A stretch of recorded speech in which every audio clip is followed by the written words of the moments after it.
Alright, chat. Variants. What's up? What's up? This is it, man.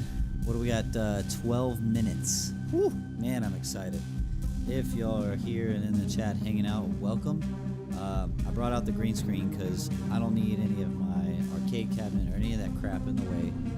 I'm not actually going to load up the game and play it until probably after this event because I can't stream and play the game at the same time.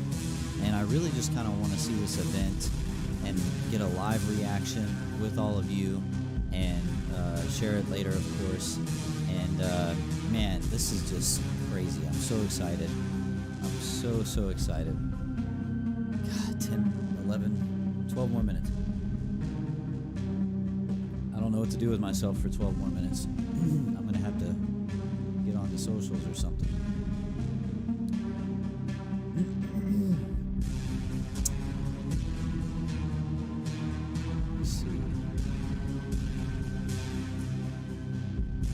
Yeah, getting one of these founders passes has been just, I mean, crazy.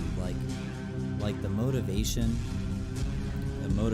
to like do any kind of content creation just came rushing back.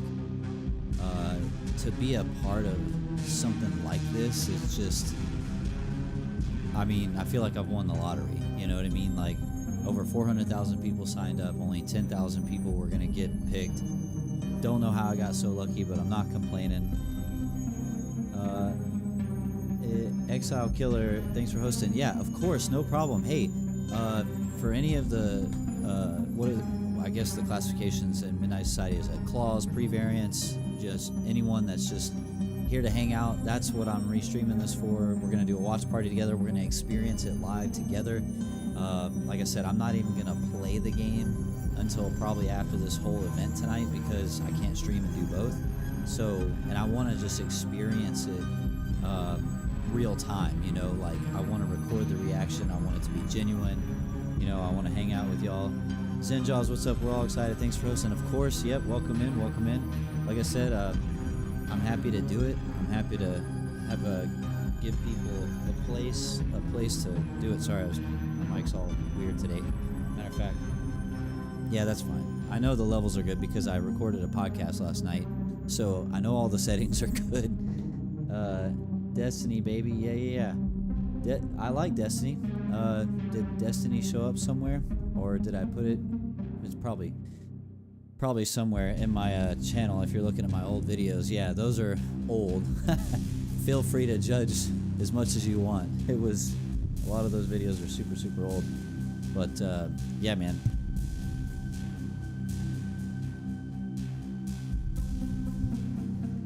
Oh man, 9.5 minutes. I'm digging the look, like the look of the graphics here.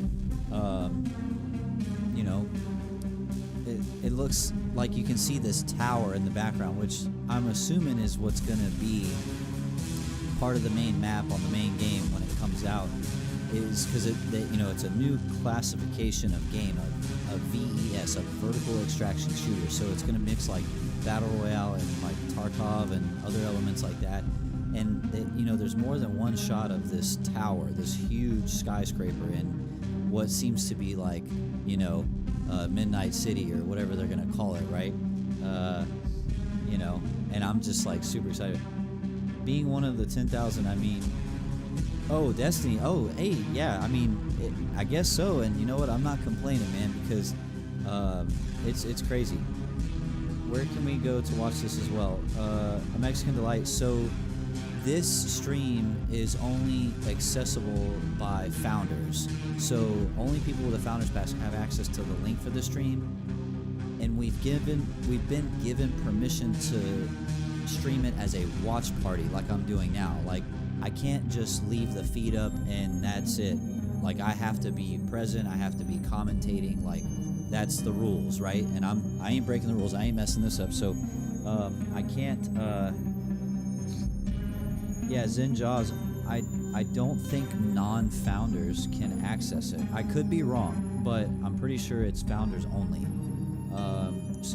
But anyway, I'm not the only founder that's restreaming this and doing a watch party. I know there's other founders. If you're in the Discord, I'm sure there's probably a bunch of links I mean, not all 10,000 people were doing anything with it, but like I know there's a bunch of them that are restreaming or doing watch parties rather. But like, I'm interested too because like a lot of founders are in LA, right? Like I couldn't go to LA, just money and like just timing. It just I had to forfeit my spot, which is fine. You know, if that means that another founder got the opportunity, great. But yeah, I think it's I think a lot of the guys that probably would have streamed it, like Artix and some other guys, like they're in LA. So yeah, but I know there's still other people doing watch parties besides me. I'm not the only one. So let's see. Hey, welcome in, Quicom, and let's see. Retreat your stream due to 20 a.m. where I'm so unable to stream, so shared yours. Hey, thanks so much, Quicom. I appreciate that. Yeah, but they all on Twitch, you on YouTube. Oh, interesting. Yeah, I know a lot of the community is on Twitch. I know some of us are on YouTube. I don't know how many yet. I haven't, like, I'm in the Discord almost every day and trying to interact and like get to know people, but like it is really tough, especially during the week when I'm working and stuff, which I'm sure a lot of people could attest to that. But like, says, it's okay, man. A lot of us had to miss it, sadly. Yeah, I know. Like, you know, I'm pretty sure they'll. Pardon me. I'm pretty sure they'll do more founders events in the future, and you know, I'm really gonna try my best to go to the next one because I want to come out and meet all of you and meet the doc and the Midnight Society crew, whoever shows up. Like the next one for sure. Like, I don't care if I gotta like go flip over the mattress, get all the quarters out, whatever I gotta do. You know what I'm saying? So let's see. Nice. That's Delight. That's cool, man. That's yeah, I know, man. Getting to meet people. You know, I've been to some Destiny conventions back in like 2017, 2018 era, and or maybe it was like 18, 19. I can't remember, but and when you get to meet people that you're like friends with online or that you play with online, but you get to meet them in person for the first time, nothing beats that. Like, that is such a cool, surreal experience. And I know events just like this are probably exactly that, like where you know, you get to put the face to the name and go hang out and go eat and chill with them and everything. And yeah, it's a good time. I used to live in LA. I could have crashed it. Oh, okay. Yeah. Hey, D16. Yeah, what's up, man? Welcome in. Welcome in. Hope y'all are gonna. We got 5-minute warning. Oh man, let me see. I gotta make sure my volume is. I'm gonna put both headphones in for this because I definitely don't want to miss anything. But yeah, meeting people in person at a convention or a meetup like this, like people from the gaming community and stuff, there's nothing that beats that, man. When I was bigger into Destiny, you know, and I went to those two conventions, like, I'm still friends with a couple people online. Like, I made friends. Hello, Claws. This is it. We're about to open the door to let the first variants into the FaZe warehouse to unveil the new game and a few more surprises. The stream's starting soon, so we'll see you back here in a few. Yeah, let's go. Come on, baby. Audio check for them, not me. All right, that kind of threw me off, but that was it. I don't know. I'm gonna try not to like talk too much during this. I mean, I do have to commentate. That's part of the rules as a watch party. Like, all the mods in the Discord straight up said, like, you can't just not be present. You know, it's a watch party, so like for that classification, you have to like commentate, talk about it. So like, I'm definitely gonna do that, but I definitely don't want to. Like, if there's important details being talked about, I'm gonna shut up. So, because I don't want you folks to miss it either. Is that max quality? Yeah. So, oh, the stream actually. Well, so here's the thing with the quality. So like, I can set the video to higher, but the stream will only stream 1080p 60. So the stream is locked at 1080p 60 no matter what.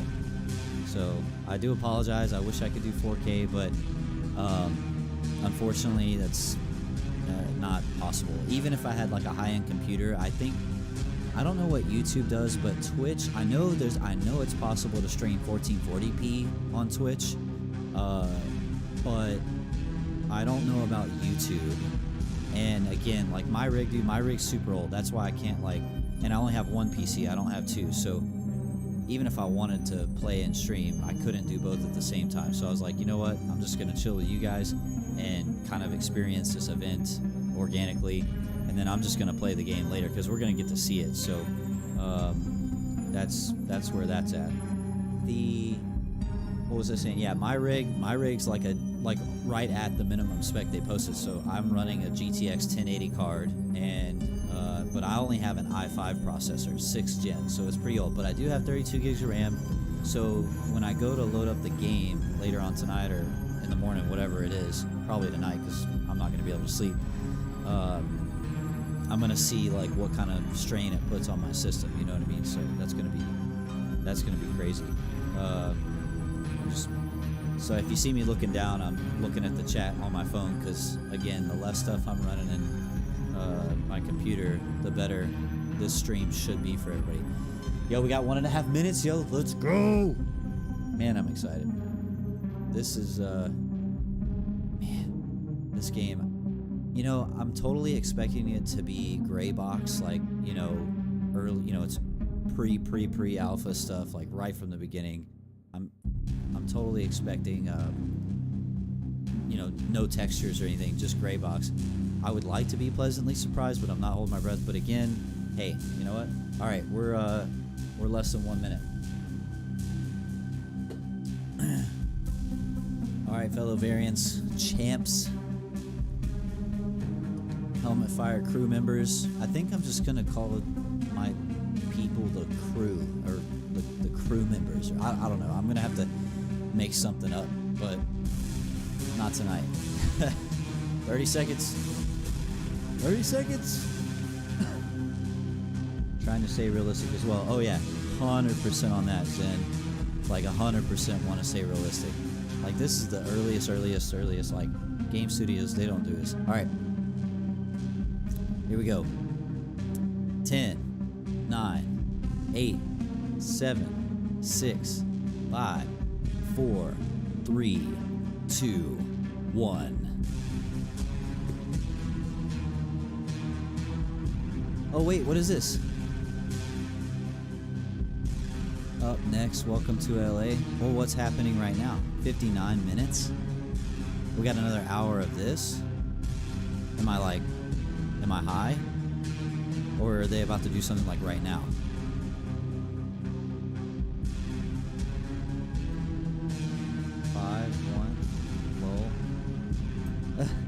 Yo, welcome in. We have another counter, but like, did we just get trolled? Or are they like doing something else? I mean, I'll chill for an hour, I don't care. I might have to like get up once in a while, but yeah. It's like 2, 1, and another hour. Let me see something here.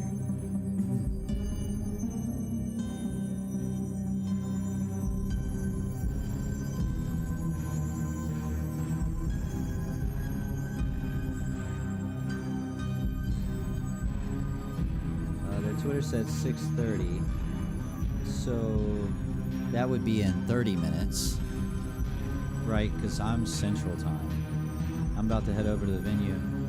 Oh, hey, what's up? I see you. Oh, here we go. All right, looks like someone's filming outside. I wonder if I should move myself over here.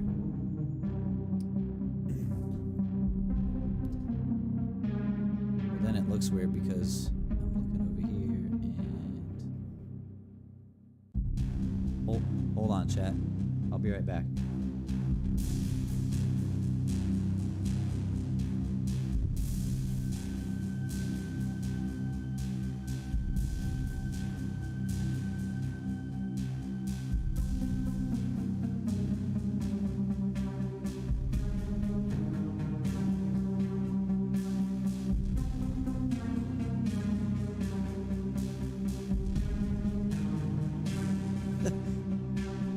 freaking solicitor, man.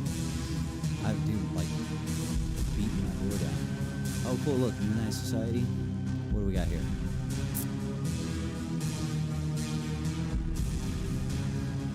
They won't leave. Hold on a minute. I'm gonna have to break.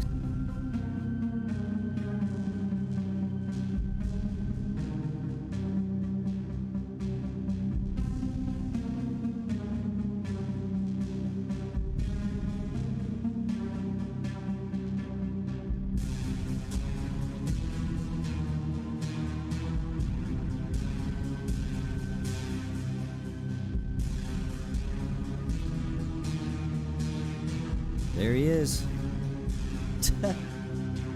Man, I came back just in time for a Doc cameo. Crap. Oh, he's back. He's back in the frame. Yo, what's up, Doc? What's going on? Yeah. I can hear him saying it. Yeah.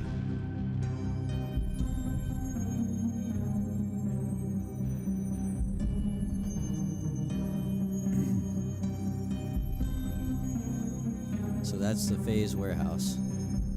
Oh, they got some Tokyo Drift, of course. That's pretty cool. It looks like fun. It looks like they're early, so there's the main stage, it looks like.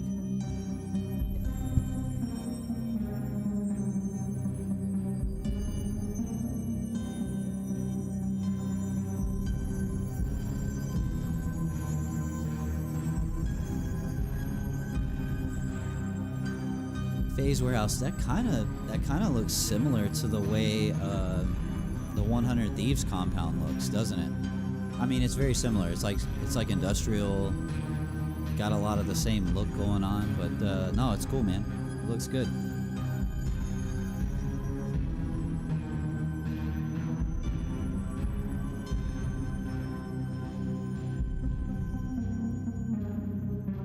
Phase up, man. I wish I could be there. It looks like a ton of fun, man. What about you guys, chat? I see you said he's about to head over the venue. Speaking of social media, what do we have? Check Twitter real quick.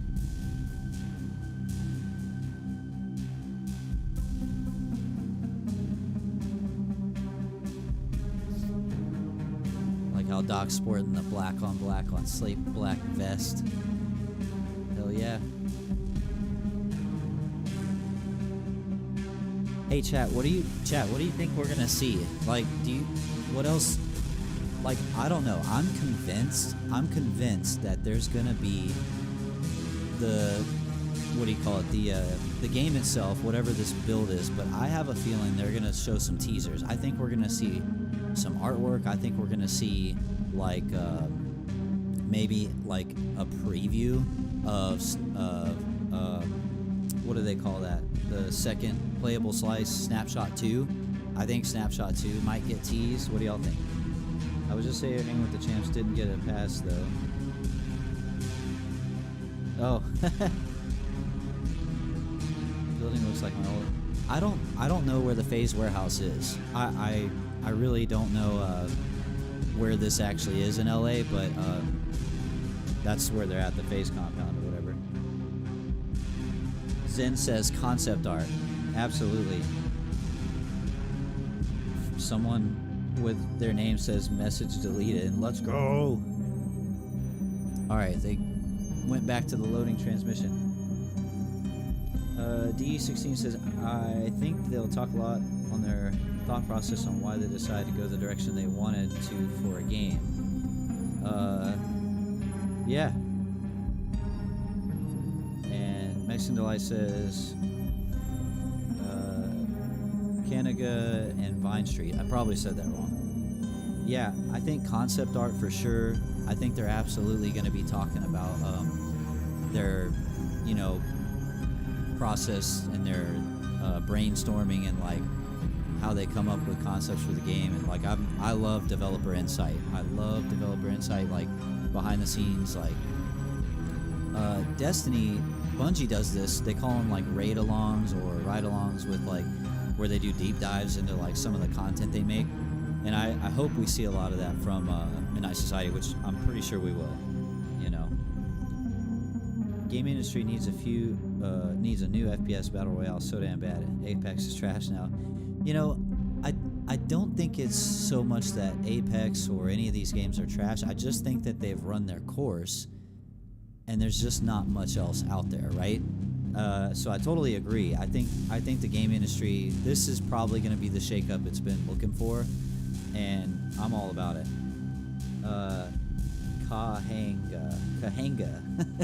Okay, thanks, Delight. I appreciate it. Gupta is there. We'll see some goodies. Ooh, okay. That'll be awesome. There's like 4 co-founders. It's like Doc, Robert Bowling, Gupta, and one other person. I'd have to look their names up, and forgive me to them if I mess their names up. Doc needs to bring back Boom TV replays. Yeah, I do remember the Boom TV replays, man. And you know, it's like his intro. He's like, oh, I'm a boomer. Yeah, boom. Oh man, I love it. You know, one of my favorite things is when Doc does the what is it, like the commentating. You know, he changes scene, and then he's like got this echo on his voice, and he's like, we're on board Z Laner and all that stuff. I really like when he does all that stuff. It's pretty hilarious. And I've got something in here. Here we go. Kawenga. I'm gonna continue to mess that up. Yeah, yeah. You think I'm boomer? Boom. But I like the commentating. You know, like me, like something I did in OBS is I set up a what do you call it? Like a voice filter, an active filter to do like a movie voice. You know, if I'm saying like, and now Midnight Society presents, you know, or whatever. But I can click this button and then it does this. And now, Midnight Society presents Project Moon. And then I just deactivate it, and there we go. It's pretty sweet. Who will we see from FaZe, you think? You know, admittedly, I haven't followed FaZe, like, probably ever. I'm not huge into following esports organizations or teams. I probably know more about 100 Thieves than any of them, but that's not saying much either, because I still don't know very much at all. I just knew about Nadeshot from back in the day when he kind of was first up and coming, right? You know, but you know, and everyone knows Valkyrie and you know, Courage JD and all that stuff. But like FaZe, I don't really know a whole lot of people from FaZe, so I'm not sure. Oh, hey, thanks, Delight. Yeah, Helmet Fire. How long have you been watching Doc? I probably started watching Doc, oh man, I want to say 2017, 2018. I didn't catch him when he started by any means. Like, I know he's been streaming a really long time, but I want to say like probably 2018, you know? And I didn't really super get into watching the streams until a few years ago. So probably like 2019, 2020, I started to watch him on the regular. And yeah, I mean, the entertainment, you know, people can say what they want about the controversies and things like that. I see a guy who's a very intelligent creator, a very smart businessman, someone who knows marketing and entertainment better than most in the whole industry, and obviously willing to like push the envelope and innovate, right?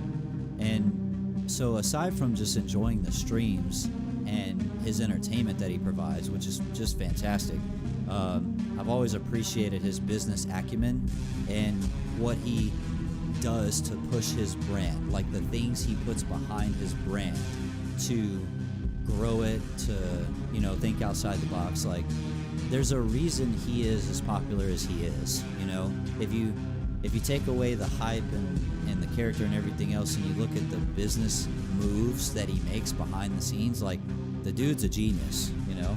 So, yeah, nobody does it better. 2017 same PUBG days. Yeah, he was still playing PUBG like hardcore when I ran into him. I didn't really catch him in the H1Z1 days. He was already into PUBG by the time I caught up with him. Those transitions have always been on point. Yeah, absolutely. 100%. Yeah, I mean, like, I started streaming back in 2016 very briefly, like maybe a few months, and then I got away from doing it. So I kind of knew about OBS, and I knew about how to set up scenes, transitions, things like that, graphics. And I'm decent with graphics editing and video editing, but like, so knowing what I know, I can see that when I look at the production value of something like what Doc does, it just like, it overloads my brain. I'm like, holy crap, dude. Like, when he says he has like a battle station and an arena, like it probably kind of is because of all the stuff that he has in his stream. Like, I'm sure he's probably using OBS with like custom Python scripts and all kinds of stuff. And I'm assuming he probably hires someone to do all that and help him set it up. But at the same time, I wouldn't be surprised if he does a lot of it himself. I mean, the dude worked on Call of Duty, and like, he knows what he's doing, right? Like, I mean, you know, if he can just get Alex under control, right? Yeah. Let's see your best YouTube video intro while we wait. Oh God. You know, the only thing, so I have a very generic, like, you know, cool graphic that comes in, whatever, with some music in my YouTube videos, which I've just started doing. As far as like an intro, a voice intro, not so much. I can do a movie voice, and then if I add the filter, like, it makes it sound really good. But like, my intros are not gonna be like, or at least not yet. Like, I'm still like, I'm considering myself new to this, even though I've streamed in the past. Like streaming now, it's been so long since I've done it, I would still say I'm new to it, you know, because it's just been so long. But maybe as the channel grows more and I'm doing it more, I can come up with, like, you know, and that's the thing, like, I want stuff to be organic, you know. So like, for instance, like an intro to a stream, like, there's a lot of really cool ideas I have, but like, I want it to be maybe some kind of montage similar to what you see in a lot of other streamers, where there's like gameplay clips and things like that, but I haven't done those clips yet. I haven't done those pieces of footage that I could splice up and do something creative with. So I think it'll happen over time, and I want it to happen organically, right? I don't want to just record something that's forced. You know, I don't really do well with forced content. I like to just kind of wing it, you know, and have fun. That damn out, yeah. Why stream on YouTube, not Twitch? So that's actually, Delight, that's a good question, because I had thought, when I streamed back in 2016, it was on Twitch, and I do have a Twitch channel. And I don't really know what platform has better discoverability. I've seen so many people online say YouTube has better discovery than Twitch, and vice versa, and like, I really don't know. And discovery isn't necessarily the main reason. I think I chose YouTube because, one, I kind of wanted to do something different, but I said to myself, I was like, also, if I'm going to be doing YouTube videos, like, at least if I stream on YouTube, I can kind of keep everything in the same ecosystem. And my hope is that my YouTube videos would draw people to my stream, VODs, I guess is what you would call them. I mean, that's all assuming I pick up a following in the first place. Like, that's really hard work. I think the threshold for YouTube to get monetized is like 1,000 subscribers, which I think it used to be bigger than that, like 4,000 or 5,000, maybe more than that. So my goal is to get to 1,000 subscribers before the end of the year, and I have plans to do a lot of YouTube videos to kind of like work up to that and see what happens. But I don't know, I think I just wanted to try something different and keep it all in the same ecosystem. But I mean, if I really want to grow, I'm still going to have to share stuff and eventually put videos on my TikTok channel and things like that. It's all coming, but, you know, it's a lot of work. So Were you around during the Antoinette days before Alex? No, but I heard about Antoinette. Didn't have a hot tub to wear a bikini. Yeah, I know, right? Like, if I was, you know, female and, you know, pretty good looking, it might be a different story. I mean, it is what it is.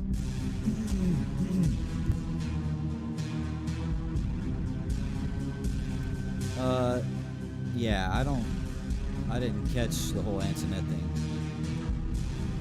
Half the work is promoting for sure. I know. Like, I'm still kind of getting used to, like, at first I was going to stream like 5 days a week and in the evenings for like a few hours or something.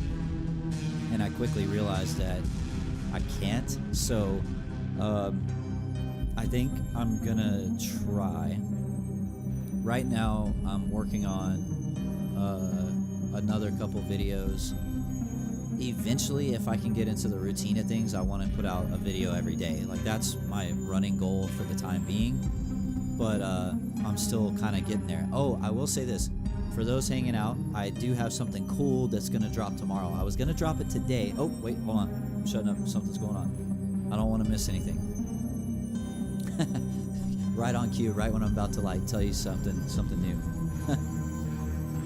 I don't see anybody like talking right now, so I'll go ahead and say it. So, a buddy of mine, a really good friend of mine, and hey, there's Doc. A buddy of mine and I are doing this podcast, and we're gonna try to do it once a week, and it's gonna launch tomorrow. I think it'll normally launch on Fridays, but basically it's just two best friends who are talking about gaming, sometimes tech, movies, comics, things like that, but mostly gaming. So I got the episode edited today and finished, but the render time was going to take too long and it was going to bleed into this event. So I'm going to render it out tonight and then post it tomorrow. And then that's going to be a steady flow of weekly content for all of you guys to consume while you're at work or on your commute to and from work and things like that. It's an hour long, and all the episodes will be right around an hour. So there's going to be a lot of fun stuff on that. I see Vintage Clash, Mr. Rancher on the Red Vest. What's my day job? I can't disclose that. Sorry. What's the official stream to that dude? I don't know what dude you're talking about. Crazio. I'm not sure what official stream, but probably missed it. Anywho, welcome in. If anybody, if I've missed anybody, welcome to the stream. This, hold on. This is the Midnight Society Project Moon Watch Party, the official watch party hosted by Helmet Fire. Welcome in. Yeah. That wasn't the best, but hey, I'll take it. The official stream to that Midnight Society thing. This is it. This is the thing. Founders access only. I'm doing a watch party, so all of you get to experience it with me. We're going to hang out together, see this thing live for the first time, and we're doing it together. That's right. We're doing it together. Right here, right now. Yeah. Coming to a theater near you. In theaters Friday. All right, I'm going to stop with that. That's the thing, like, I don't want to abuse novelties too much, right? Like, too much of anything is bad for you. So, and, you know, I definitely don't want to do that. So, Crazio, thanks for stopping in. Yeah, absolutely. No problem. This is, like I said, I know a lot of the variants and founder pass holders are actually at the event.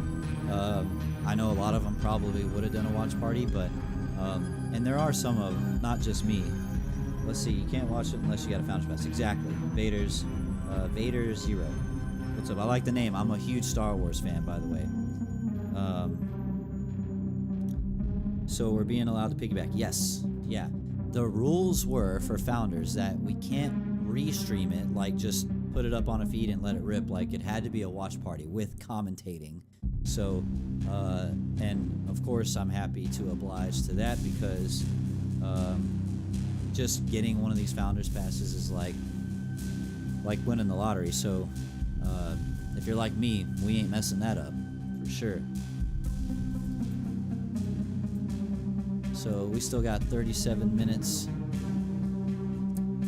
Man, it was crazy because we had like, I think I started the stream when we had like 20 minutes or something, and then it got to 0 and then added an hour. And it was like, I was like, oh, but that's okay.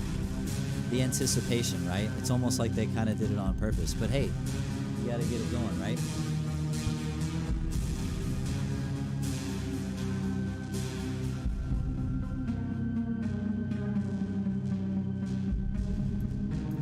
So in chat, where's everybody at tonight? Where's everybody hanging? Besides hanging out here with us on the stream, what y'all up to? How was your week? Is it Friday or not so Friday? Vader Zero says, thanks man, I never got a pass, so I'm bummed, but appreciate you hosting. Hey, Vader Zero, no problem. That's something, when I got the pass, I told myself, I said, you know what, like, I was kind of looking for a reason to get back into making content because I had just created a different channel that was going to focus on crypto and gaming because I really like crypto a lot and I'm into crypto. And then I got the Founders Pass and I was like, number one, holy crap, right? And then number two, I was like, this is it. This is the content that I need to be making, right? But because Midnight Society is doing it this way, where we're basically getting to go on the journey with them as they're developing it, but not only that, they're purposely giving us the tools and the permissions, no NDA required, to live stream and show off everything to do with what we have access to for everybody else, which, again, if we're putting on the business lens, that's like creating a marketing engine for your company, which is just genius, right? Well, I want to take advantage of that and say, you know what? If I can create content for the people that want to come check out my channel, like I want to give you guys just another of many places to absorb this content and go on this journey. And like, hey, whether you're a Founders Pass holder or not, we're all in the Champions Club with Doc, and the support, I'm going to talk about that in a minute too. But like, I just want to be a part of that with you guys and provide as much of an extension of that as I can, right? So that's my goal for the content I'll be creating. And if there's an opportunity to do watch parties like these, I'm there, man, every time. So back to the, let me check chat. Catch the guy putting fake. NDAs to be there, dude. I bet there was actually some real life NDAs that had to be signed for certain things because, I mean, the founders. I mean, it's a founders event, so they're guaranteed they're getting to see stuff that you and I aren't, by not being there, which is a perk of being able to go, right? And that's okay. Like, there has to be a layer of exclusivity, right? Like, that kind of stuff needs to exist. I think it's fair. I think it's cool. I promote it 110%. And don't worry, like, we're all in this together too. So, Champions Club for life. Oh yeah, man, absolutely. Oh, here we go. We're doing another pass through with the camera. Up next, welcome to LA. Man, I'm like jealous, but not in a bad way. Like, I wish I could be there to meet Doc and meet everybody, but there's gonna be a next time, and I'm gonna be there.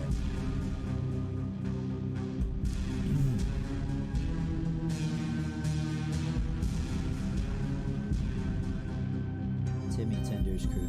Timmy Tenders. Let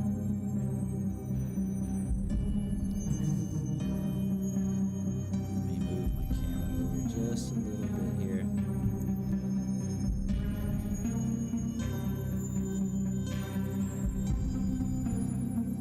Golly, man. So like, full disclosure, man. Like so Doc's 6'8". He's a whole foot taller than me. I'm only 5'8", man. I'm like, I'm like a medium, right? I'm not tall, but I'm not super short either. But I mean, I can't imagine standing next to someone 6'8". Hey, so like years ago, I worked at Best Buy, and I live in Texas. And the Best Buy I worked at, the Undertaker would come in there like once a month because he has property in Texas. Like I think that's his main property probably. But he would come into Best Buy like once a month, and Undertaker is 6'10", right? So he's got a couple inches on the dock. But he you know, seeing Undertaker in person when I worked at Best Buy was just like, I mean, you're just like looking up and you're like, my God, like how's the altitude up there, man? And it was just so cool. What's your favorite single player playthrough Doc did? I don't know, man. I haven't. That's the thing is, like, when I watch Doc, it's usually like on lunch break or in between commutes, or you know, like I would say I never get to watch more than an hour at any given time, but I might tune in at different points throughout the day also. I watched a lot of his playthrough of Elden Ring, which was sick, and golly, it's just been a while. I can't remember, right? Like, I don't get to watch him near as much as I'd probably like to. 5'9", yeah. Johnny Vice, that must be a person in the crowd. I don't know any of these people, by the way. I don't know any of their faces, so you guys are going to know more than me on that one. Elden Ring was totally different content. I love it. Yeah, I like that he branches out to other content. Like I've caught some of his streams where he's playing the golf game and stuff. And I'm trying to remember what was the last like single player game he played besides Elden Ring. Like before that, I can't remember. Oh, actually, I saw him start a playthrough of Doom Eternal the other day, which was cool because I love Doom Eternal. Doom Eternal is one of my favorite Doom games. Doom 2016 was pretty good too.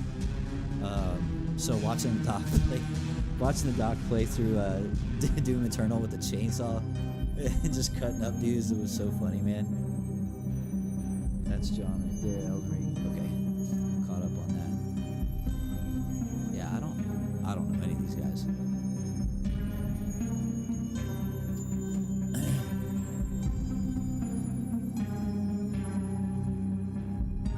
Does anyone know if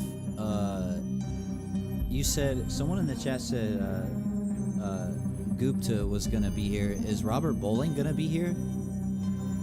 And like, who in chat knows if any of the Midnight Society like dev team is gonna be here? Does anyone know? Oh, Exile, yeah. When he played Last of Us, yeah, I saw some of that stuff too. I didn't get to catch much of it, but I do remember him playing some of it.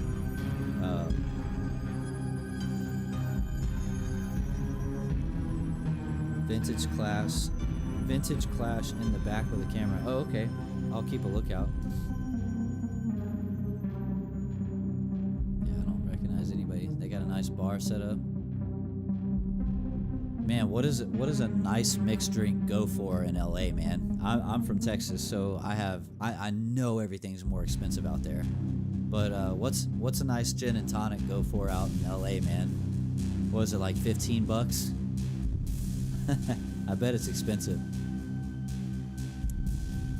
Well, FaZe has got it done right, man. They got arcade machines up in there. Man, I've got an arcade machine in my office. Y'all have probably seen it in some of my videos. I'm a huge gamer, man. I got all kind of retro stuff.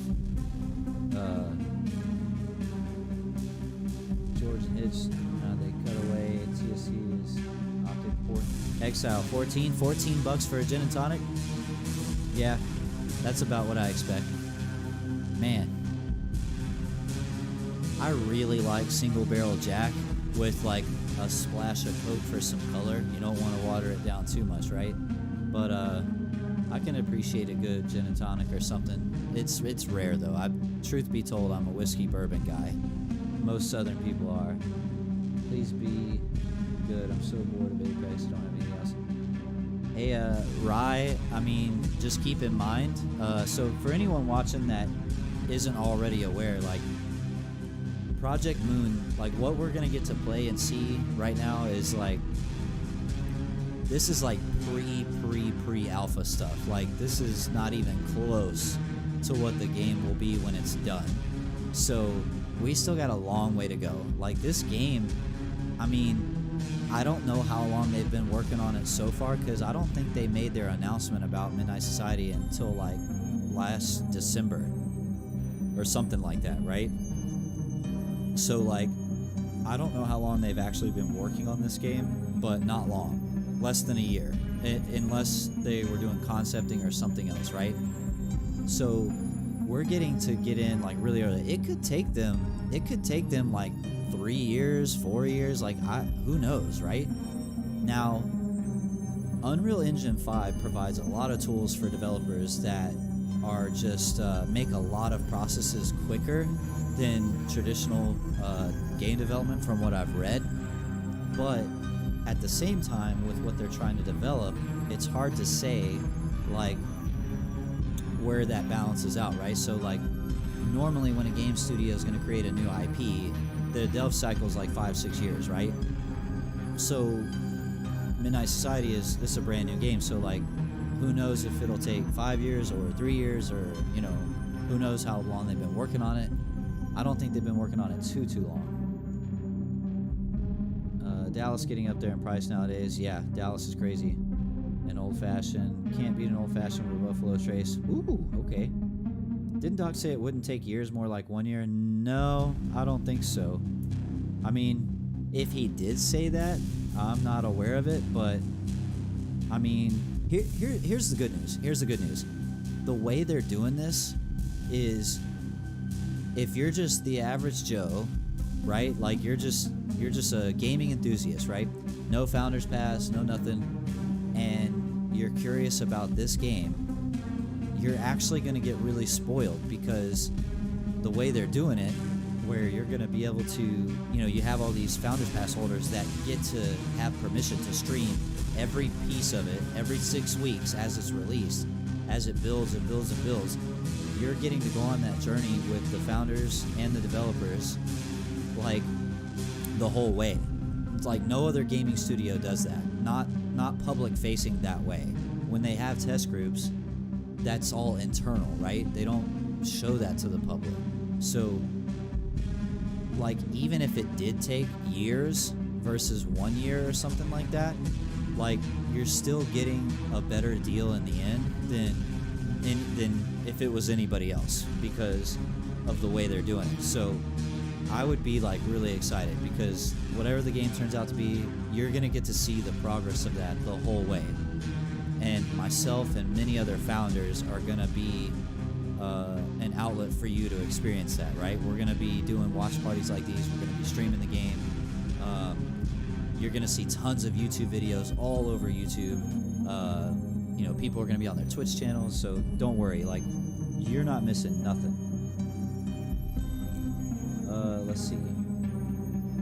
Turtle Beach website said 2024 it'll be ready. Oh, interesting. So, like, 2.5, 3 years? Because if they started last December, well, I'm just guessing, I don't know, then 2024 would be just about 3 years. That would be sick. I don't mind waiting if it's good, honestly. I mean, here's the thing. Like, if it starts to look like it's something you're not into, you're gonna know that way before the game ever launches officially, because of the way they're doing it. So again, you're still kind of getting a better deal, right? It's not like you're gonna have to wait until the game launches for some big reveal gameplay trailer and then make your decision. Like, you're gonna know literal years in advance.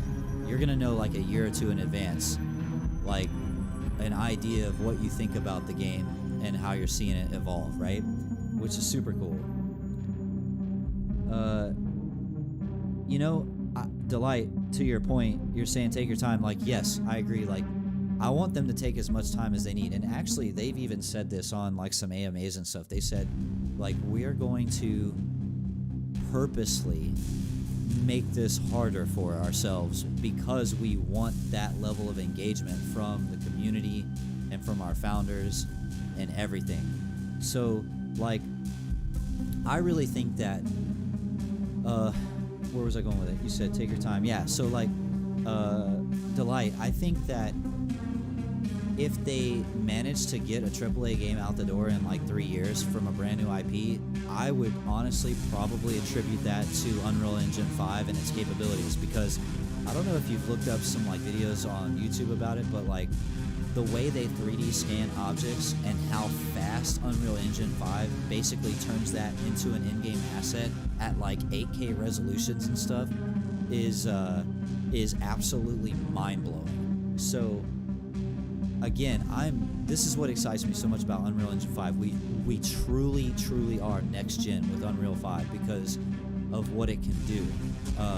It's turning game development processes and cutting their development time by like 75%. That's not an exact figure, of course. I'm just kind of going off of like the vibe of what I've seen in some of these demo and tech videos I've seen based on Unreal 5. It's absolutely crazy. So Rye says a good one. What do you want from this game? Movement is very important to me. So me personally, Rye, I really want, I do want good audio. I'm kind of with Doc on that. Like, I don't want someone to sneak up behind me even when they didn't have dead silence or something. Like, audio should be like Tarkov or something better maybe, where it's like really just dialed in, right? But I agree, movement speed is important to me. Like right now in Warzone, I don't like the movement. It's not that I hate it, I just want it to be faster. On the other hand, I look at a game like Apex and I'm like, that would be almost too fast, but it all depends, right? Every game is unique with this, right? The amount of movement speed should be directly proportionate to the map design and the gameplay flow and how the objective of the game mode goes. And we're dealing with something new, a vertical extraction shooter. We've never seen this before. We've never done this before.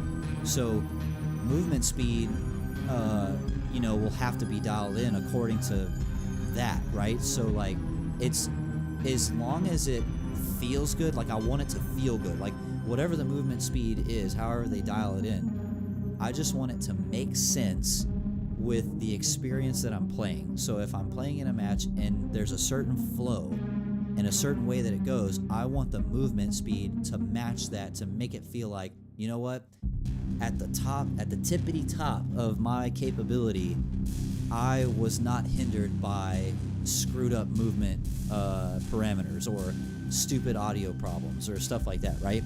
Like if I die in a match, I want to feel like it's my fault, not the game being a piece of crap, right? And this is super important to Doc and the crew, so I'm very confident that they're going to dial that stuff in. Let me catch up on chat. Anti-cheat and sound quality. Hell yeah, Delight. Anti-cheat is going to be a big one. It might be launched at beta stage like Fortnite, PUBG, and other... maybe. They might.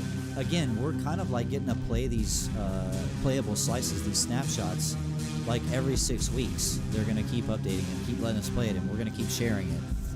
So, yeah, and Doc's already, like, getting super excited and teasing Snapshot 2. Like, we haven't even seen Snapshot 1, and he's already just, like, getting, juiced out of his mind, about Snapshot 2, which is getting me going nuts, and I'm just like, let's freaking go. I remember seeing Half-Life 2 for the first time and thought, nothing will look better. Delight, there's like so many games where we like thought to ourselves back in the day, dude, this is like real life. Like there's nothing that gets better. And then, then they come out with the next thing and you're just like, at some point, when am I gonna like be into the Matrix? You know what I mean? And it's awesome. Like everybody wins. PUBG way too slow. PUBG though, but look, PUBG's a different game. I agree. The movement is pretty chunky and slow, but PUBG is on a very old engine at this point, a very old game. PUBG's 5-6 years old? I can't remember. I don't even remember when it came out. So the gunplay in PUBG is pretty damn good. PUBG has some good qualities, but it, and it's easy, right? It's easy to take all these games that we do have and pick them apart and and critique them, right? And it's totally fair. You know, we're consumers, we're paying customers. Like, we want better experiences, right? And again, right back to why we're sitting here, Midnight Society, right? Like, that's what they're aiming for. And, you know, if Doc has any say-so in it, which obviously he does, he is, you know, there's so many people that want to, like, hate on Doc and hate on, you know, oh, stupid NFTs and blah, blah, blah. And I'm like, guys, you watch. I made this prediction. I actually made a tweet about it, and I told people, I said, you know, save this screenshot of this tweet. And I said something to the effect of, you watch. Project Moon, whatever it ends up being called, is going to be in the #1 spot on, like, Twitch and, you know, gaming. It's going to hit that #1 spot of most concurrent viewers for, like, streams and whatnot, and, like, player counts. You watch, it's going to. And then when it does, all those chubby cheek, flappy gum naysayers, you know, they're gonna get their ass handed to them. That's how it's gonna go. So, yes, some juiced out of his mind with steroids from Guadalajara. Yeah, PUBG's jumping and climbing mechanics piss me off. Yeah, dude, there's so many, like, small things in all of these games that just make you want to rip the screen out of the damn, you know, off the table and just throw it across the world. You know, Doc's talking about that 70-yard football throw, which I hope we get to see that on stream tonight. And yeah, man, just some of these games are just they'll test your patience, man. Will there be another chance to get in? Rye, if you're talking about Founders Passes, unfortunately, well, actually, I don't want to say that. Not right now. I think, now don't quote me on this, I am not the source of info on this, but I think I saw somewhere where they might try to get more Founders in later. I could have sworn I read that somewhere, but I don't know if it'll be at the same level or how they're going to do that or what, but these first 10,000 are ultra unique, and that's, for the time being, that's locked in. So 70-yarder next week, I don't know. I could have sworn Doc said the 70-yard throw was tonight, but I could be wrong. Again, I don't always catch the right info sometimes, so don't hold me to it, champs. Yeah, right. The biggest thing is, you know, like, just be active in the community, be active in the Discord. You know, I mean, it's never a guarantee of anything, but, like, if they ever do another round or something, like, you know, at least because you're active on there, you'll know about it, right? Like, you won't miss it. And the Discord so far since I've been in it has been, like, that's something else I was talking about earlier, the community, man. This community is no joke. You know, Destiny, so like a lot of games, every game has their toxic player base, but excluding that, a lot of games also have very inclusive player bases. Destiny was a lot better before. Today it's kind of half and half, but, like, when I would go to the conventions, like I was talking about, like in 2017, 2018, like, everybody had each other's backs, man. It was such a cool experience, and, like, what I experienced there has nothing on the way the Champions Club members and the founders and you know, Midnight Society people are, like, interacting with each other. It's crazy. Like, I went from, like, no joke, I went from, like, 200 something followers on Twitter that I got way back in, like, 2016 or whatever. You know, so I, like, had a stagnant Twitter account that I barely messed with, and had a couple hundred followers, and I'm up to almost 900 now, and that's literally, like, 95% of that is from Midnight Society people, from Champions Club people, from founders, man, and I am just like, holy crap, like, that is so cool.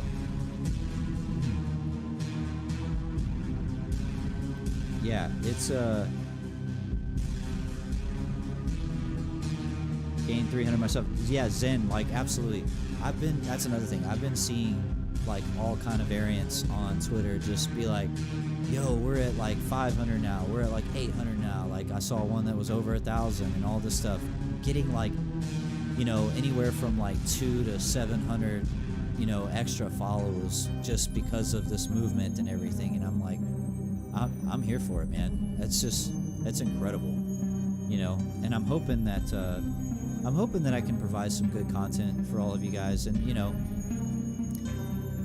I would like to make streaming a full-time thing, or you know, streaming or content creation a full-time thing, but like I'm forced to do it in stages. So like I said, my goal right now is to get to 1,000 subscribers before the end of the year, so that's about 6 months, and we'll see how it goes, right? Like I think over the next few weeks I'll probably be able to get into a routine where I can pump out a video a day. I just want to make sure that they're like good quality though, and not like, I don't want to really half-ass it. So like if there's a gap where it takes me a couple of days, then that's what I'll do, right? Like I want it to be something that I'm genuinely excited to talk about and go over with you guys. And you know, I want the editing to be decent. I don't need to go all out on the editing all the time. You know, I think people just, if they have someone that speaks well and you know it's an interesting topic or some update on something, like usually people will listen in or something. So you know, we're gonna see how it goes. Awesome, great community, hell yeah. So I'm caught up on chat for the moment.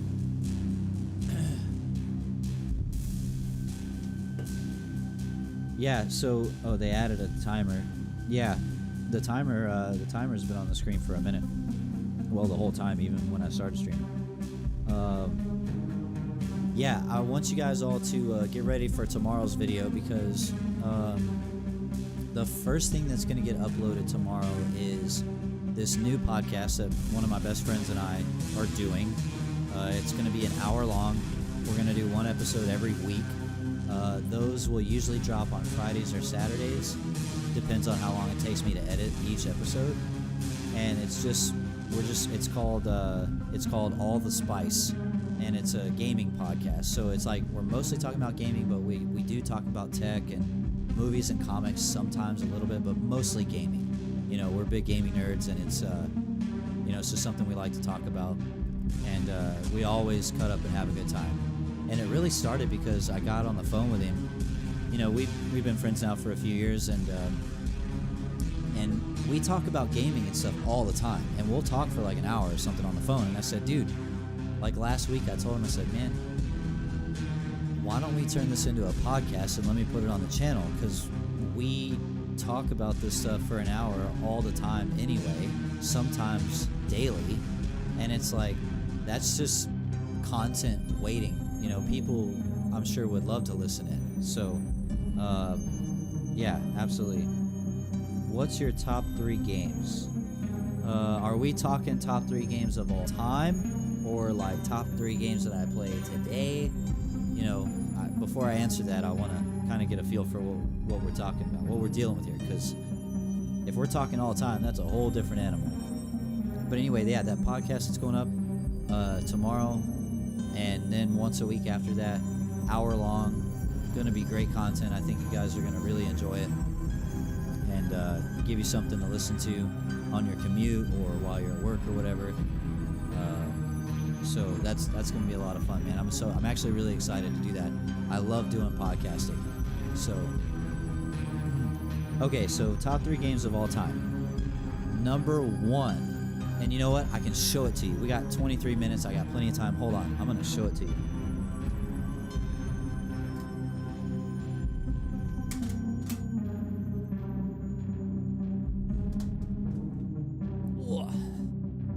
Hold on. Let me put my headphones back in. Man, I need a new computer so bad. Okay. So, number 1 favorite game of all time. Right there.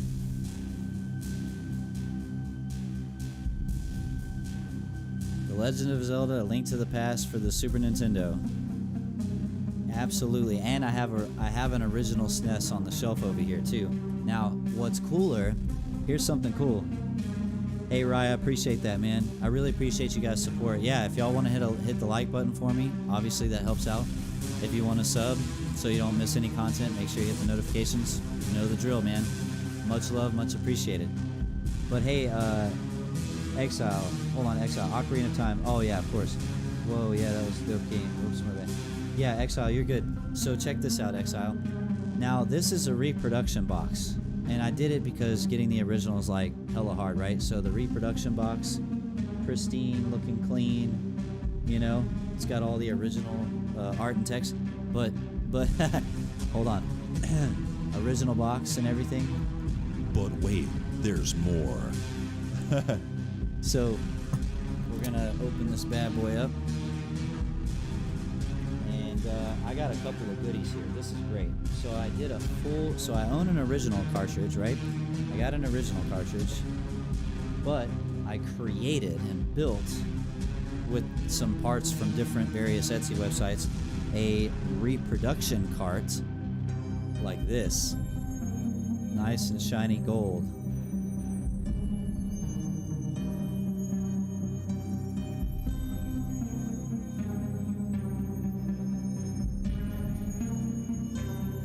With a gold sticker and everything to match. So I got that. And then, now here's where it gets interesting. I had a reproduction manual created. Actually, yeah, I had a reproduction manual made for it. So it's all nice and new, but I mean, this is like one for one, basically the same original stuff. So that's a reproduction manual. Now here's what's not reproduction. This is about to blow your mind. Do you remember that this game came with a overworld map? Now, the cool thing about this is not reproduction. This is authentic. And I got it on eBay and I paid a premium for it. And it's damn near flawless. It is in extremely good condition. Has everything on the back. And this is what actually came with the game back in the 90s if you bought one, but nobody ever kept this thing, right? There was only like 2 or 3 on eBay at the time that I bought this, and this was the only one in good condition. So I keep this and the manual in a plastic sleeve, and you know, that way it's protected. So I'm gonna put all this back in the case now because, like I said, I don't like, you know, this is like preservation stuff. Dang, that's nice. Yeah, that map, dude, that map was hard to find and it wasn't cheap. I think I had to pay like, I think I paid almost $50 for it, dude, because, you know, of what it is, right? And this plastic sleeve is so spot on the size that it's like so hard to get back into the. I'm gonna be messing with this for like 10 freaking minutes probably.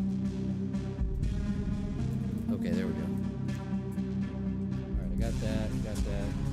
Now that was just my top 1. You asked top 3. So I gotta think about that, man. Top 3. So this is definitely top number 1. Top 3? Oh man, hold on. Let me think about that while I put this back.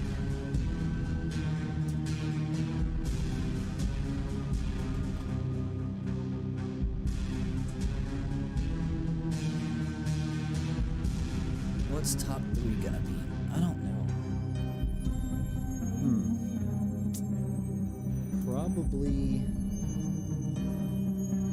I'm probably gonna say,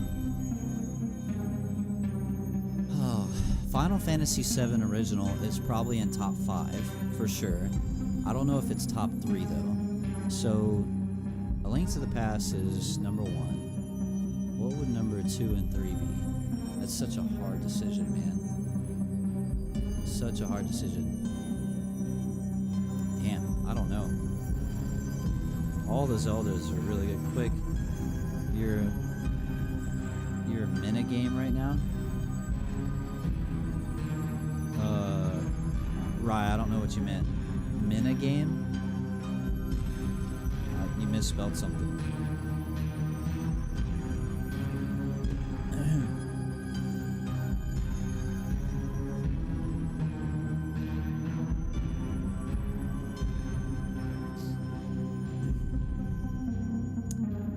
yeah, number 2 and 3 are just a few top games you love. So I love the Mortal Kombat franchise. MK2 Arcade is my number 1 favorite of all the Mortal Kombats. So I love Mortal Kombat. I like a lot of fighting games. Killer Instinct, original, Mortal Kombat, Street Fighters. Love a lot of fighting games. RPGs, I'm not my main, man, God, my main game right now, it's so hard to say because Destiny and Destiny 2 was my main for years. And it hasn't been for like a couple of years now. And I think a lot of that just was due to burnout, and also like a lot of my friends moved on to other stuff. And it's tough because like I still like that game still feels amazing. Like when I play it, it's really hard to let go of, and I don't want to let it go because there's still more great content coming. So Destiny is up there. I'd say probably top 1 or 2, maybe probably top 3. Other games, top main games, I don't know, man. I've been playing so much stuff lately that like I've gotten really into shoot 'em ups. Like I've always loved shoot 'em ups, so anything by Cave or shoot 'em ups, shmups, those are like Arrow Fighters and Raiden series, and but more specifically the Cave ones like Mushihime-sama, Esgaluda, Esperade, Dodonpachi. Like all those shoot 'em up games are so much fun, man. All the Zelda series, of course. I got a Switch OLED, so I got a whole bunch of crap on here. As far as FPS games, I've always been a big Halo fan. Halo 3 was pinnacle. I was there at the launch of Halo 3, and I had Halo 1 and 2 back in the day too, but I actually went to the midnight launch at GameStop in Virginia for Halo 3, and me and my friends played the shit out of Halo 3. I mean, crazy amount of hours. And so Halo's OG. I like Apex a lot. Bangalore main right here. That's right. Pop the smoke, make 'em broke. Let's go, baby. Love me some Bangalore. She's been my main on Apex since day 1. Like, period, the end. So, I got that. King of Fighters is dope. I'm not huge into King of Fighters. I like watching other people play King of Fighters. Just like I like watching people play other fighting games that I'm not like willing to commit to. And as of this past couple of years, I've gotten a little bit into the anime fighting games like Grand Blue Fantasy Versus, Fighting Climax Ignition, if you know what that is. DNF Duel just dropped, which is sick. I haven't bought it yet. I'm going to wait for it to go on sale. Guilty Gear Strive, of course, same thing. I'm going to wait on that to go on sale. But I have a lot of games I want to buy, so like there's an order of precedent. I recently bought the Capcom Fighting Collection for the Switch. Great classic collection of like Darkstalkers games and Puzzle Fighter and stuff like that. Great collection. I own Breath of the Wild, and it's on my to-do list to play through it. I haven't played through it yet, but I am going to, because I only got the Switch. Like the Switch OLED launched last October, and I bought it then when it launched. I managed to get one, and that's the first time I've ever owned a Switch. So I got quite the backlog of games on Switch to play. Rice says I play Soul Calibur, Tekken, Smash Brothers to death. That's what I played tons when I was a kid. It's so good. Soul Calibur, like I played, I think Soul Calibur 2 quite a bit back in the day, but never really played it since then. Like again, I'll watch other people check it out when the new ones come out. Soul Calibur 6 was apparently like really good, but I didn't get too much into it myself. Smash Bros. I like watching Smash Brothers sometimes, but I cannot get into it. It's not my kind of game. Like I like other like I said, Mortal Kombat, Street Fighter, stuff like that. But Smash is just, I think it's just a different type of fighting game, and I've just never been my thing personally. But I totally respect it, and I do like to watch other people play it. And I'm a big fan of Maximilian Dude, if you know who he is. and I've been following his streams since like 2014, 2015, and like they're obviously real big into Smash and a bunch of other stuff. So it's always fun watching him and the dudes play with Yo video games. So Bangalore mains, hell yeah, dude! Pop the smoke, make 'em broke. Oh yeah. So what do they call Riot? That upcoming League of Legends fighter from Riot Games? What is it called? Like Project L or something right now?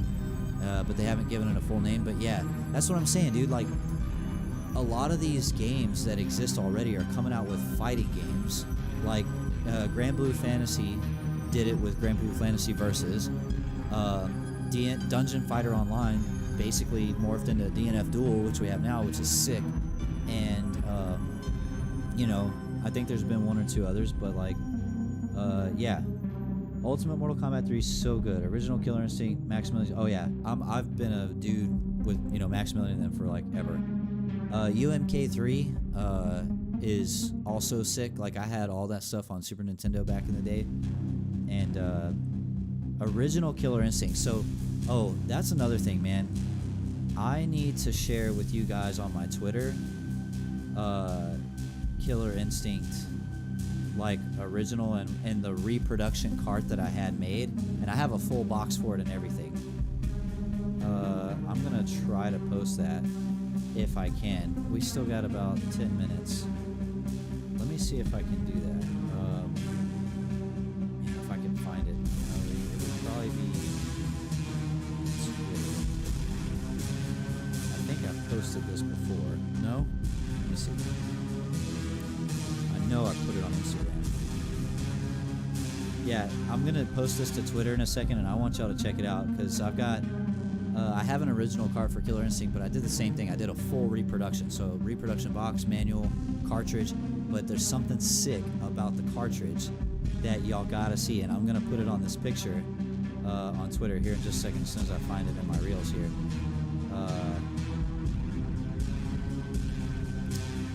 That's okay. I got that.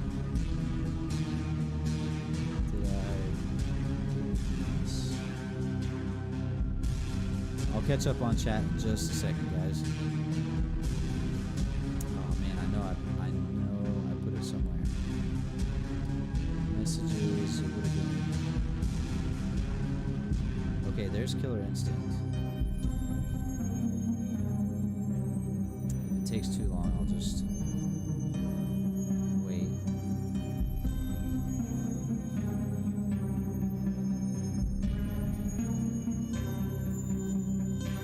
There's Mortal Kombat.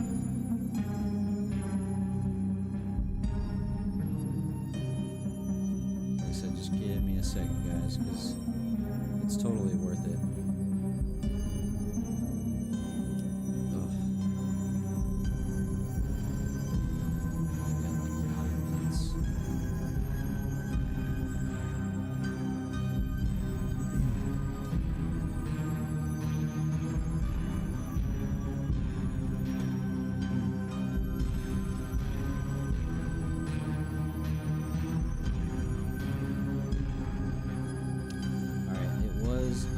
Instagram, so let me find those.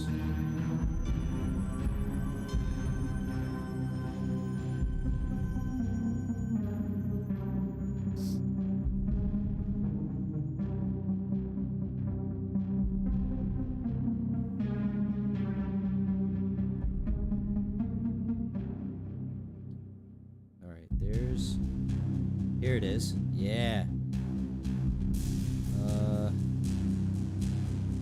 Wait a minute. Boom. Killer Instinct. Boom. Here you go. Yeah, buddy. Killer Instinct. Repro.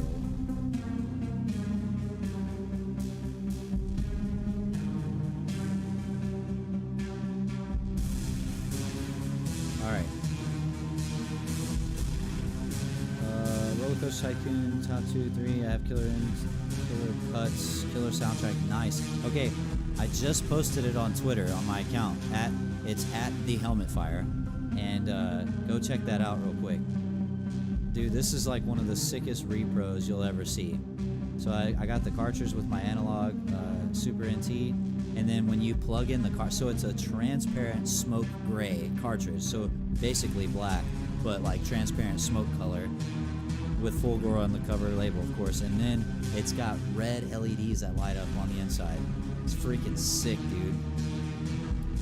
And likewise, I have a cartridge just like that for MK2, but it's like a transparent blue with blue LEDs on the inside, because, and I went with blue instead of red because like MK1 would be red because of the label, but on MK2 it's black with the blue lightning bolts and everything, and that's when you could play like Raiden's graphics were updated and everything, and he's on the arcade art, you know, on the side art, and so like I went with blue on that one, and it's just as equally sick. Yeah.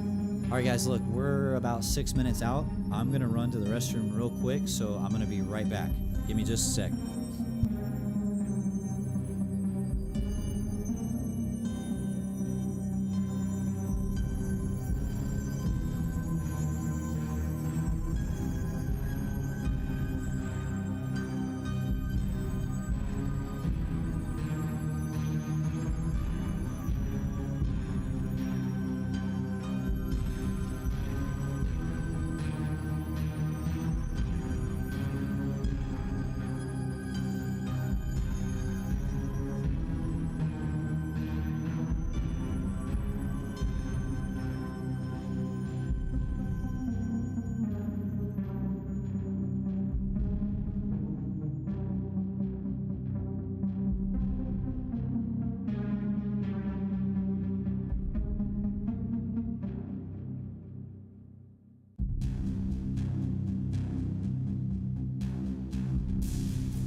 Did they extend the time?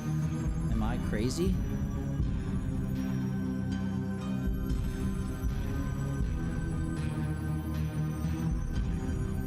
Yep, they did. Wow, another 21 minutes. Sheesh, guys, come on. That's okay, though. I had to run to the can, give me a snack. Crackle, crackle.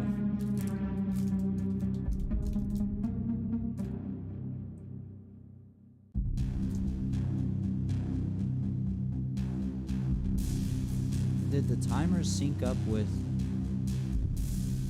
like, because it's supposed to start at 6:30 Pacific. So did they just like sync up the timer with that? Oh, here we go. What we got here? Line for something. Oh, air hockey. Bro, I'll destroy you in air hockey. Let's go.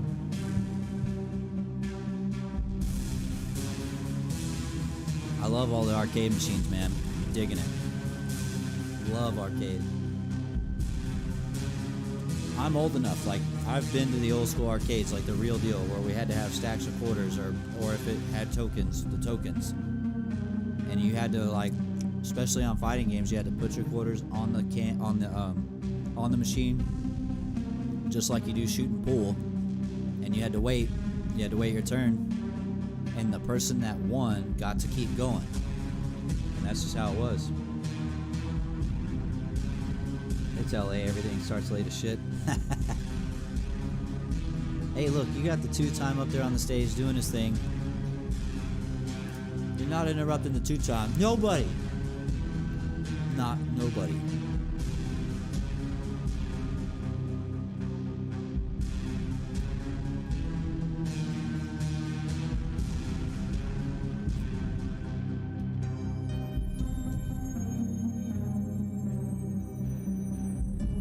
I love that Doc's like taking time to meet as many people as he can.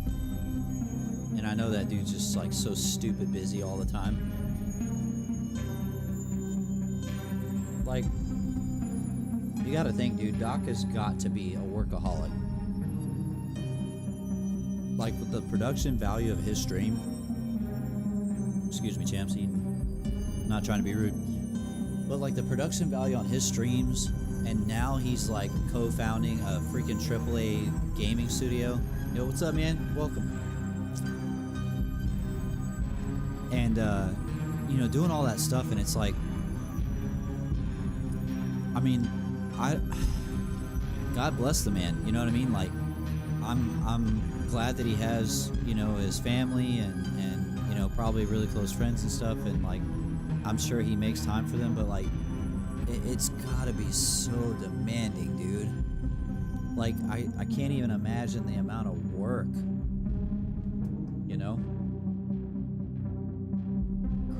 Crazy stuff. That's why I want to support his project, like, don't get me wrong, like, the founders pass is dope and everything, but even if I didn't have one, dude, I would be supporting this title. Like, Doc comes off to me, and the people that works with him, is like, they're super genuine, super straightforward, honest people. Like, they don't give a shit what you think. They tell it like it is, and they're building the game they want to build. They're tired of the game industry just like, messing around and not innovating. It's like, if you're into tech and you understand the dynamic between Intel and, yo, what's up, y'all? Miss y'all. Wish we could be there. Totally wish we could be there. It looks like it looks like a total blast. But like, Intel they didn't innovate, right? So AMD spent like 2 or 3 years and blew past Intel as far as like desktop CPUs go, right? And that's like what a lot of the gaming industry is doing. Is the AAA gaming industry is just, Halo Infinite is a freaking shadow of its former self. And I don't want to get into the weeds on like why.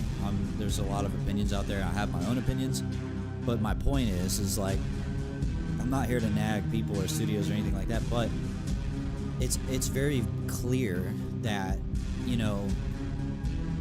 they've forgotten or lost track of thinking outside the box and innovating, right?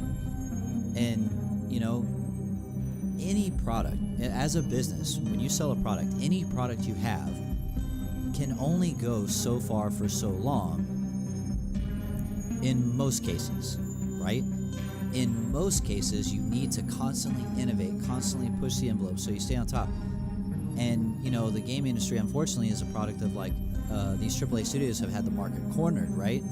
And none of them are really trying that hard to like outdo themselves. So it leads to this stagnation period that we're in, right? Where people are just having a hard time getting excited about games at all. And, you know, that's why Doc and his crew, they're doing what they're doing, right? They're going to push the envelope. I mean, they're creating a new genre that we haven't played before. That seems to be a hybrid of like existing stuff, right?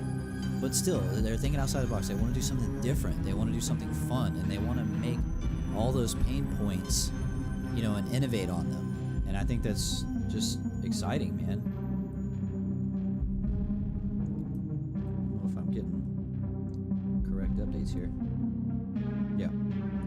Let's see. Rice says, hear me out though. The game must be really bad if it's going to fail. Worst case, if only Doc plays it, the game will have plenty of a community.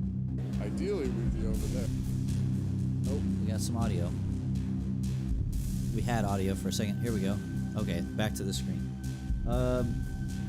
That's why I have. Yeah, like, I mean, you're right? Like, let's assume the worst. Like, Project Moon ends up being total shit, which we know it won't be. But even if it was, he still has his community to like really give it a good, honest try, right? And that still makes a big difference. And I'll say this much. The way they're doing the founders passes and like the community involvement from every level, from the tippity top all the way down, even if the game is bad in the beginning, because they have that much layer of involvement with their community, they have the ability to make it better, to make it the game it needs to be, right? And that's assuming worst case scenario, right?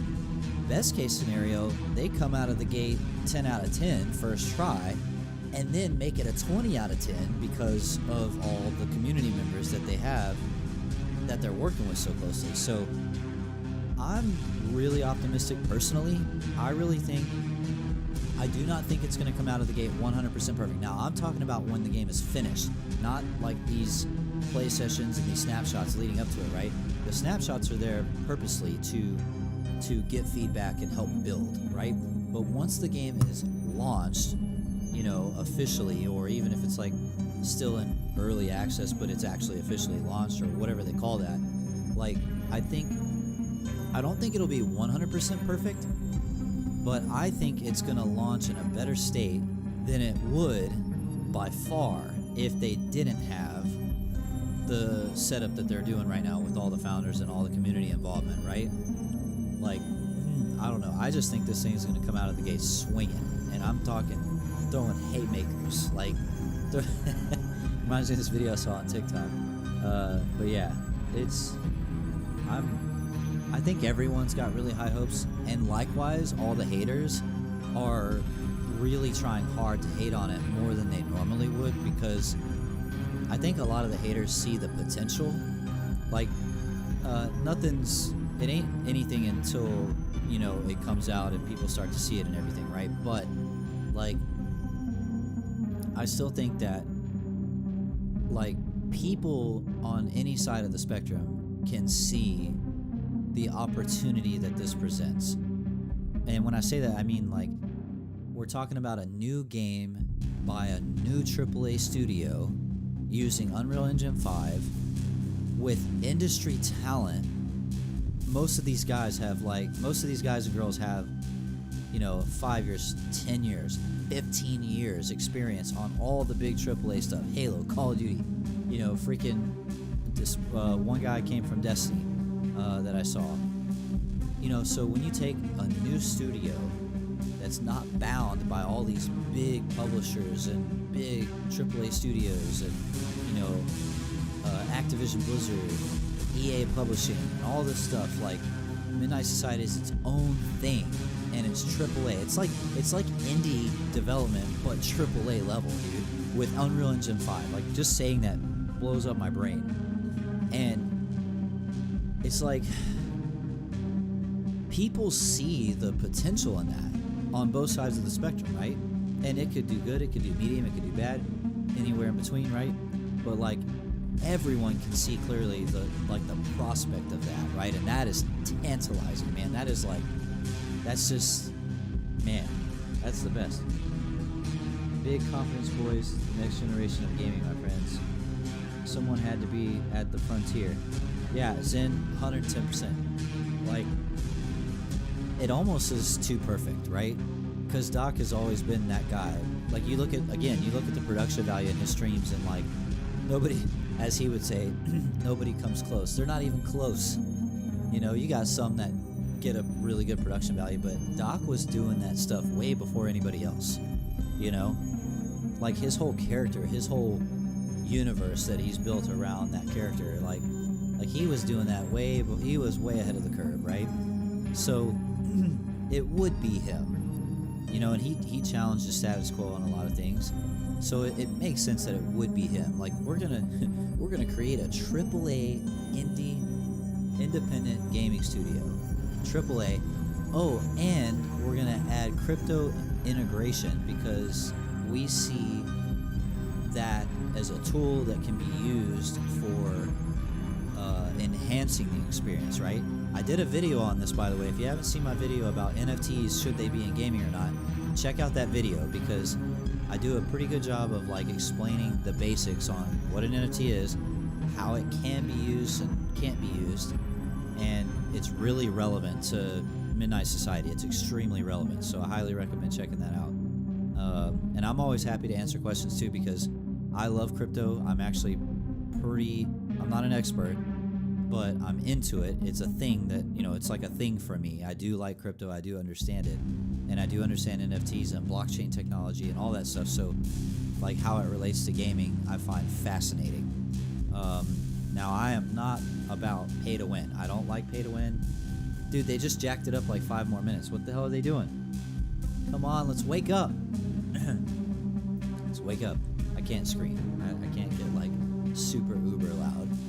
Maybe on the weekends or something. But like NFTs and gaming, man, like I know people have a lot of opinions and stuff, but the best way I would explain is blockchain, crypto, all that, it's a tool. It can be used for good or bad. And it really just depends on who's using it and what they want to use it for. That's the gist of it, honestly. So, Zen, I do have a Discord. A Discord server? No, I don't have my own server yet. I haven't created it. I'm gonna wait on that because it's just one more thing to manage and keep up with, and I'm still trying to like figure out a workflow for the content that I am creating. So maybe one day, like if I get enough of a following and I have some people that I can trust as mods and things like that, but that'll come later. I'm not there yet, right? Like it's in the peripheral. Like I know it needs to be a thing, but I'm not there yet. But I appreciate you asking. Would love to chat crypto. Hey, you know what? If you're in the Midnight Society Discord, if you see me and I'm on, you're more than welcome to DM me, or if we need to jump into a chat channel. I don't know how many of those they have, or maybe one day I'll see if the mods will let me jump in a channel for like an AMA kind of thing. Like I said, I'm not an expert, but I do know enough of the lingo. I do understand a decent amount about it. I do invest in some crypto, and I am. Here we go. Hold on. We're at the live at the FaZe warehouse right now. The variants are getting in the door. You can hear the crowd. They're ready. Let's go. We are going to start the live stream in 15 minutes. So get your drinks, get ready, start finding your spot, and we're going to kick this off for everybody here, all the variants here, and all the variants at home. We'll see you in 15. Let's go. Hey, chat, who was that? Who was that? Was that Mr. Robert Bowling or somebody else? Who was that person? I want to know who that person was. Hey, did any other founders get followed by 402 by Robert Bowling? Did anybody? He actually did end up following me on Twitter, which blew my freaking mind. So crazy, but I saw him following a bunch of variants. So, like, that dude is super cool. Like, I wanna meet Doc, and I wanna meet him one day. and anybody else at Midnight Society. Like, dude, it would be just badass to meet all you guys, founders, variants, just Champions Club members. Like, the next event they do like this, I'm going to try my damnedest to go to it so I can meet some of you guys. All right, we got 15 minutes. I think it's for realsies this time. I think it's for realsies.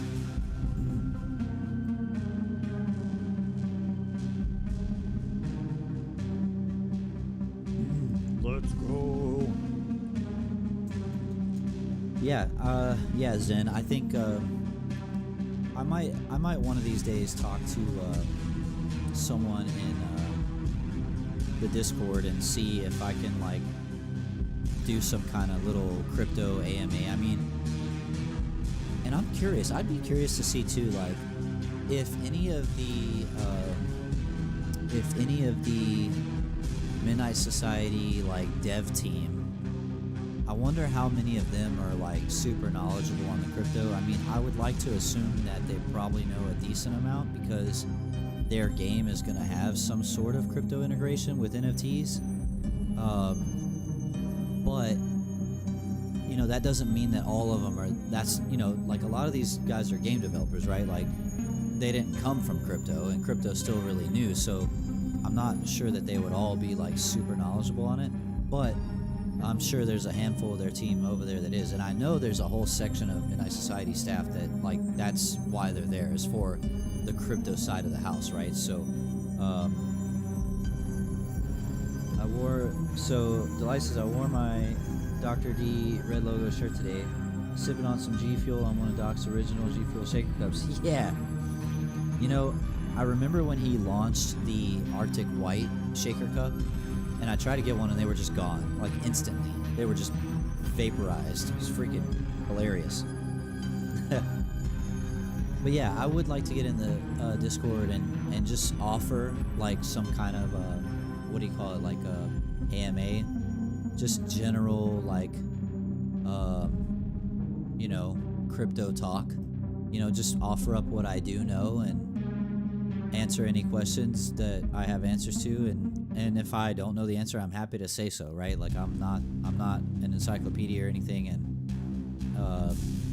I'm never, I'll say this, full disclaimer, I will never tell anybody to invest in something. Like, I'm not a financial advisor, like, legally. I see YouTubers say that shit all the time, and it's true. Like, to cover my own ass, I'll never really push anybody or offer anybody to invest in anything in particular. And I don't follow every crypto project or coin or token, so like I don't know like trend analysis, and you know, I'm not like that deep into it, but like the basic stuff, especially where it pertains to gaming, like I can explain the basics very well, and I can talk about what I think the future is, where I think it's going, and how I think it could be implemented, which again, I did a video on this, it's on my channel, and it really kind of does that basic breakdown lingo, you know, so, but yeah, I would love to get the Discord to do that at some point. I had 2 of the white ones, and they both broke. Damn. Helmet Fire told me to put all my money into Pogs. Yeah, wait, Pogs? Like, are you talking about, like, the old school bottle cap Pogs, like that kind of Pogs? Because your boy here grew up on Pogs. Me and my best friend, like, we played that shit. We played for keeps. He had a whole tackle box full of slammers. Like, his whole tackle box was just slammers. Like, Pogs, kids these days don't even know about Pogs, dude. This was like before the internet, man. This was like, and if you played for keeps, oh man. Oh, and he had some collector's ones too. I need to call him up and ask him one day if he still has all that shit. Slammers and whatnot. Yeah. Oh, dude, we had, me and my best friend, we had Pogs, we had slammers. We even, I remember like that Christmas he got, it was after it had been out for a while, so Pogs were still a thing like for a year or so at this point, but that Christmas he got like the one where you could make your own. So like you could take whatever and like turn them into Pogs, and then we would be stacking them like however high, and Bro, he had this slammer that I swear to God was like 3 inches tall, and it looked like an hourglass kind of, but it almost looked like a dumbbell weight, but with some intricate shit in the middle. And it was heavy, dude. It was like almost a pound or something like that. And it was like 3 inches tall, dude.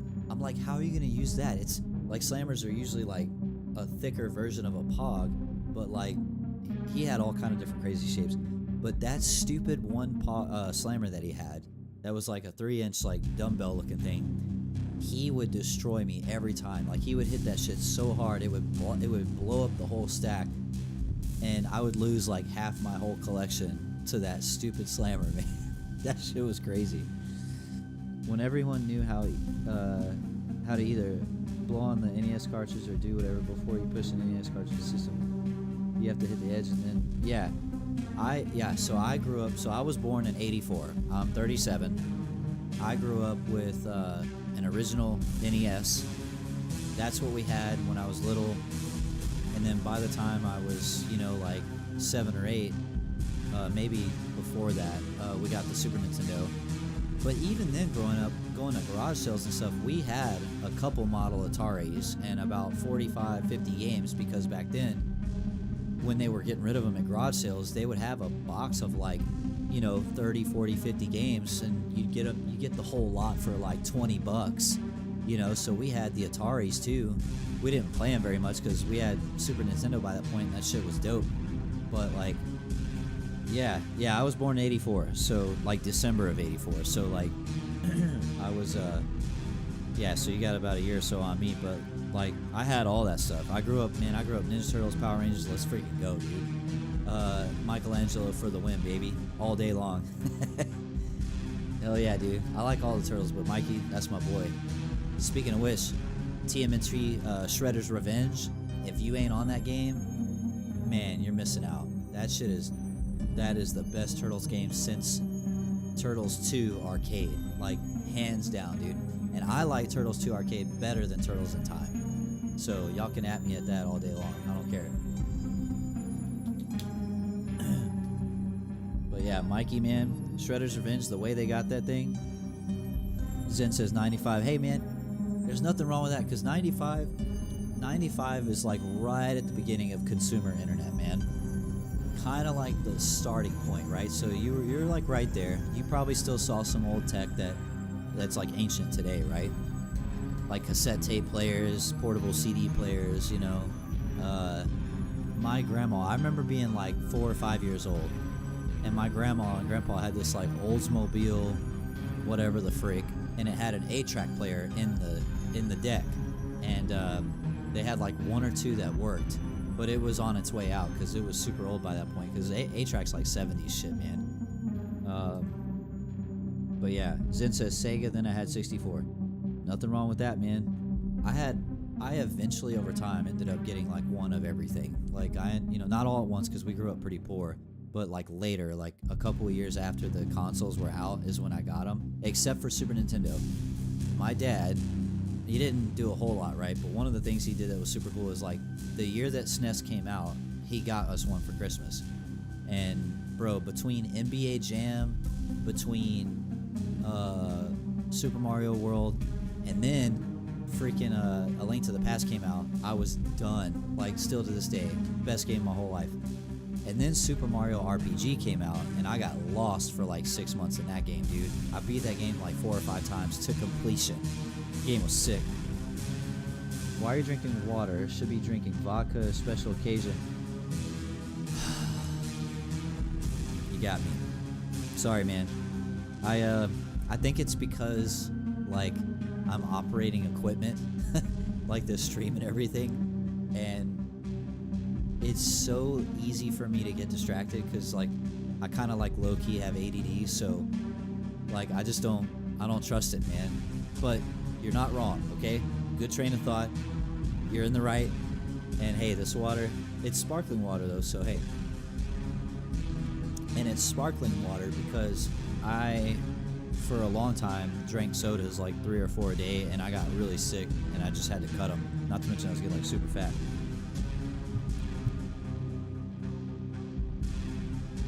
Delight says this MP3 player can only play like 3 songs. Yeah, this was like way before iPads and shit when they were first like when MP3 players were like a thing in the beginning. Yeah, you know they might be like a few megabytes worth of storage. You could store like 3 or 4 songs.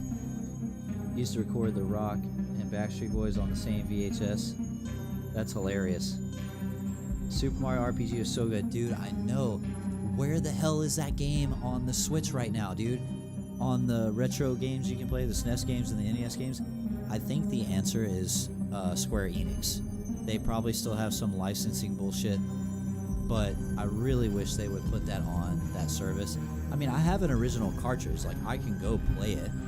And actually, I have an analog Super NT. I can play it in 1080p. But, you know, it's just, like, the Switch is so convenient, right? I wish they would add it in. Okay. 3.5 minutes. They better not extend the timer again. Like, this is starting to get a little ridiculous. Like, but hey, you guys said, you warned me. It's LA, man. They start shit late, so that's fine. As long as they start it soon, man. As long as they start soon. But hey, what am I complaining? I'm not going anywhere. You guys are hanging out with me. We're staying. We're staying till the end. Or, you know, if it ends up being some 3 or 4 hour fiasco, maybe not. I'm not going to stream that damn long. But I would expect the show to be like at least an hour, maybe 2, probably 2. I guess we'll see. I'm really curious to see Project Moon because again, I can't stream it, and I can't play it on stream at the same time while streaming this. Like my computer, I don't have a dual PC setup, and the PC I have can only do like one thing at a time. So I will have to play the screenshot later. What do we got? Killer Instinct. Hell yeah. The company that made that reproduction cart for Killer Instinct with the LEDs light up on the inside, I've got like 3 or 4 cartridges from them. The problem is they're pseudo out of business. Like, they're not technically out of business, but they're not technically open. I think they're on some kind of hiatus, maybe indefinitely, maybe not. They said last year they told me they're coming back, but that hasn't happened yet. And I actually had to cancel my most recent order with them because, you know, it was like 6-7 months out and they still hadn't like produced anything. They're super nice. They gave me a refund. Like, they're super nice people, and their product is like the best you'll find on the market if you're looking at reproductions like that. But like, I really would love to get a bunch more cartridges like that with the LEDs, but they're, you know, I don't think I'll be able to. So I just gotta savor what I do have. All right, we're about 1.5 minutes out. They have to save something to sell you later. Yeah, $5 they extend the time. Bro, I hope not. I mean, I get it. Like, they want to get it right. This is like a big deal. You only get one first impression, right? So, and it's a live event too. So there's even more pressure because it's not pre-recorded, you know. So I guess if they end up extending it a little bit, no biggie. But yeah, definitely.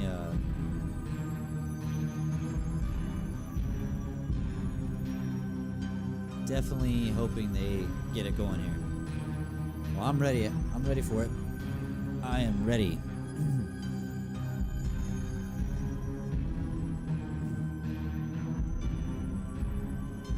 In 30 seconds, Project Moon by Midnight Society will finally be revealed. Will you be ready? I'm ready. I'm hella ready. Let's do this.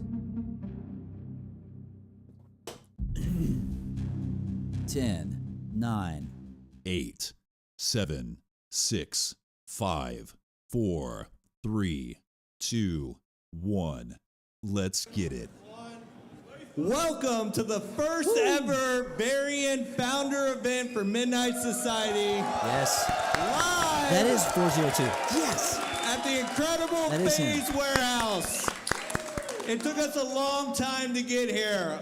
Building this incredible team, which you are all going to meet later throughout the night.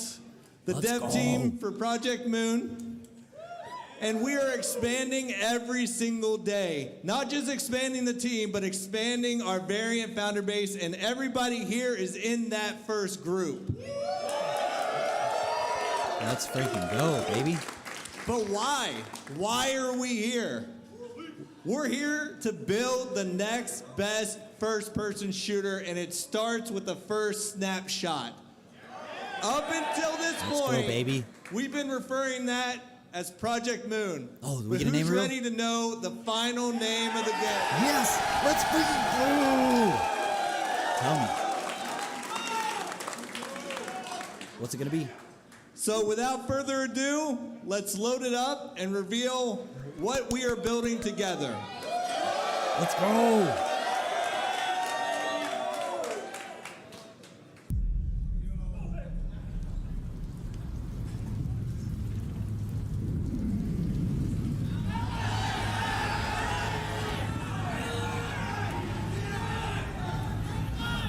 Oh shit.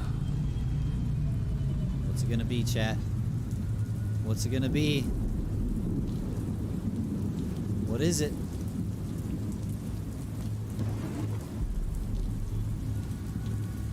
So ominous, man. C, D, D. Dead? Dead? It's called, wait. Dead drop? Dead drop? What is it? Is that it? Dead drop?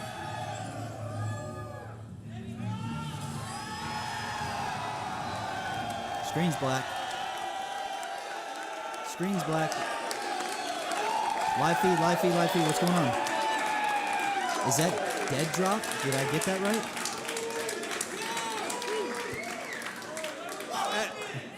Yeah, we're dropping right after this. We have PlayStations set up over there. PC PlayStations, not actual PlayStations. To test the build, what's going to happen next is after this, we want everybody to cycle through, play, watch each other play, talk about it, grab drinks. We're going to leave this stage, mingle with you guys, talk about it. As you get off the build, come find us. Let's chat about it. Let's start this process. Then we're Yo, let's go. Is it dead drop? Did I say that right? One last surprise. The build is just one aspect of this. Every 6 weeks, we are updating these snapshots, not just with the playable builds, but also with the variant guide. Now, we printed a special edition of issue 1 Oh, man. for everybody here to go through. Man, I wish So I now could've that the got logo's revealed, we're going to have gift bags at the entrance. I think you all got tickets. Go there, get your hoodie, get your variant guide. Oh, man. I'm so jealous. Oh, come on. Go through it. It breaks down every feature of the build. And just like the build's going to expand every 6 weeks, so is this variant guide, chronicling, detailing, visualizing. Everything that this group adds to the game is going to be in that, so that when we get to the end of this road, we have a beautiful, fat book. Hell yeah. Shows it Hell all. yeah. Without any more to say on that, introduce Katie, who's going to take it away, and then let's get down to business. Rob, thank you so much. It is not every day that you get to spend a Friday in beautiful LA getting to see a reveal from a AAA studio. Midnight Society has done so much. Doc has done so much. Let me hear what you think about Dead Drop. Let's get loud. Dead drop. Yeah, it is. Okay. Woo. 10 out of 10, baby. Let's go. Yes. Dead drop. Yeah. All right, we heard it from Rob. You have PlayStations. You're going to get to see some of these founders, the people who believe so much in Midnight Society, trying out the first snapshot of many for this game and for this roadmap. We're also going to be going throughout the crowd, getting interviews, seeing how people feel about Dead Drop, their first impressions. Make sure you look out for it, for Doc, for Midnight Society, and for all the action. Don't go anywhere. Woo. Man, that's exciting. Oh no, we got another 40 minutes? We gotta wait another 40 minutes? Please. Tell me it ain't so. Are they not gonna start showing like people playing this? Yeah, I could have used the stairs. Well, their audio's still on. Oh, come on, man.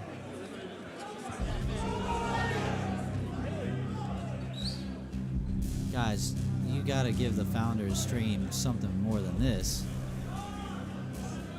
Surely they're not just gonna put us on a blank waiting screen for 40 minutes. I'd be pretty disappointed if they did that. I mean, technically speaking, I could probably go jump into the build right now, but I would have to end the stream to do it. Another 40 minutes after 30 minutes? No. I think we'll see them playing 40 as this next day's talk maybe. Dude, they have to start showing, like, that would be the whole point. Like, why? Alright. I gotta take a breather. I'm probably getting ahead of myself because I don't think that they wouldn't show what's going on. Like, that's the whole point of this stream. So let's give them a couple of minutes here. They're probably just setting it up. But yeah, I really hope they show something, man. Who wants to hear people playing a game you can't see? Nah, they'll probably show it. And you're right, the 43 is probably just like the next talking points or whatever, but they have show interviews and whatnot. And just so you know, guys, like I'm here with y'all. So like, even though I'm a founder and I could go download this and play it right now, like I'm gonna wait because like I want to see what they're gonna do with this event. But yeah, I really hope we're not waiting 40 more minutes. That makes me Oop, hold on. I'm gonna check Discord and see if anyone's talking about it.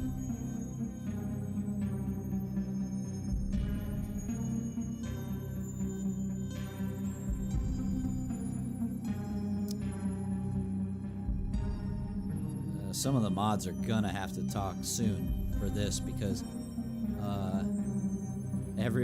everyone in the Discord's like, bro, 45 more minutes? And that's how I'm feeling. But that's so cool. Did you see the name, the logo? And they went vertical with it, right? So like it's all about verticality and a tower with this. Yes, there it is in Discord. Yes. I need I'm gonna screenshot that, man.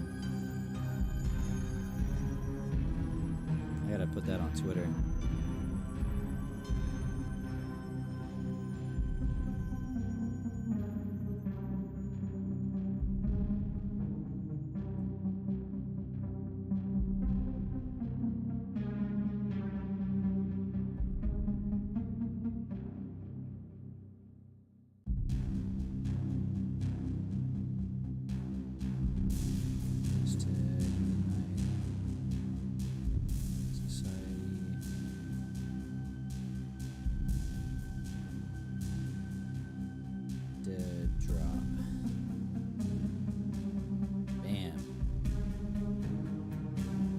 Yeah, man. All right. Showtime. Give me a second, chat. Messages at message. Dead drop. Let's go. They managed to switch on us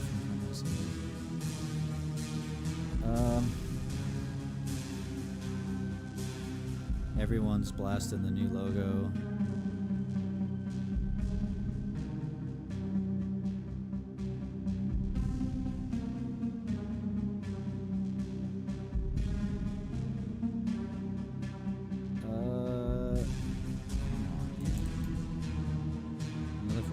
Check the intercept page.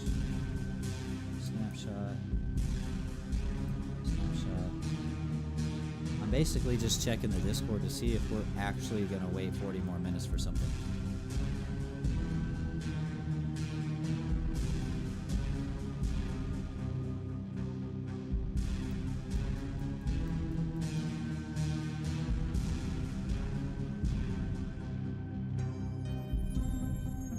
Damn it, I kind of want to load it up, but oh wait, here we go. Yeah, here we go. Woo! Here it is. All right, what are we dealing with here? That looks like a little bit more than a gray box. It is just a firing range from the looks of it. He's definitely got some kind of AR. Is there some kind of targets moving that's coming out to that they're shooting at? Oh, come on, show the screen, man. I love these guys, but show the screen. Get back to the screen. Okay, so the characters, it is like gray box character art with the rifle. Can't really see anything on that. And your timer graphic is in the way, guys. Wait, there's like helicopters in the background?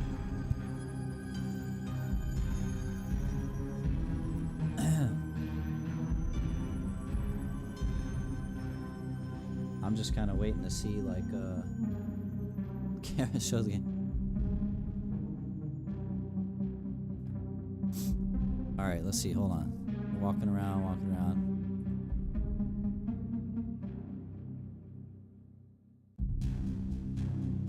All right, look, there was some railing.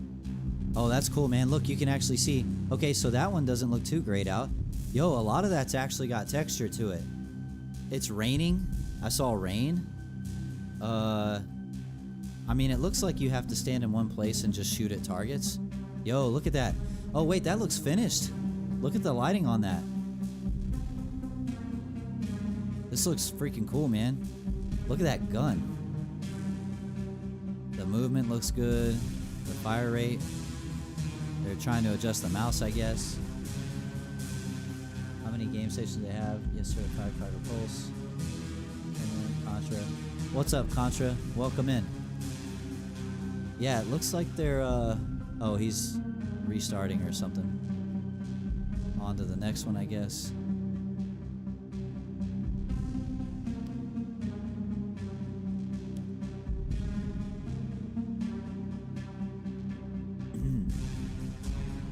Let me check the Discord again while we're... Man, holy crap, the Discord's going ape shit. Bro, this looks good. This looks good. I'm trying to just... The existence. Looks like there's some key art, maybe.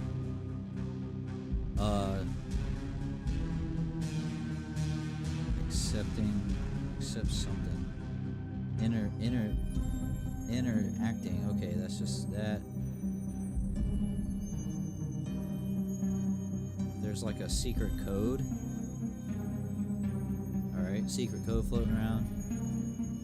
I'm just going through screenshots in the Discord. There's a lot of stuff they're looking to decode from the looks of it. Futuristic. Shout out to the cameraman. I know, right?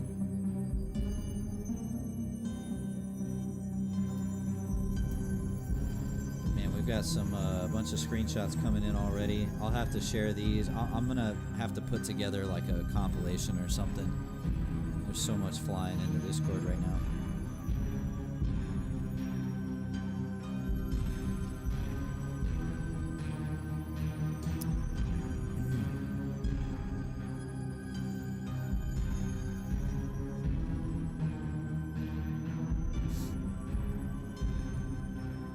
Lots of energy drinks. Yeah.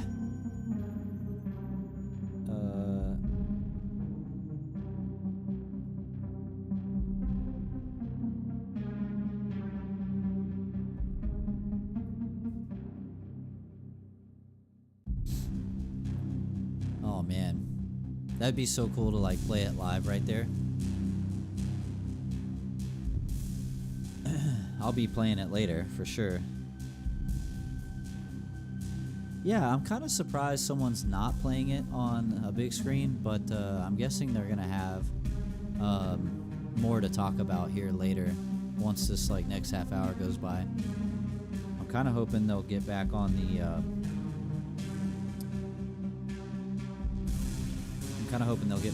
like the computer screen so we can see what they're playing.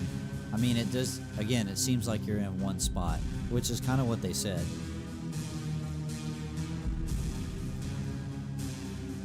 Doc is hiding in the dark alleyways, yeah.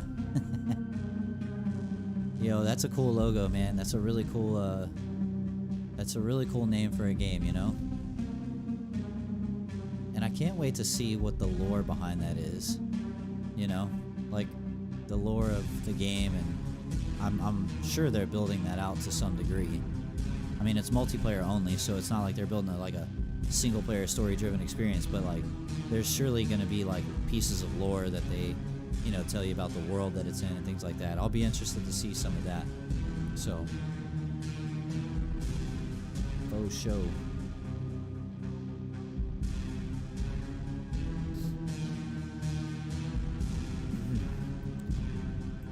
Let me check the Discord again.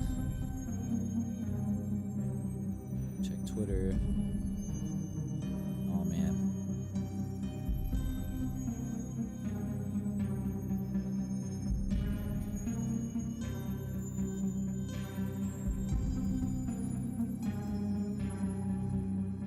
Oh, that's cool.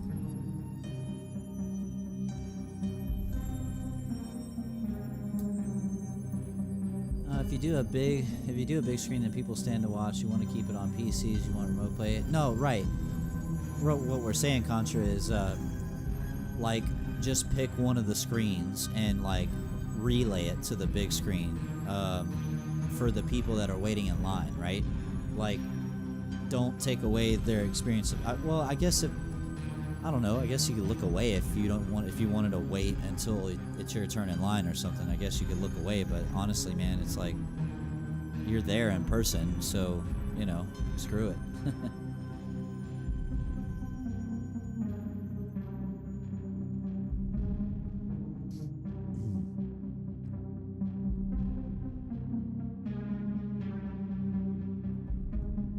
Hills, yeah, man.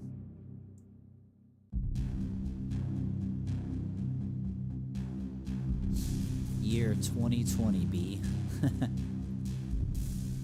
What is this?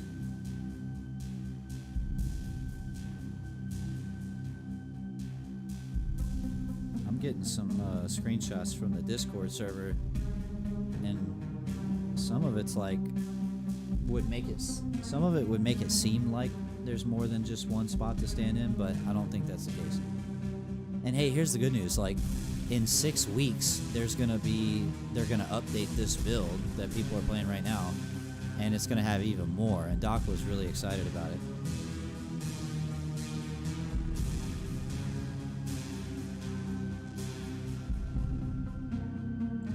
Yeah, the logo looks sick. I'm just reading some stuff in Discord basically, but like, yeah, the logo looks awesome. Someone in the Discord server is like, let's see how my 970 does. Screw it. I'm like, your computer's gonna explode, bro.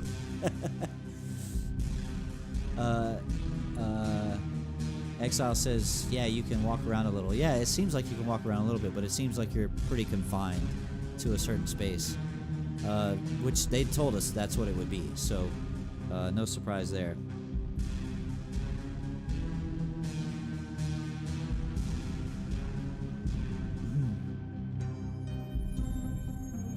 Cameraman, go back to the gameplay. We want to see the gameplay, man. Hook us up. Oh man, that is like the sickest. I need to download that image. That's freaking dope. Enter to drop in, dude. Oh. No F-bombs. I'm trying not to do F-bombs. That's a nice screenshot. That tower, dude, the main tower, which seems to be like the main tower you're going to fight in, looks absolutely incredible. I love the cyberpunk aesthetic. I love the whole dark alleyways scenario and everything. Like, man, dude. Oh, the merch. I'm seeing pictures of the merch drop in Discord. Oh, man. Oh, I can't wait. I'm going to be broke. I'm going to be so broke, man. Come on. Cameraman, we got to play. You got to show us some footage. Come on.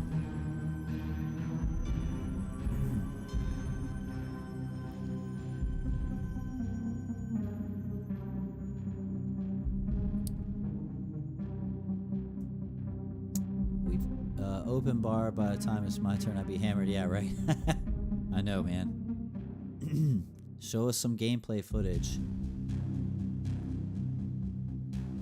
We need to see the gameplay footage right here, right now. Let's see it. Dead Drop by Midnight Society. Let's freaking go.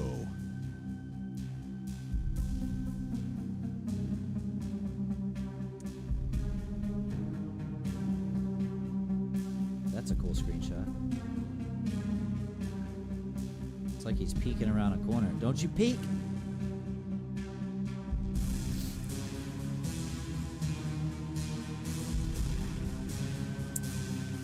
Oh, guys, cameraman, come on, dude. Show us some more gameplay.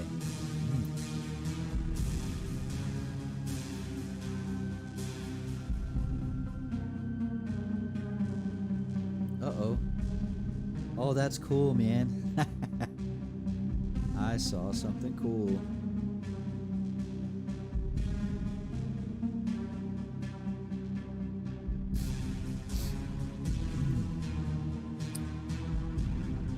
People are still asking, like, how long is the snapshot live? It's like, it's open indefinitely. From what I was told and what I read, it's open indefinitely, and they just update it every 6 weeks. So, like, we're going to be able to check it out as long as we want, which is great.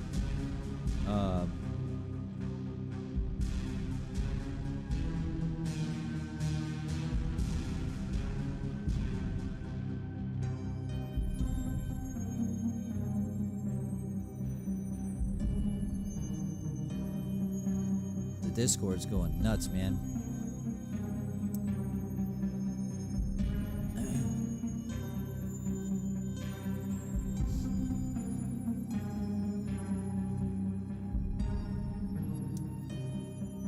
Anyway, if y'all are new here to the stream, thanks for showing up tonight. I appreciate you all. We're doing the watch party for the new game, the new playable snapshot of Dead Drop, aka Project Moon, for Midnight Society. And I am a Founders Pass holder to Zulu 2, and I will be doing live streams like this for every one of these events that they do. I'll also be doing playthroughs and stuff of any of the content that they give us access to, because we have full permission to stream and show it all off. So I'll be doing a lot of that throughout this whole journey as this game develops. And so if you want to join me along for the ride, make sure to hit the sub button and the notifications bell so you don't miss any content.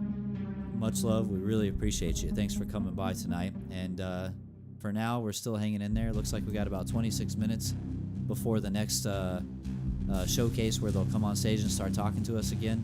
Looks like we got Doc there in the background. I'm going to try to do that stuff that Doc does real quick. Where is it? Filters. On deck, Dr. Disrespect greets founders and variants alike at the Midnight Society Founders event in Los Angeles. Here, now. Anyway, cameraman's doing a good job. Look, shout out to the cameraman. Cameraman's doing their job, showing off the event, showing off the crowd. That's what they're there for. This is an experience, right? And we're here to be a part of that experience. I do want them to show more of the gameplay, but we got to understand, and you know, the cameraman's got a job to do too, so they're doing the right thing. This is like a vlog, right? It's an experience. You got to film it. You got to take it all in, right? So, what is more merch? That's so cool, man.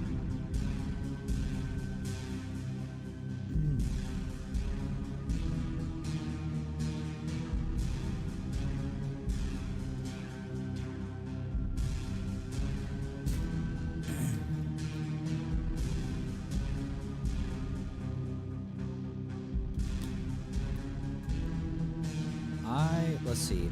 Shoot. I probably will check it out tonight after the stream is over and see if I can record some stuff, and then I'll probably get right on doing these videos tomorrow. Because, yeah, I mean, I definitely want to show off what I can and give my thoughts and stuff. And then maybe I can turn this live stream. There might be a couple highlights I can show off, or maybe I'll just edit them into what's going to be the next video. Man, I wish I could be in that room right there listening to what Doc's saying. I'm sure they're giving all kind of cool, like, info on their process and how they do stuff. Like, yeah, man, I'm definitely going to the next one for sure. Let me, dude, the Discord, I can't even keep up with it. Let me check Twitter real quick. More screenshots. Twitter's blowing up. Dead drop. That looks so sick. Yo, that poster right there. Damn, dude. It's no surprise, right? They have some of the best artists in the freaking industry with like hella talent and experience. It's like, man, dude. Yo, okay, there's a picture of a poster for Dead Drop, and like at the top you see like the variants, like boots or something, but in the reflection in the ground, in the water, you see the reflection of the variant. The armor that this dude is wearing, and with his helmet and visor cortex and everything, looks freaking sick. Like, I cannot explain enough. And it looks like it's got some kind of like viper symbol on his chest. So maybe he's part of some like guild or something. He's got like grenades on his waistband. He's got some pretty tactical gloves. The freaking vest he's wearing is just nasty looking. The gun looks pretty badass, and the helmets are freaking sick. This whole thing, man, absolutely ridiculous, man. If y'all can get in the Discord and see, oh wait, here we go. We got people, audio. Hello, everybody. We are on the floor right now at the Dead Drop reveal alongside Tom, who's gotten a chance to try out the game. And what is it like to be here for this? I mean, this is amazing. The amount of people that showed up for this, the fact that they've got a playable build here for everyone to try out and give like the responses to the dev team about what they felt. Like, nobody else is doing anything like this. It's just so refreshing to see in the gaming space that a company's taking the time to do something like this. Now, Yeah. you mentioned this to me off screen, but I want you to say it 100%. again. How did you feel when you first sat down with the game? Were you surprised? What were you expecting, and what did you get? Okay, so this is the first playable build that they've let anybody see or play, and it looks amazing. Like, the art style, the graphics, it is top notch, and this is literally the first time they've let anybody see it or touch it. So just for the dev team to be this far along so early, it's crazy. Like, just imagine what it's gonna look like when the game's actually done. Yeah. Now, I gotta ask, we get the reveal, right? I mean, something like a name reveal from a brand new AAA studio, that's a big deal. What do you think of Dead Drop? Dead Drop, guys. So that's the official name that Midnight Society dropped today. And I mean, there was goosebumps through the whole building. Dead Drop. Like, they've got a good name, a good studio, a good dev team. They're gonna do big things. I believe it. Certainly they will. All right. What else have you explored? Have you gotten to tour the whole building yet? What are you looking forward to? I have not seen anything yet. I'm trying to walk around, meet people, meet the other fellow founders and variants here, talk to Doc a little bit. I'm just gonna have a good time. Awesome, Tom. Thank you so much. And go have fun. Have a good time. All right, Russ, get over here. Howdy. All right, we picked up another one. This is Russ. Welcome, welcome. How do you feel being one of the founders at the first ever founders event for Midnight Society? Oh my goodness, it feels amazing. The energy here is great. Dead Drop was an amazing game to play. I can't even describe in words how excited I am. Okay, and you have I been would able to be do too. the play test, correct? Yes. All right. What were you expecting, and were you surprised when you sat down and loaded into the game at what you got? To be honest, I came in here with an open mind, and it really blew me away. Just Dead Drop looks amazing. The lighting looks amazing. The pacing looks amazing. I'm really, really hyped for this. What were you expecting from this event? I mean, did you expect a name like that? How has the whole experience felt so far?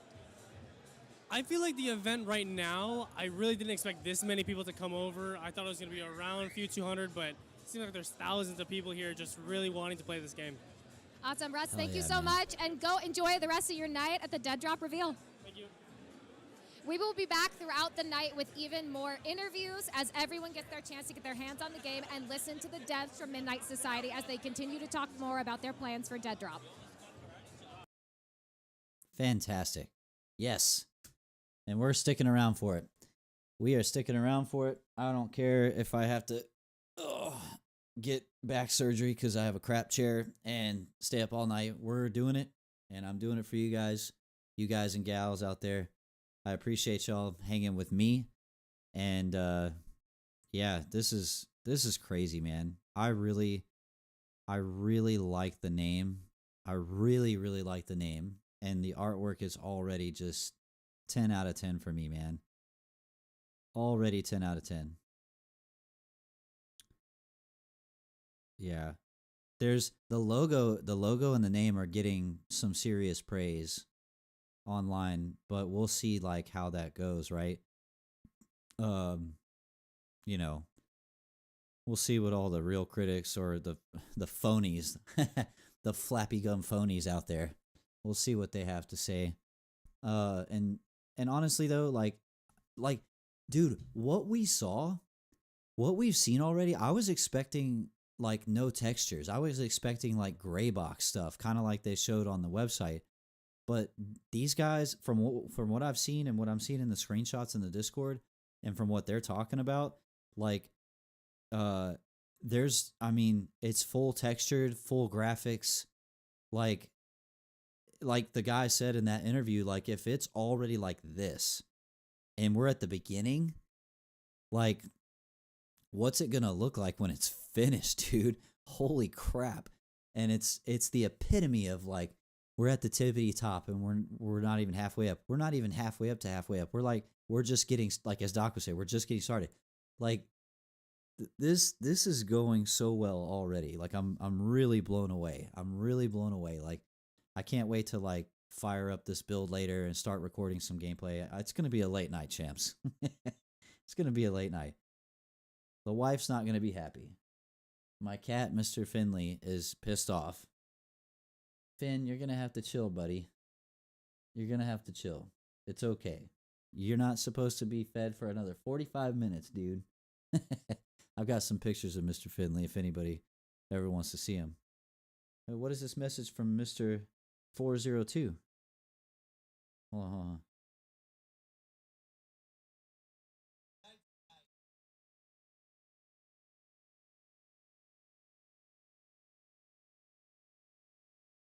I think that was from earlier. Yeah. Showtime. I've missed so many tweets, man. There's so much content. Man. Right. There is gameplay on YouTube. It's looking pretty good. Oh, I'm sure there is. Yeah, like I'm sure people are streaming it already. Like unfortunately, I'm doing this watch party so I can't, cuz I can't do both. But that's okay. I'm definitely going to like play it, record my own footage, do my own stuff, and post it, you know. So man, I'm so jealous. I wish I could have gone, man. I really wish I could have gone. You know, it's the first one, and I'm like, you know, but hey, that's life. That's okay. Like I said, the fact that we're able to be a part of this at all this early is just, that doesn't ever happen, man. That never happens. Oh, Midnight Society official posted this about half an hour ago. It says the year is 2020.B. ... 40 years after the climate wars. Interesting. Okay. That's an interesting tidbit of like lore. New lore. Who dis? Let's go. Midnight Society, blah, blah, blah, blah. Midnight Founders, yes. 2020.B ... That's interesting. So maybe the B is like a placeholder for whatever like like time that this exists in. It's not 2020. It's like 2020.B ... Like what the hell does that mean? And then it says 40 years after the climate wars ... And that's like all they're giving us right now. I'm actually pretty excited to see the lore side of it. I love lore. That's one reason I love Destiny so much, because the story and the lore is just, the writing is like, you know, better than Hollywood ever thought of. You know, it's just a damn shame that like Destiny could be a lot better in a lot of respects, but that's okay. Like it also is one of the best games of this generation. You know, and the lore has a lot to do with that. You know, the world building, right? So like when it comes to this game for Dead Drop Midnight Society, like the whole background story, the the aesthetic, the way everything looks, like that is going to make the game for me 10 times better. Like the gameplay experience itself is just one piece, like, but what's the world? What's the story behind it? Like all that stuff. I'm super, super excited about all that.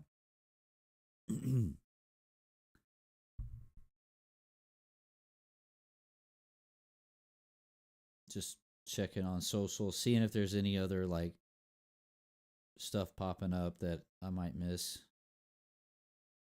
I was getting blah, blah, blah, blah.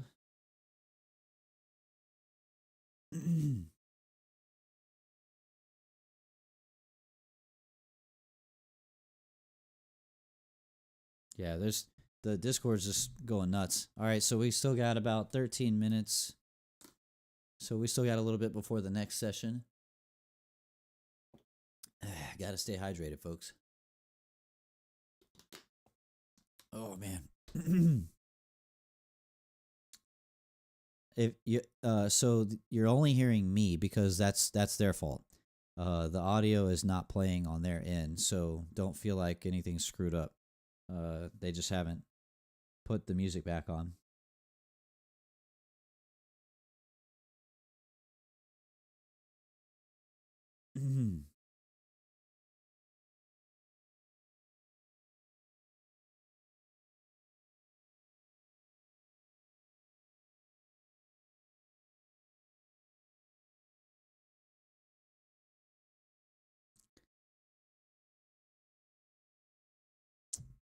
Gameplay. Yeah, gameplay on YouTube, man. I almost no. I don't want to pull up something else because they could cut in at any second, you know. People in the Discord are like, first snapshot already better than final Cyberpunk. I mean, it's kind of interesting, right? Because like it's kind of not fair. Like Dead Drop is being developed in Unreal Engine 5. Like Cyberpunk is developed in Red Engine, and it's a good-looking game on PC, but like it can't compete with Unreal 5, so I don't know if that's really fair. And this is just an early build, so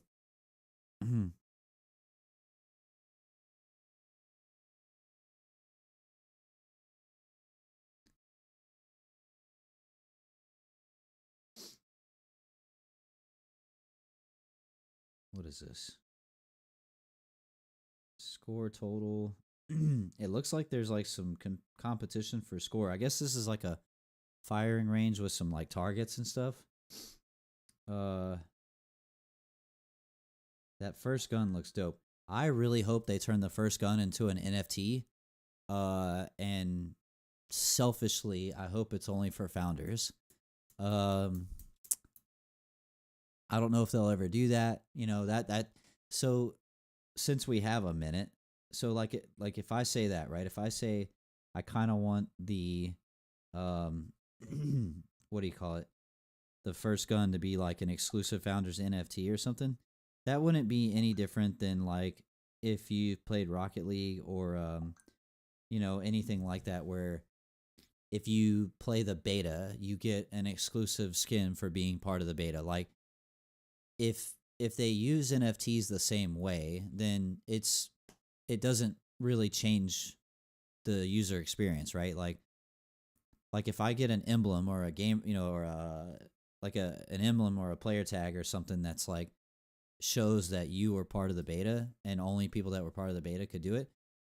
Like taking a skin or an NFT and making it exclusive to founders would literally be the same thing. It's like, hey, you're a founder, like boom, here you go.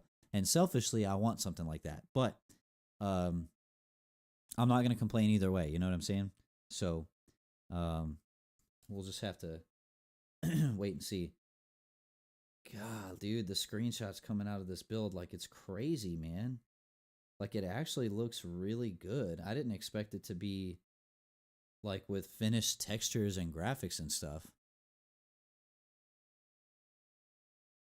and it's so industrial, so like busy, like with the levels and like what you're looking at and the buildings. And I mean, it's like when you think of the Matrix and how the Matrix is like a mega city, right? It's like New York times like a million or something. It's just constant.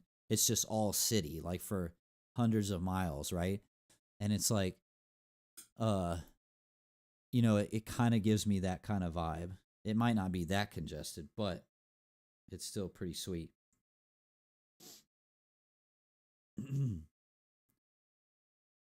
And Doc's over here being excited about Snapshot 2. I'm like, what the hell is Snapshot 2 gonna be?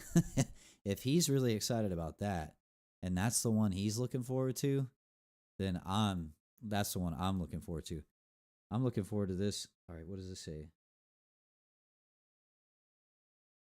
Black on black steel something. So in one of these snapshots, there's like a spray can, like a can of spray paint. And I want to say, let me zoom in on this because I think it says, come on, damn it. Let me get this screenshot. I think it says like black on black or something like that. Screenshots.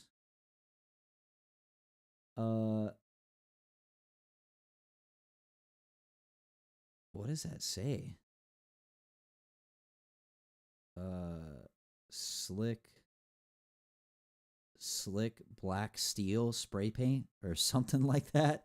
I don't know. There's like there's some Easter eggs in this. I saw a picture, and if you look off in the distance out on the horizon, there's a building out in the distance with Doc's logo on it. I think I saw that. So I'm actually pretty curious to see what that's all about. I know there's going to be like tons of Easter eggs.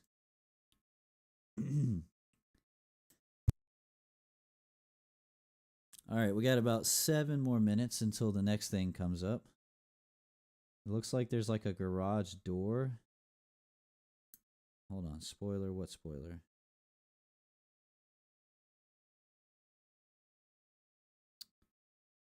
Okay, what I'm gathering from this playtest, this build, is they've tossed in a lot of stuff to look at. You can't touch it yet, but a lot of stuff to look at. And apparently there's a parking garage door with a single light on it that's locked that you can't get in yet.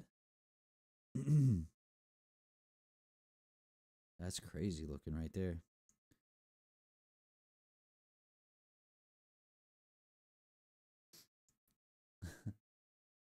I don't know if y'all can hear my cat, man. He's pissed.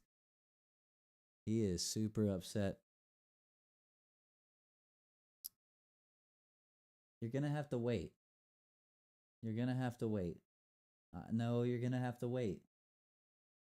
You still got like 30 minutes, dude. He's giving me that look like, come on, man. Hold on a second, chat.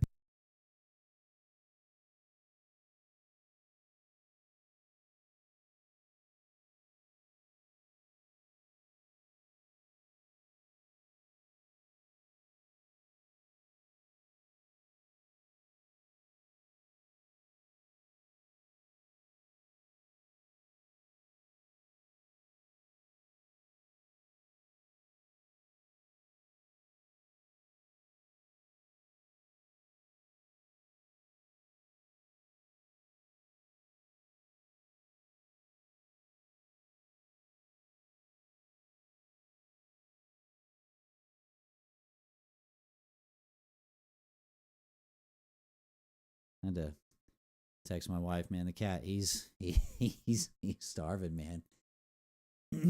Zen says there's bloom on gunfire. Crouching makes a big difference in accuracy. Really? That's interesting. Bloom, I hate bloom, but I think it's probably necessary for shooters in some degree. It has to be. I know there's some developers out there that hate bloom, but it seems it seems like it might be necessary. Really wish I could have felt out some leaning mechanics, but I'm happy to wait for it to be polished a little more. Just played through the firing range. Cool, man. Well, that's the beauty of it. Like, this is literally the first snapshot. We're gonna get plenty more. This is literally the beginning. Like, the fact that it's even this much right off the gate is pretty incredible. And just knowing that it's only gonna get better from here on out has got me so excited. Like I'm just beyond excited for what this is gonna turn out to be, and like like and recording everything and putting videos up, and kind of going on the journey. All right, we got about another 3.5 minutes. Checking Discord, Twitter constantly. Dead drop. Sees everything I thought it was. Blah, blah.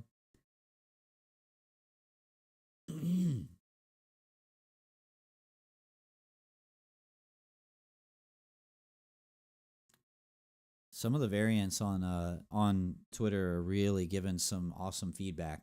They're so far everyone's liking it a lot, and the general consensus is that it's way more than they expected. And there's codes that are being cracked apparently. Dang, man.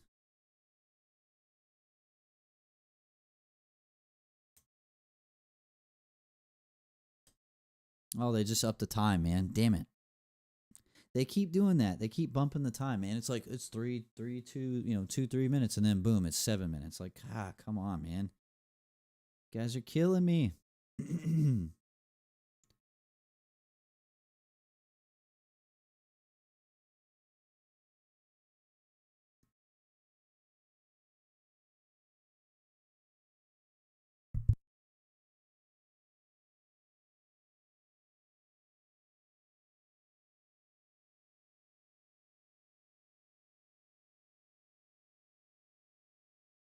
It would have been nice if they had kept the music on at least. Man,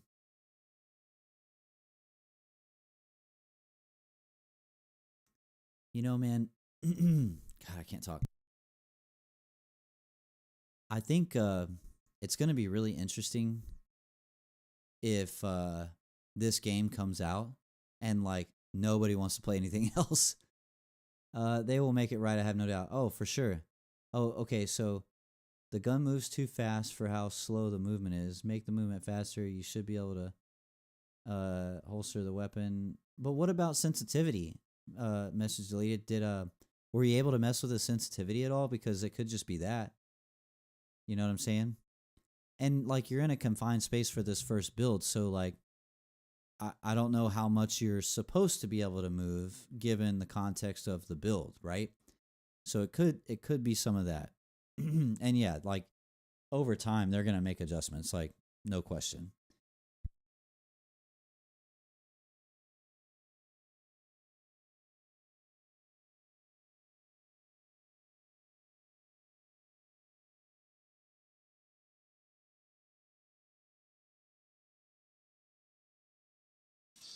Not TikTok, you stupid phone. Give me the Discord. My favorite part though.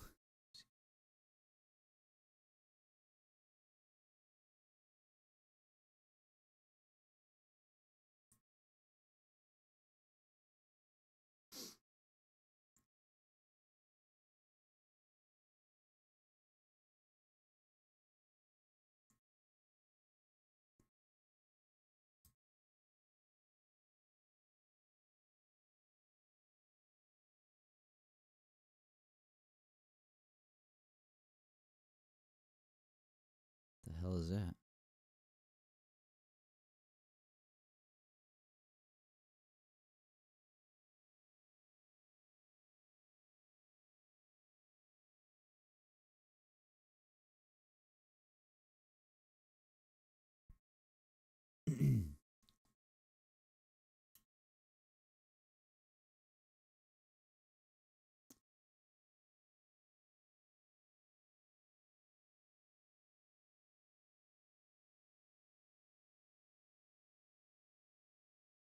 Jeez, man. I can't wait to get a hold of this game, man. I'm kind of sad that it's keyboard mouse only for this first playthrough. I mean, they said they really tried hard to like get controller support for it, but it'll definitely be in the next one. I'm a controller guy. Like I'll be able to do something with mouse and keyboard, but like if I have to drop into a real game, there's no way. I've got to have controller, so I'll be happy to see controller support on the next snapshot. But that's okay. Like that's what's cool. Like this one is really not like you know, it's just the basic stuff. So I think it's gonna be good. I also hope that it's like I hope they integrate cross-platform. I don't know if they've talked about it, and likewise, I don't know if anybody's really asked. But I really hope that there's cross platform for this game. You never played Escape from Tarkov, so I've watched people play Escape from Tarkov a whole bunch. But I've never jumped into it myself. And again, a shooter, so it depends on the game, right? If we're talking about a first person shooter, playing that on mouse and keyboard, I can't. Like the learning curve for me, it would take, I think if I dedicated probably like a solid few weeks to it, it'd probably be no big deal. I could probably adapt, but I really don't want to. Like it just jumped to 15 minutes. Son of a bitch. I'm just a controller guy, man. Like I've been playing on controllers since I was like 2 years old. And, you know, I also play inverted, which really twists people up, man. People get real twisted about that one. Uh-oh, we got a bot. Report. Unwanted. Bullshit. Get him out. Get him out. Hide user on this channel. Shit. I gotta go back and refresh the stream.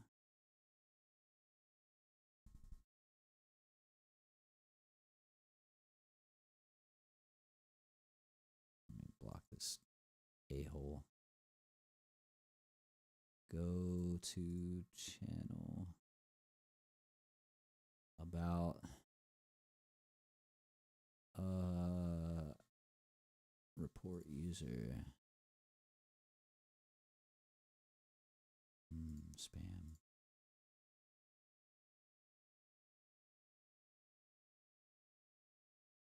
Okay. Good. Hopefully they're gone now. Zen says, Escape from Tarkov helped me get better at mouse and keyboard. First-person shooter. Could never do Apex on mouse and keyboard.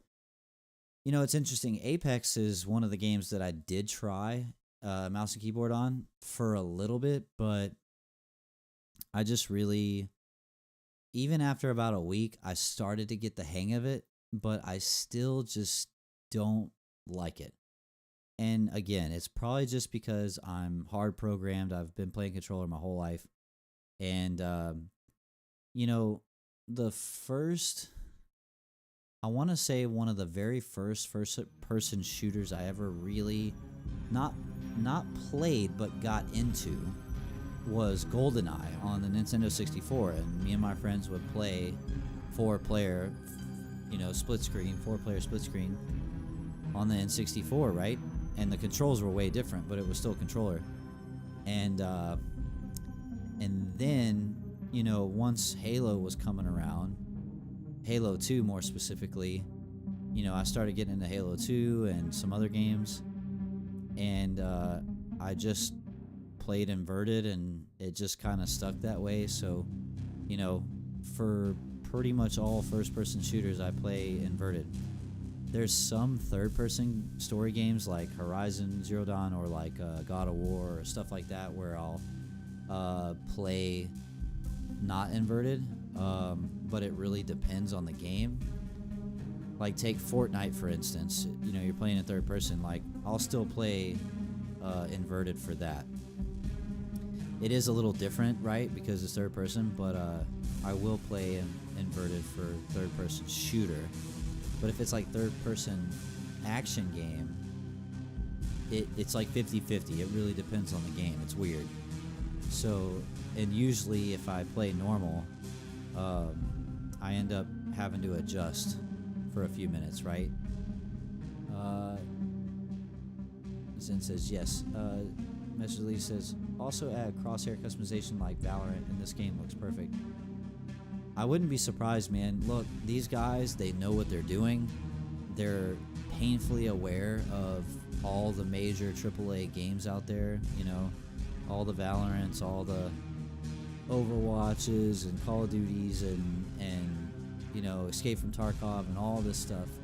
Like, they're very aware of all those things, and I'm sure they're going to implement something that really works for this new genre, right? That's something I kind of keep telling myself, is like, this is a new genre of game too.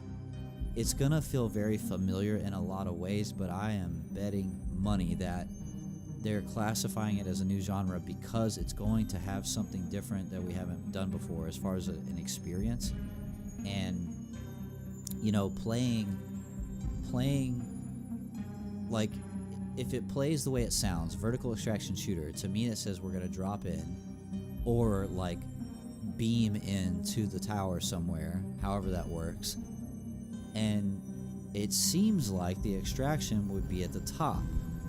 So my question is, like, what's the goal? Is it a battle royale like Last Man Standing, and you have the option to extract early with your gear?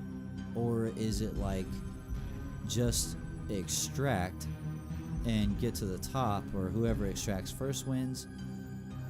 Or like if it's an extraction game and you manage to kill everybody else but you haven't extracted, do you win by default because you killed everybody and the extraction wasn't necessary? Like, that's where a lot of my questions come in, is like, with this new genre, like, what does a gameplay match look like? How does it work? What's the goal? You know, what are all the things you can do, and how does the loot game matter? Is it like Escape from Tarkov, where you can, you know, just, you got to get all this crazy loot and there's some kind of progression and stuff like that? Or is it more like a battle royale where you drop in, you get what you can, and you just got to get the hell out or kill everybody or something like that, you know?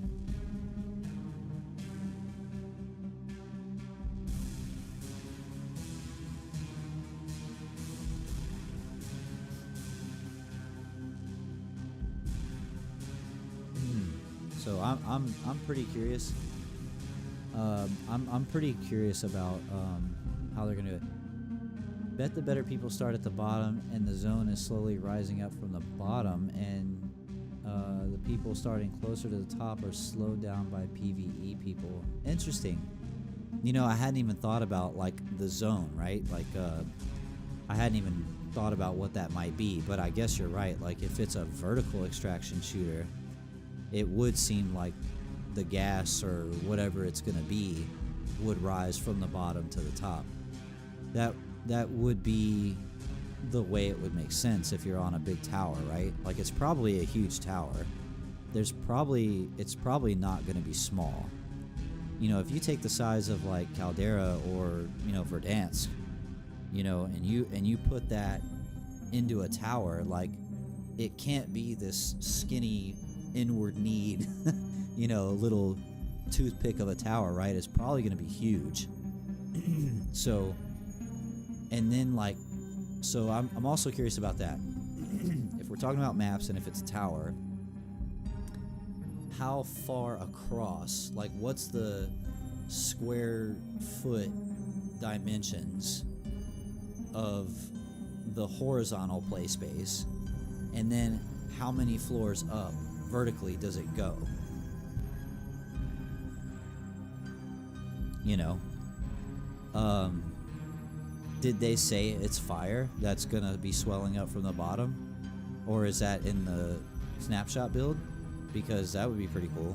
I guess it would make. You're probably right. Actually, you're probably right, because even in our founders passes, our NFTs, our variants, some of them, like mine, have fire in the background. So yeah, it probably is fire.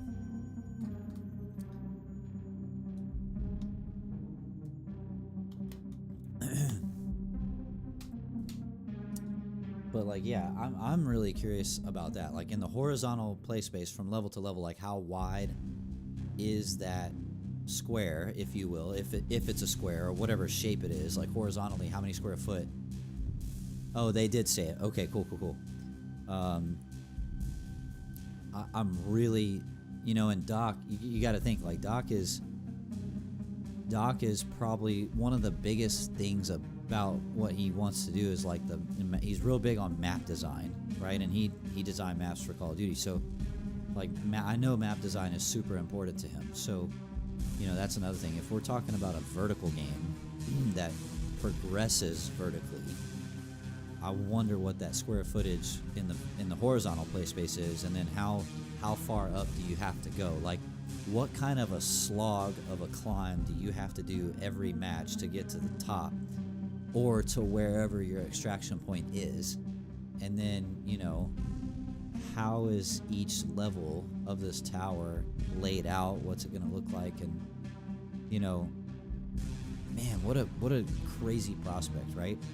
It's it all just sounds super cool, and I'm super curious to see how they approach it. You know, nobody's done anything like this. I mean, you've had dynamic maps in Battlefield, in Call of Duty a little bit, right? You've definitely had some dynamic maps and some dynamic weather and stuff, but and I think Battlefield made it where some levels just completely change after a certain amount of time in the match, which is super cool. I love stuff like that. But for this game, you know, I'm not expecting them to have dynamic movement with the building that we're in, or aka the map. But I am curious to see like how that changes, right? What their approach on it will be, and you know, all that kind of stuff. So, well, we're again back at about 4.5 minutes. I really hope they don't keep dragging this out. This shot clock has been brutal tonight. It's been brutal. But I appreciate you all hanging out with me. I hope I'm at least mildly entertaining and providing some discussion. You know, and hopefully we'll get some more. Hopefully they don't change the clock again. I really want to stop looking at this clock. I guess that's one of the perks of actually showing up to the event, you know. But that's fine. Let me do a round of social media checks again. Hey, for anyone that's into the in the fighting game community, the FGC, I think Evo is next weekend, so I might be covering some of that. You know, my channel is not going to be exclusively for Midnight Society, but Midnight Society will probably end up being the primary stuff as more and more snapshots come out and more info comes out. And of course, once the game launches, I'll be playing it regularly and covering it regularly. I kind of hope that this is the start of a real serious growth journey. Like, I think it would be really cool to, you know, this be the starting point, and then in a year or two, you know, I'm really somewhere with the content. I really hope that's the case. That would be a lot of fun. So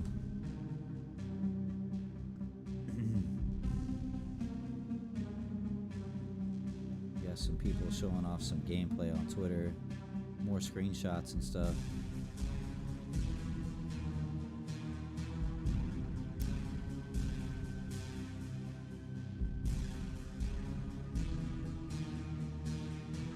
All right, we got a couple minutes. Hopefully they don't change it. The idea sounds fun. I know, right? Like, you know, even if Call of Duty did it, even if PUBG or Call of Duty did it, and they said we're just gonna make this huge ass Jenga tower, and the goal is to fight your way up to the top and see what happens. Like, I mean, yeah, like that's a cool idea. Obviously, you want to add more layers to it, right? Which I'm sure they will. And you know, map design is everything too. So the way they can the tower idea is so interesting because, you know, there's so much you can do with it. So many stairways and doorways and shortcuts and passageways through the building, right? That they could just create, right? You know, you think of like Bruce Wayne and Wayne Tower and all the secret passageways that's in Wayne Tower, and it's like they could implement stuff like that, you know. I wonder if there will be any interactables with the map. Like, is there going to be any destructible environment type stuff? Like, are you going to be able to smash through a wall? Like, if you have a riot shield, you know, and you spec out your character a certain way, can you like smash through certain walls if you have certain gear? You know, I know that's kind of random, but like, I'm curious what kind of layers like that they may or may not add. All right. Okay, hopefully they don't screw up the clock again and dump another 15 minutes on us, but it should be starting back up here in the next 30 seconds. Let's go.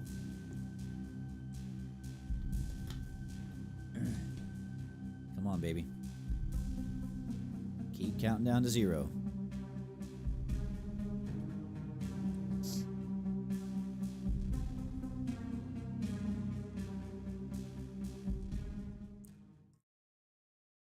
Let's keep it counting down to 0. 5, 4, 3, 2, 1. We're back at the FaZe warehouse. We've spent the last 30, 40 minutes getting some time on Dead Drop. Let's go. Oh, man, it feels good to say that name. Dead Drop. Yes. Woo! Man, now that you've had some time to do it, the variants at home have time to play it. We're going to take some questions here a little later, but we want to spend some time to talk about Midnight Society, why we formed it, why we're taking this approach, and get your questions about it, because what we're doing here has never been done. Normally, back in the day, and I've talked about this with a few of you guys on the floor already, you would come up to me at conventions, at COD XP, at different stuff, and you'd have feedback for the game. But by the time you're giving me that feedback, it's too late. Yep. Game's going out the door, right? We're in marketing mode at that point. And a lot of why we formed this studio, a lot of the basis of that was from those interactions. I see a lot of familiar faces out here of people who were in that COD community with me talking about that stuff, and we are trying to change the industry in a compelling way. And how we do that is by snapshots like this, right? This is our approach of every 6 weeks delivering new builds. Now, after we ship those builds, what do? We get together.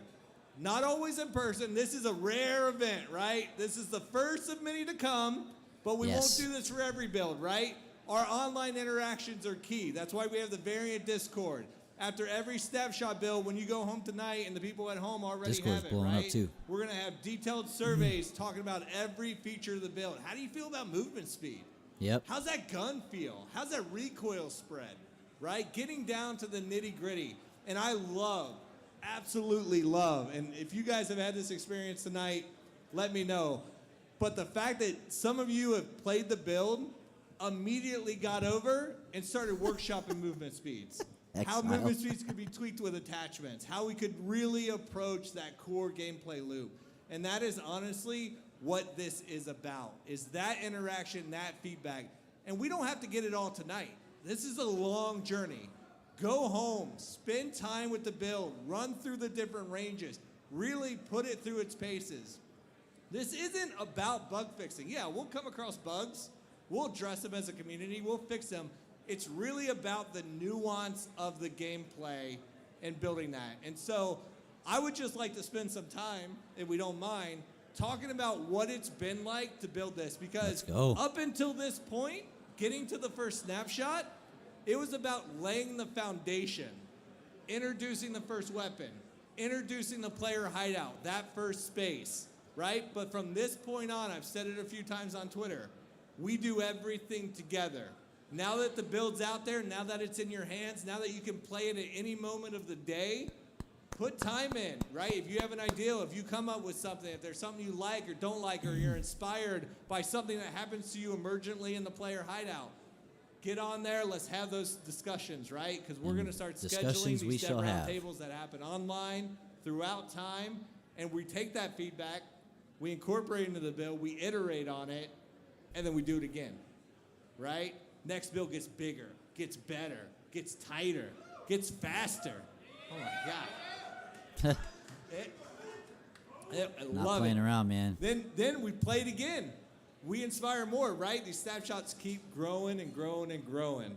Like so I what would I'm love hearing. to just hear, maybe Quinn, you could kick us off on just like, what has the experience been like of building this game in this manner, right? It's very different than how we've been building games for a while. It's like, how do you feel knowing that instead of 2 years, in 6 weeks, people get to see what we've been working on behind the scenes each time? Well, that's a serious question, Rob. I'm a serious man. I would have to say there's a lot happening right now inside of me, and honestly, a lot of it is there's nervousness because we're all here together. Win. There's also excitement because we're all here together. But when I really think about what this process is going to be like, every 6 weeks of dev time, where us as a team, we get together, what do we want to make? We're going to get better. This is just the beginning. We're learning together as well. We're forming our relationships. And I love to see not just us, but everyone here, we're all forming relationships too. How many people that I've been able to talk to and learn names just tonight. And I've seen other people here get to know other people here, other variants, exchanging variant names. What's your attributes? What does your variant look like? People that are making friends right here Zulu too, at baby. this event. So for me, that is like the most exciting thing, because I've done plenty of games in development where you go dark and then you hope you have something at the end that people really like. And here we're flipping on its head. And that's why we decided to create and found Midnight Society, is so that we could all be here together in this room and to learn from each other. You guys get to play it, tell us what you like, what you don't like. And I've said this to a few of you, don't blow sunshine up at us, you know? Tell us if you don't like something, because the game's not gonna get better if you're just telling us that something's always great. So 100% right, for me, man. that's one of the most exciting things about this team that has formed, and we're still growing, looking for more people. And we have this build here, which is exciting, but it's just the first step. Love it. That's a really crucial point that you just touched on, right? We, this group, need to be the most critical people of this game before we finish it, right? Before it gets outside of this inner circle of the greater populace of gaming, we are the ones who need to beat it up. We are the ones that need to hold it to task, right? Because so many of us have been in that situation where we are emotionally invested in the game and it's just not hitting the mark for us, right? For whatever reason. But there's nothing we can do about it. We're doing this because now there is something we can do about it. And it's only gonna work if we all call bullshit when there's bullshit. Yep. If we all point it out when That's right. something's not working, right? Because everybody in this room, you flew here. You drove here, you walked here, you waited in the sun for hours. Yep. We did that because They we all did, have man. a common passion for getting this right. Because we want something to play, we want something to love. And so that's the focus of what we are doing here, is like make sure that we're getting it right, because it's on us. It's not just on us, right? It's on all of us to make sure we're identifying the things that matter and iterating on them. So I love that. Yeah, and that's Don't something blow that's great that Rob said, is when he's saying us, he does not mean us. He does not just mean, Whoa, camera Praz shake. or Ryan or Sumit. Sumit's a tough critic. We all know Doc. He's a critic, right? Right? Yeah. No, not Doc. I mean, he's thirsty. He's so thirsty for something new in the industry, right? He's Midnight Not Society's Doc. biggest fan. I mean, Yeah. look at him, right? He wants something fresh too. So we are our tough critics, but we need all of you to be tough critics as well, because we don't just want to make another cookie cutter kind of game, another shooter that is just going to fade away into foreverness, right? So that's why all of us are tough critics, but we need you all to be tough critics too. Yeah. And so this first snapshot, what we are focused on now is introducing the first weapon, introducing the first player hideout. That player hideout's going to grow over time. If Nice. you've had a chance to play it, I'm sure you've noticed there's a lot of locked doors in there. There's Yep. a few open ones. There's a lot of locked doors, right?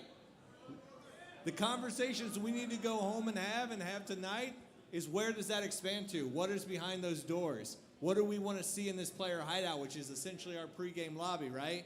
When we head into that tower and come back out and we're breaking down our loot, we're doing all of that, right? What do we want to do? What are the spaces we want to have available? Those are the discussions we want to have.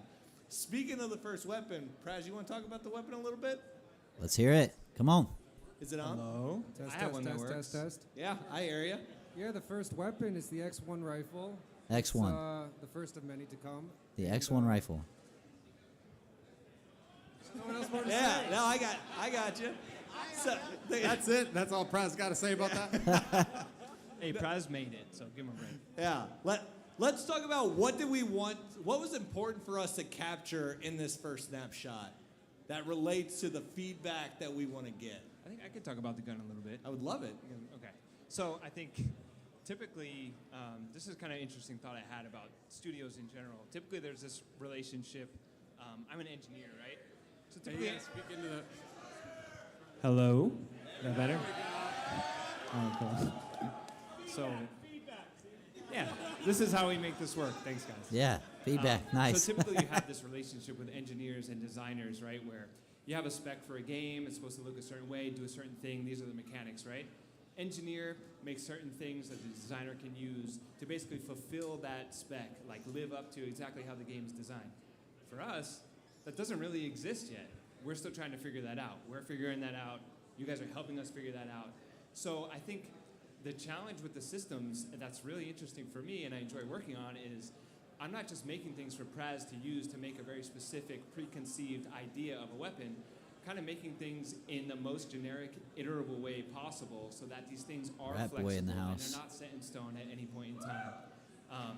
So I think so far what you see with the gun that is in there is what Praz was able to express with the tools we currently have. So whether you guys like the gun how it is exactly, or there's even more expressions that you want to see with the guns, like attachments, things that you talked about, that's the kind of feedback we need too. Things to Tons make of available attachments. so Give me people all like the Praz attachments. can, Give me all of them. basically make those things come true for you guys.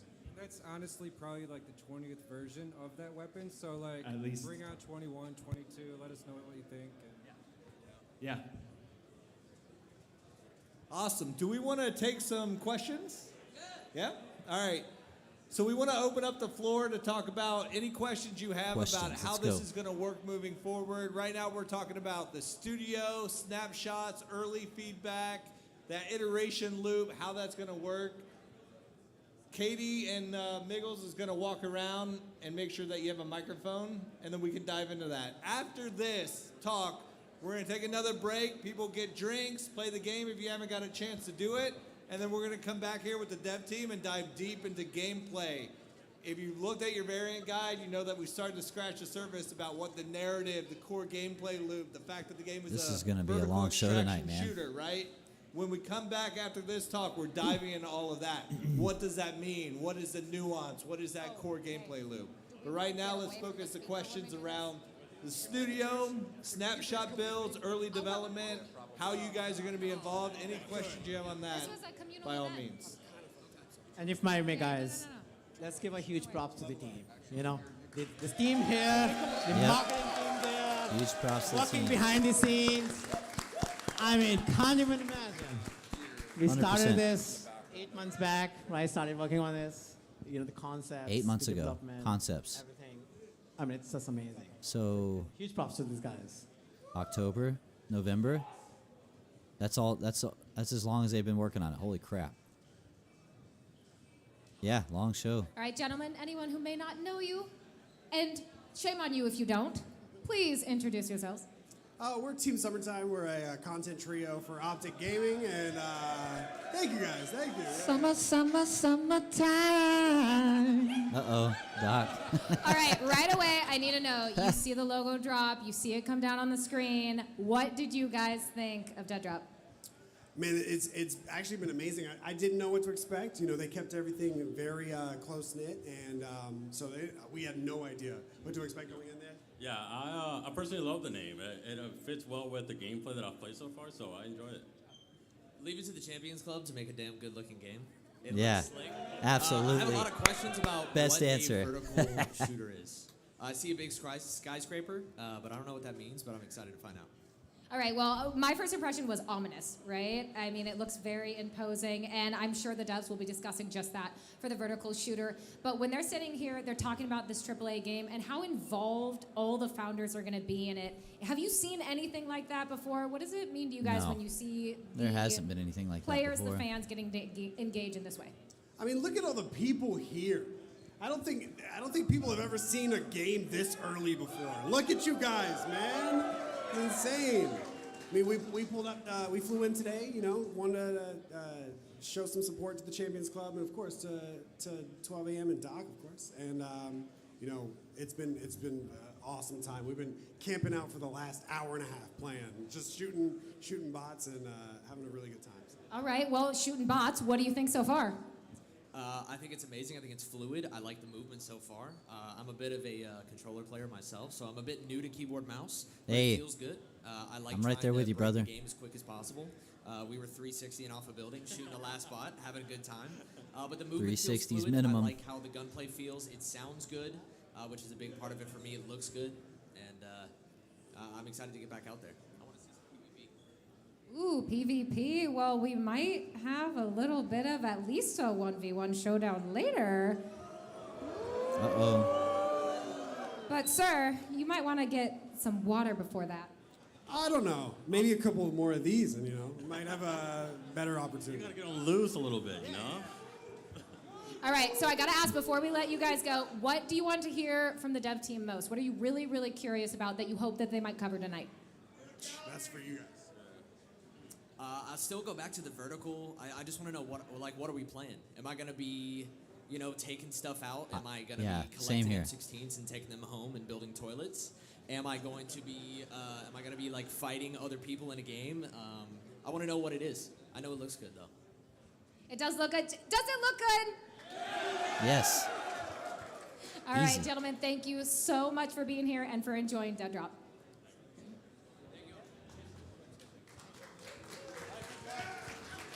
Back to the main stage. Back to the main stage. Okay, so there was a lot in there. I think one of the questions was, hey, what is this? What is a vertical shooter? What does that mean? And am I going to be, you know, are we going to be taking stuff home and building toilets? I don't know. That's pretty interesting. It's up to you guys to help influence that. How much do you want to take materials back and build toilets, right?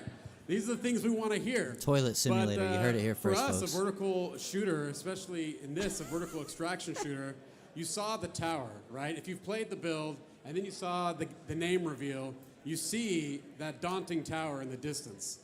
And we're not going to be revealing too much about that, but what you can expect from a vertical shooter is, from a level design perspective, there's a lot of what we call over, under, and around kind of flow, like movement, right?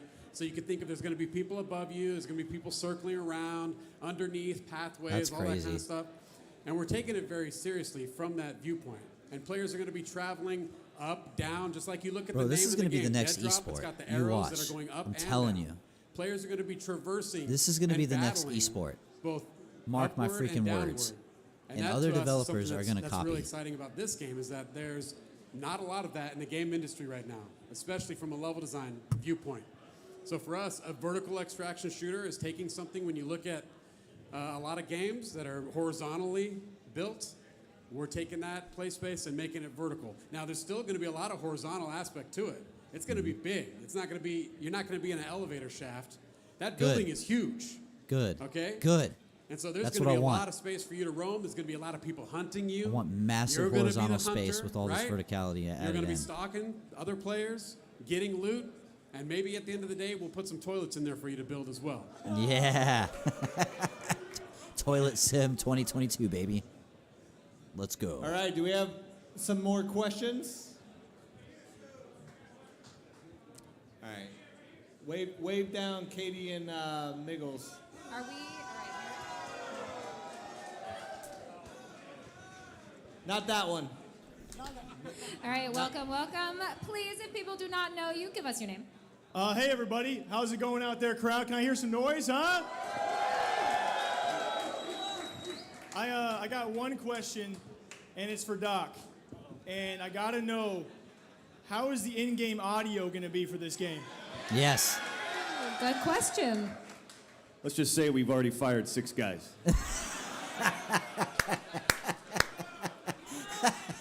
Get him out. How did the audio sound? Get him out. Good. Yes. Deep answer. I liked it. Anything else?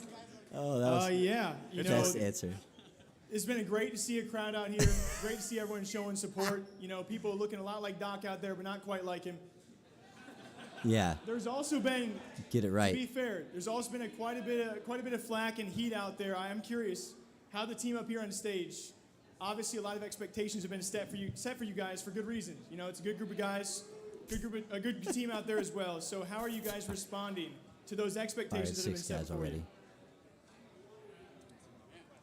Yeah. Our approach is straight simple, right? We don't give a shit what anybody says. We don't Yes. give a shit what anybody thinks. We are going to answer every critique with builds. Playable builds every 6 weeks. That's what we Somebody need. has something to say, we're listening, right? And we're building. We're answering through action. We're not answering through talking or responding Yes. or trying to appease everybody. The Love only that. people we're trying to appease, this group right here. Yes. This is it. Yes. The people in this room, the people in the Discord, the very and only Discord at home, those are the opinions that matter because we know collectively we're going to answer the need. Yes. Right? It's not about us. We're here to execute on this. And that's what we're going to do based on everything anybody says. Anybody can have an opinion, right? But until you play it, that's when it matters. Very good answer. I love that. Thank you. We Man, do certainly that's know just that getting me Twitter so has excited a for whole this. lot of opinions, and hopefully tonight, most of them positive. Anything else? One last one for you guys. You know, it seems that competition is primed and ready. It seems like a lot of people in the gaming space want to make their own games too. You got OTK, you got 100 Thieves, and you got Doc and his team too. So how do you guys compare yourselves to all the competition ongoing right now? I haven't heard of any of those, have you? Oh, no. Look, I mean, I would say one thing is, you know, honestly, we are not trying to compare ourselves to anyone, right? We are who we are, and I look at this group, and this is just a subgroup of the developers of Midnight Society, and this is a damn good group, all right? And we're not thinking about anyone else in the gaming industry. We're thinking about us and you guys, all right? That's what we're thinking about. We compare ourselves to what you think about what is on the screen. Absolutely. Because us, we have a saying, on screen is king, right? Like, you could do paper designs, you could do all sorts of stuff, but until it's on screen and playable, which is what we have here right now, it doesn't matter, okay? So for us, we're not comparing ourselves to anyone else. Good answer. Yeah. Good answer. I just want to say one thing real quick, right? We got in this to change the industry. We expected it to take a while. The fact that people are already starting to do what we started 6 months ago, I love to see it. I want more people to copy us. I want more people to open up their games early. I Yep. want more people to include their community. 'Cause they know. We're not trying to corner the market on that. They know. We're trying to change the industry so everybody does it. So I love that those other people are following in our footsteps. They know it, chat. Let them They're do scared. it. They're going to make a different game than us, and that game's going to be better because they did what we're doing now and opening it up. Yes. That is 100% the truth. All right, I think we got another question for the incredible dev team. 100%. All right, guys, we've heard a lot of people, you know, there's comparisons everywhere. You say you're doing it better than anyone else, but we hear, oh, this is kind of like Tarkov. This is kind of like CSGO. This is kind of like Call of Duty. But what is making this game the next level? What is making this, like you said, that no one can compare, that people are going to try to copy you? Hard question without giving Okay, away. well, for us, again, the proof is in the pudding and what we're going to be putting on screen. But the way we're looking at this is we're trying to take the best of all of our knowledge. This team is made up of a lot of veterans from all sorts of games and big-time games in the industry. And there's things that we like about those games, and there's things that we love about those games. So we're taking what we feel is the best of those, and how do we make something new? And that's tough to do in the industry, right? There's so many things that have been retread before. And for us, it's also not just about the idea, it's about the execution of those ideas. And some other studios, they can do something, but if the execution isn't there, then it's not going to have people playing it. And so for us, the big game changer is the execution. We need to execute on these ideas, even if those similar ideas in the industry. Long form answer, but it was and then it was again, a hard another question big game because changer, the question we keep coming back to it. We sound like a broken record, but seriously, would the other make game it so changer they would give more info is than everyone they in this can room, currently. So right? If everyone does their job and speaks up and lets us know when something is lame or when something is genuinely good, that to us is how we're going to get something that everyone else doesn't have, and maybe they'll want to copy us and be like us too. Thank you for that. We have one more set of questions from a different angle, perhaps. This is Goj, my co-caster, and someone from a talent these guys perspective work their who looks at asses a game off. like this and says, there's some very interesting prospects here. So, Goj, when you look at the dev team, what do you have? What's on your mind? Yeah, no, it's a incredible product already, and we're really excited about the roadmap forward. My question comes from the competitive standpoint, right? There's a lot that can be said about public lobbies and how a game can execute for the casual player base, but we all know the competitive player base, specifically esports level player base, can really change the way I think a this game is going to be the looked at. next So esport, dude. give us a little bit of insight, Not if even you kidding. can, about the competitive level that Doc, of course, is going to be playing at. Yeah, I would love to, right? So, and I've talked about this with a few of you guys out there already, right? How we look at it, and we've said time and time again, that you don't build an esports game. Esports chooses you, right? Yeah, so that's true. We are focused right now I guarantee on you that they core do. gunplay, making it feel good. And if we do that correctly, if we make that feel smooth and tight and feel competitive, like you feel like you can compete at it, the teams are going to respond. And this is a great question because it They speaks really to are how we message deleted. built this group right here. It's incredible. Everybody in this room filled out that ridiculous application process, right?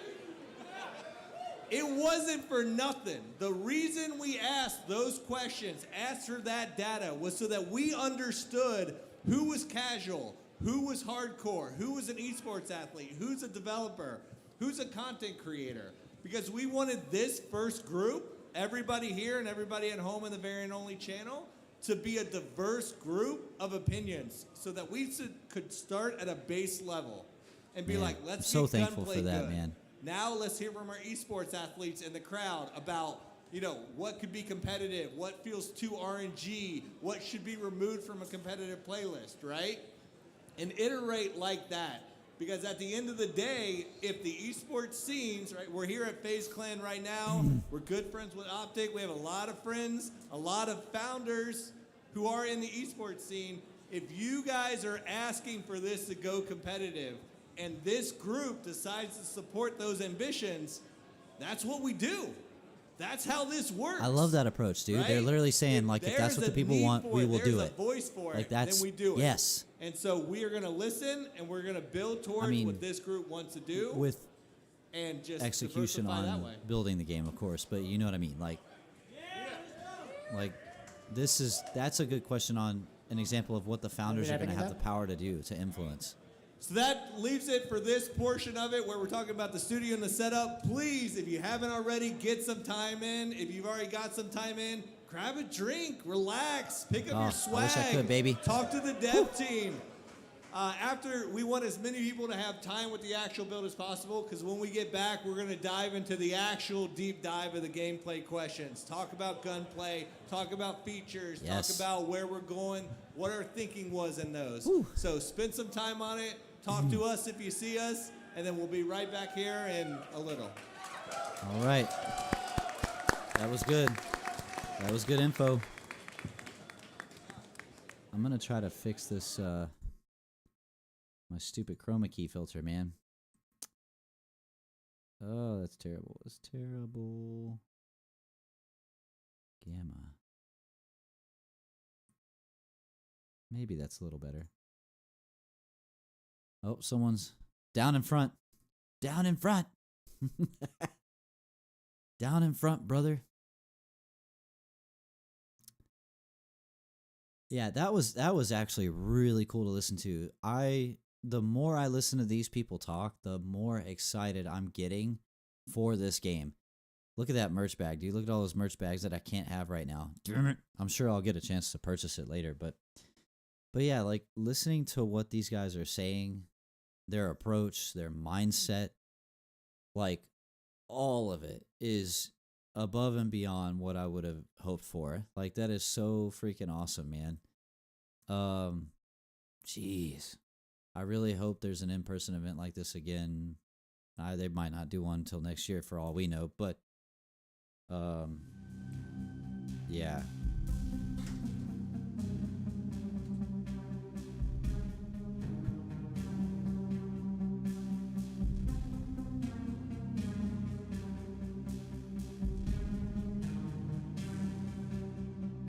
But yeah, like these were some really good questions asked. They obviously can't give away a whole lot, but I mean, hey, what are you gonna do, right?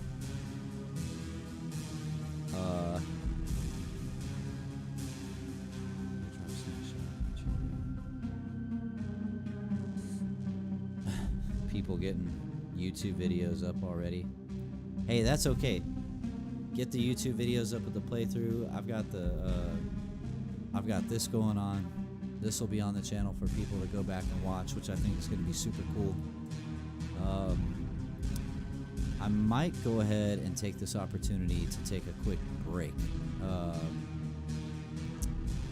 We got at least 20 minutes, and if they've been doing what they've been doing, they'll add time to it, but I'm not going to be gone too long. I will be right back. I'm going to take a quick break, chat, and yeah, give me just a couple of minutes, okay?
I was muted.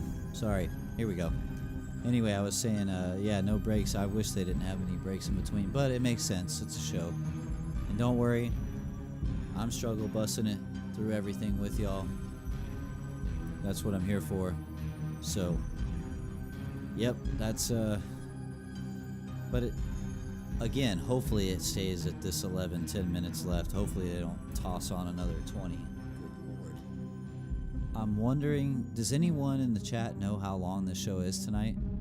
Did they say, like, from what time to what time? Because, like, if they're gonna do this next session about gameplay, how many more of those sessions are they gonna do?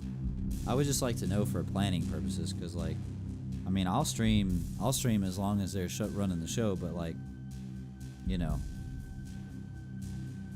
it's like, there's got to be an end at some point. Oh man.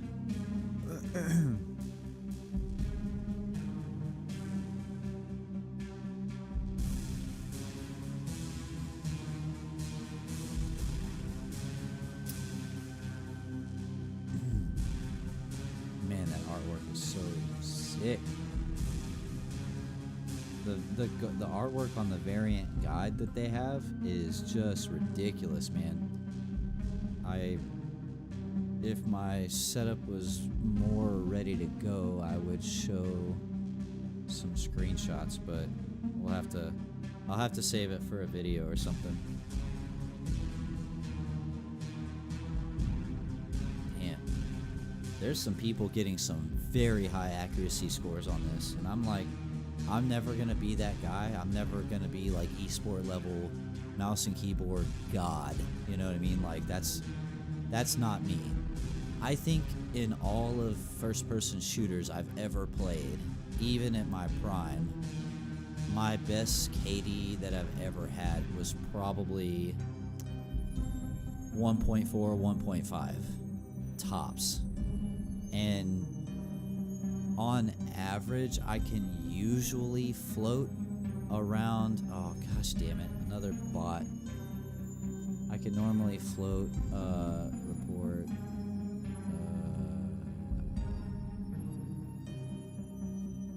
hold on, let me get him out.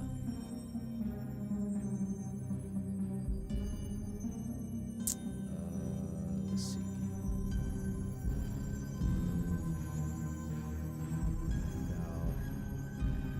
Block user. Let me report him. Spam.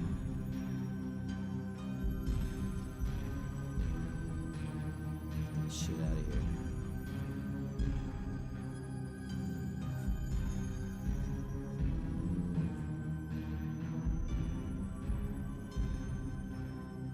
Sorry about the spam. I'm working on it.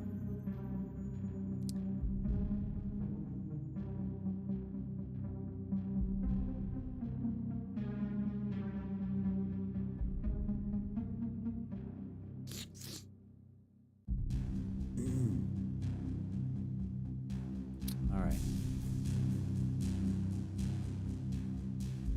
I need to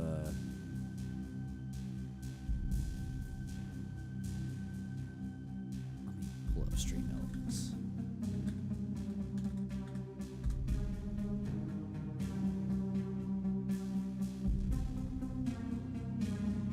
Oh, they added a few. Well, did they add a few more minutes, or is it?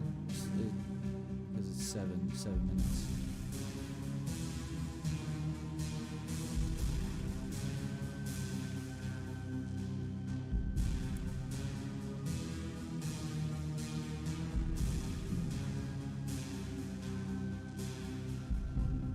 I'll have to.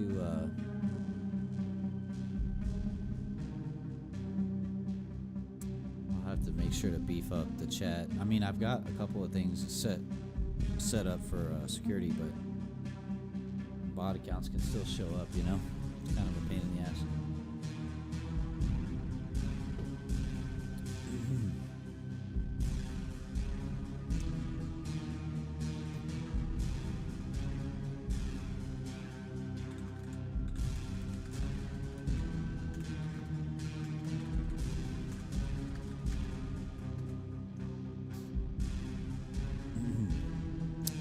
right, 6 minutes. Hopefully that's all it is.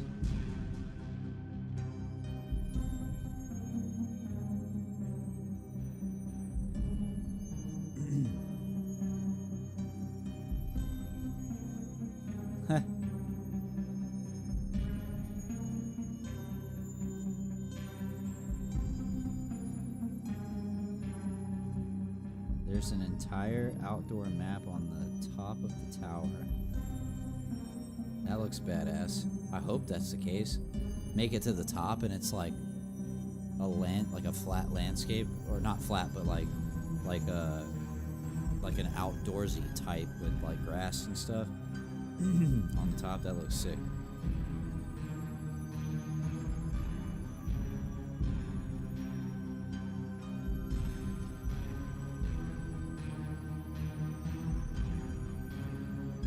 Heh.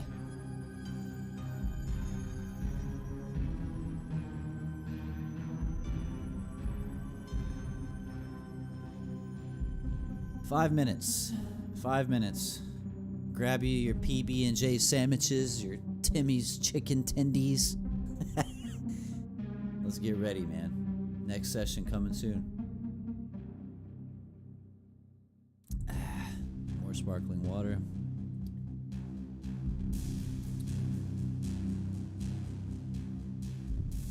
Yo, like, real talk, I had Popeye's chicken today for the first time in about 10 years. Pretty good. I still think KFC is the best as far as fast food chicken goes. Here in Texas, we got this chain called Golden Chick. And, like, it's fried chicken and everything, but, like, dude, Golden Chick is the most bland. I mean, there's no flavor. Zero flavor to it at all. So sorry, Golden Chick, not for me. I'm from the South, so like KFC is what we grew up with as far as fast food chicken. Popeyes also, but I haven't. Today was the first time I've had Popeyes in like probably 10 years. It was good. It's not as good as KFC, but it was like a 7 out of 10, right? KFC to me is like a 10 out of 10 for fast food chicken. Popeyes, that was like a 7. Man, I dropped a couple people. I hope it wasn't the Popeyes discussion. Popeyes, I can see that. Like, Popeyes? He likes Popeyes? I'm out. Nah, man. It's getting late. At least, if you're on the East Coast, it's like 11:30 right now. So it is getting a little late. Totally understand. Alright, we got 3 minutes. I'm hoping, really hoping, they stick to it.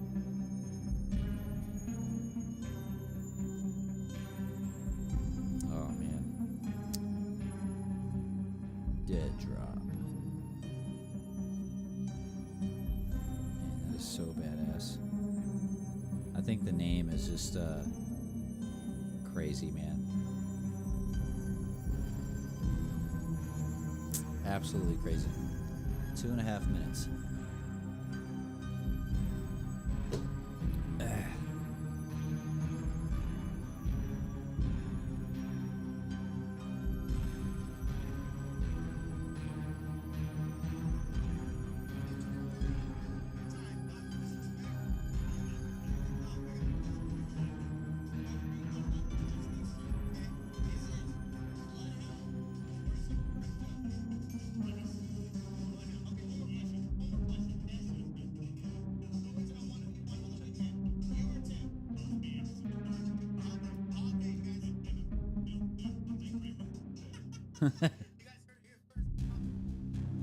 That was pretty cool. Someone was asking Doc some Apex questions like, who would win in a 1v1 with a wingman? Doc or Timmy? Doc's like, of course it'd be me. And Doc's like, give him purple shields, I'll take the gray ones. Like, oh man.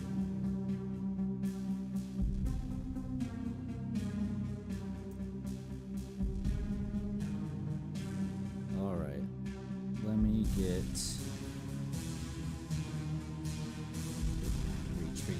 retweet my stream, since this is probably the back end of it. Wait a minute. Oh, it'd probably be under media. Yeah, here we go. Pow. Still live. Oh, we got less than a minute.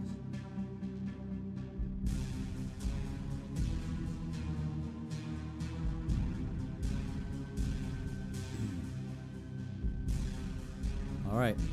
Oh, they did it. Another 5 minutes. Damn it. Come on, people. Sheesh. You guys are killing me, man.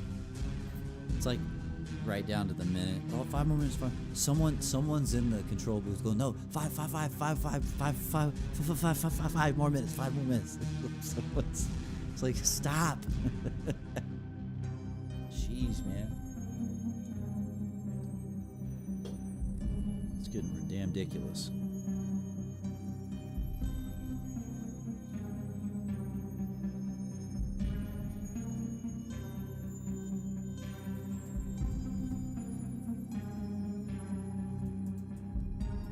Bro, like, there's people on Twitter straight up saying that, like, the snapshot is better than COD. I'm like, I'm down with the excitement. Now, I haven't even played it yet, so, you know, I can't really give much of an opinion, but I've seen that opinion being said by a bunch of people on social media. And I'm sure it's just excitement. Like, I don't know if it's fair to compare it to COD yet as far as movement, gunplay, all that kind of stuff, because this is a contained snapshot, right? At the same time, I don't know. I guess once I try it, like, it might be. Look, there's no question. There's no question. This game will look way better than COD. Like, it's in Unreal Engine 5, so they're not limited, right? The way the COD engine is. Now, I'm going to be real interested to see, like, Modern Warfare 2, when it comes out, like, they're boasting that graphically it's going to be, like, the best looking Call of Duty ever. I'm really going to be curious to see how Modern Warfare 2 graphically stacks up against Dead Drop, right? I really think Dead Drop will be the superior graphical shooter, because again, it's going to be the first one. I don't know if it's the first one, but it's going to be built in Unreal 5. I don't know if there's any other FPSs that are out that are Unreal 5 based. I don't think there are. I'm pretty sure there are some being built, but I don't know for sure. Like, I don't think there's any that exist yet. Not sure. But Dead Drop is being built from the ground up in Unreal 5, period, the end. So, like, this game is going to look better than pretty much any other shooter out there. I mean, it's just going to be crazy, man. Graphically, like, gameplay-wise. Because of the approach of what this studio is doing, I really think we're going to see something in the end that we haven't seen. You know, it's like when a game launches, right? You've got some games come out and graphically they look amazing, but the gameplay's kind of meh.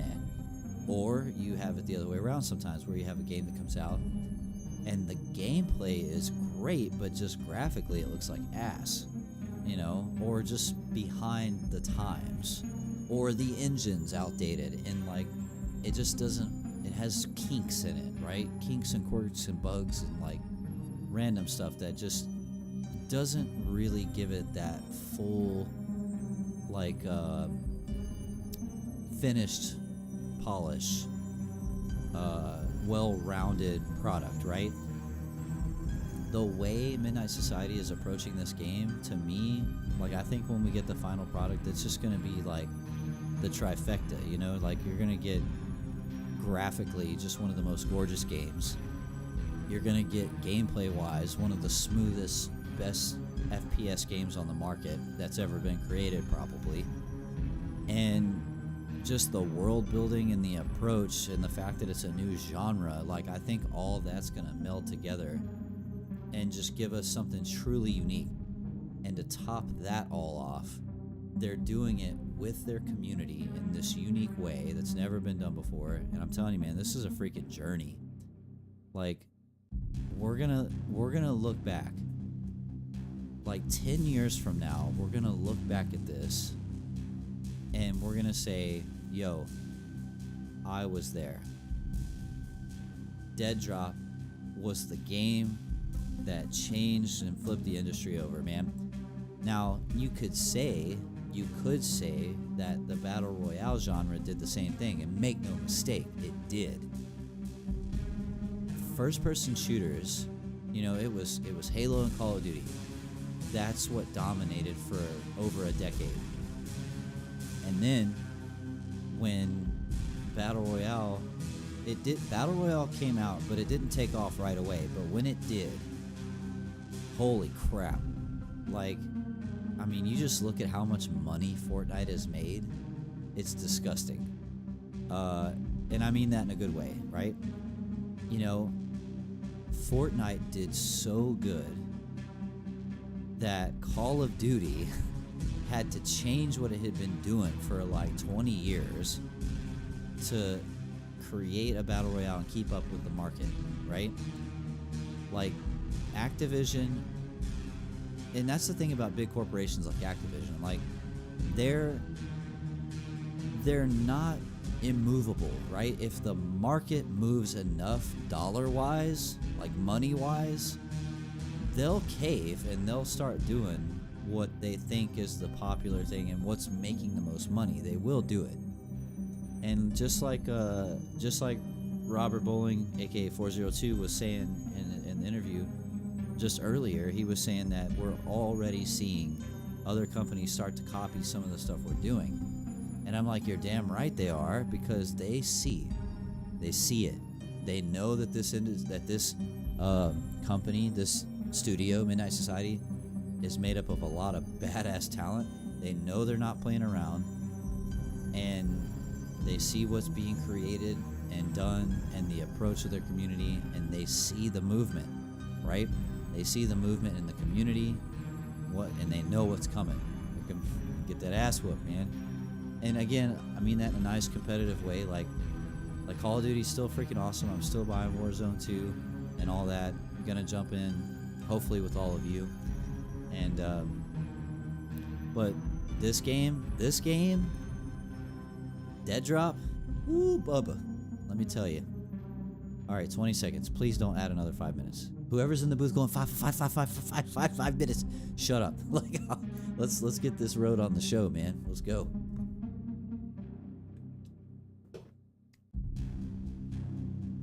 It's time to wake up. He gave it a minute. Look at this bullshit. Come on, really, a minute? Like, bro, who's in the booth? Just 60 more seconds. Like, come on, man. Apex is best battle royale, but way too many bugs, glitches, too many wall hacks. Industry, Dead Drop will revive it. I think Dead Drop's going to do a lot.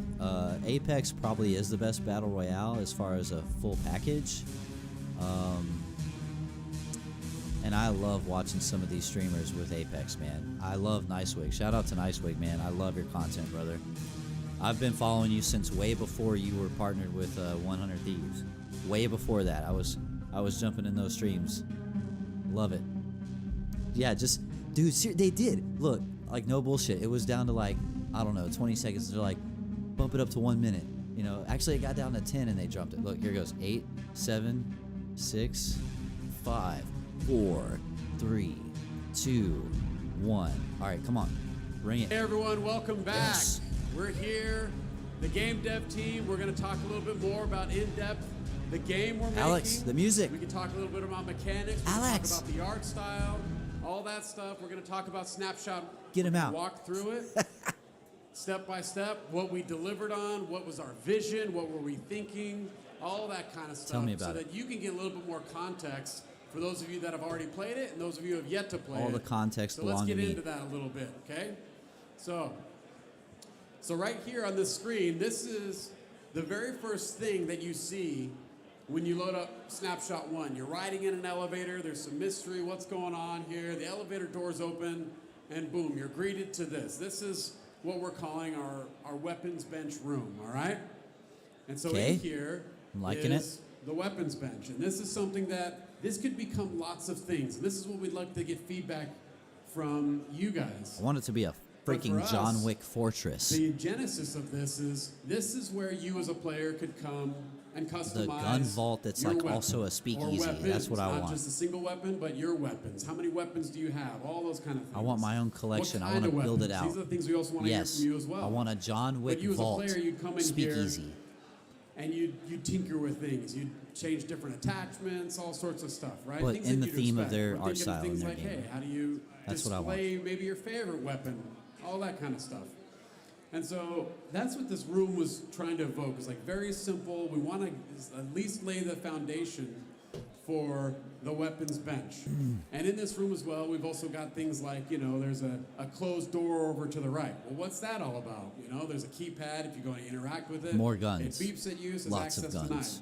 There's things in there that we're trying to build towards. And that's what's exciting to us with this hideout and with this game in general as we build it with all of you in mind, is things are going to evolve over time. There's going to be new areas to explore. Each snapshot will get into these things.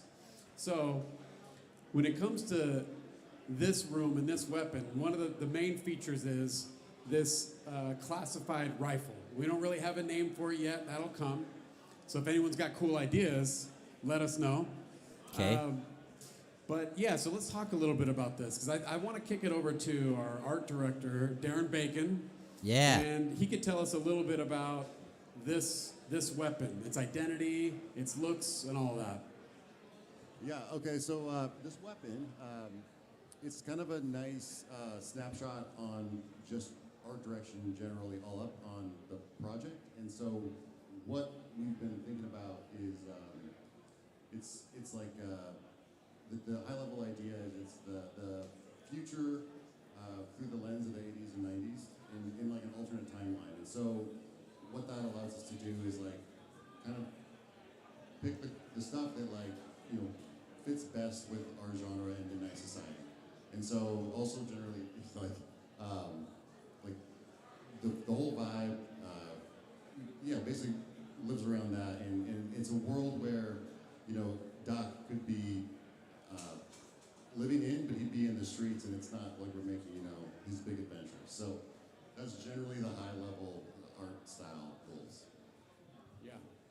Yeah, totally. So that is another thing that's really exciting about this when we think about the art style and the visuals that you're seeing in here is, like Darren said, it's as if the 1980s or the 90s never really ended. Not the campy stuff, but like the stuff that we all, grew up liking. Like you think of like the Terminator movies or Aliens and Escape from New York. Yeah. Those are some of our inspirations. Aliens, of man. This kind of universe we're building here. And so that's why we love the X1 and that classified rifle, just how it looks. And to be, So with that, I mean, what about the environment in here? And I'd like to Greg over here. Greg Cox is our lead environment artist. Greg, Nice. tell us about Let's hear it, Greg. just the environment and what we're trying to see here and accomplish. Well, there was a couple of challenges with this because we're using Unreal 5, so Yes. we want to make sure that we're using the features of Unreal 5 to make our lives easier while still delivering a very good product. And to your point, Quinn, this is, when we first started looking at this space, we put together a lot of reference boards. So we started looking at a lot of the classic movies that we kind of like, old school John Carpenter kind of movies, Yeah. Big Trouble in Little China, Speaking my a language, little dude. bit of Bloodsport in there, So we mixed some things in of, not for the sake of nostalgia. Like we don't necessarily want to convey nostalgia, but the limitations that those films had at the time made those films great, and they look good, right? So we want to capture that a little bit. So we knew that for this first shot, it had to be important. Like it needed to grab your attention immediately. The player needs to see that rifle. The player needs to be drawn into that workbench. And so we began populating it out with some of the assets that we built from scratch. And then we also pulled in things from Megascans to kind of make life a little bit easier for us. And yeah, so we did a lot of set dressing, and we went through multiple iterations of lighting to kind of capture that mood for it a little bit and everything. And I think it did the job. I think it did a really good job of it. So yeah, we're all really, really proud of it. And I think that rifle just looks so damn good up there.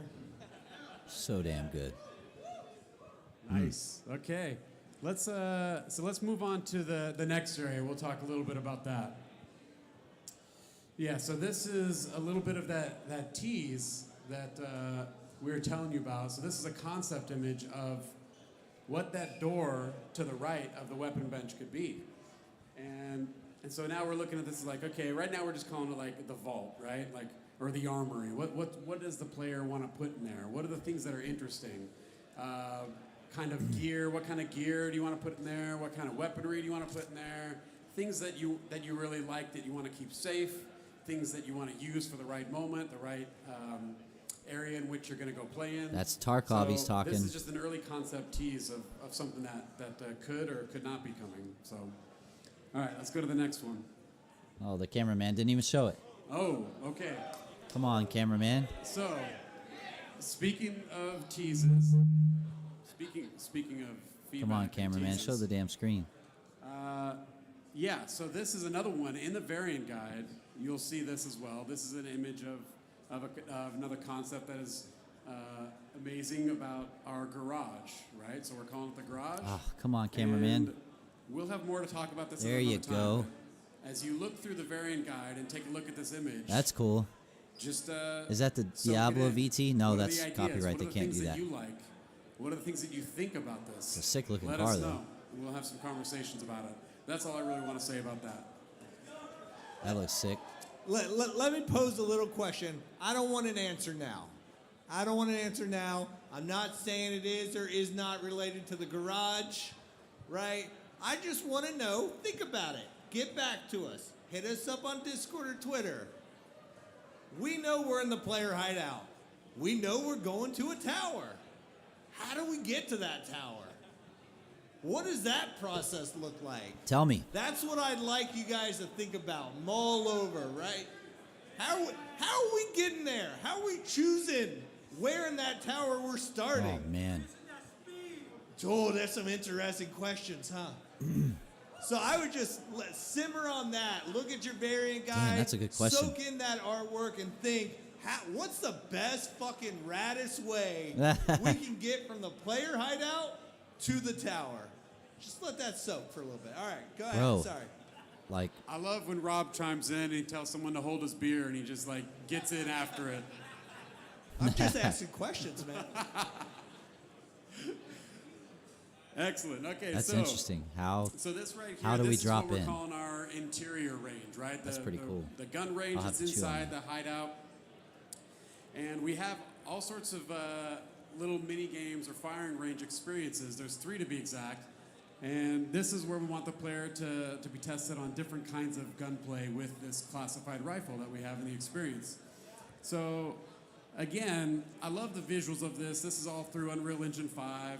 We're super excited for it.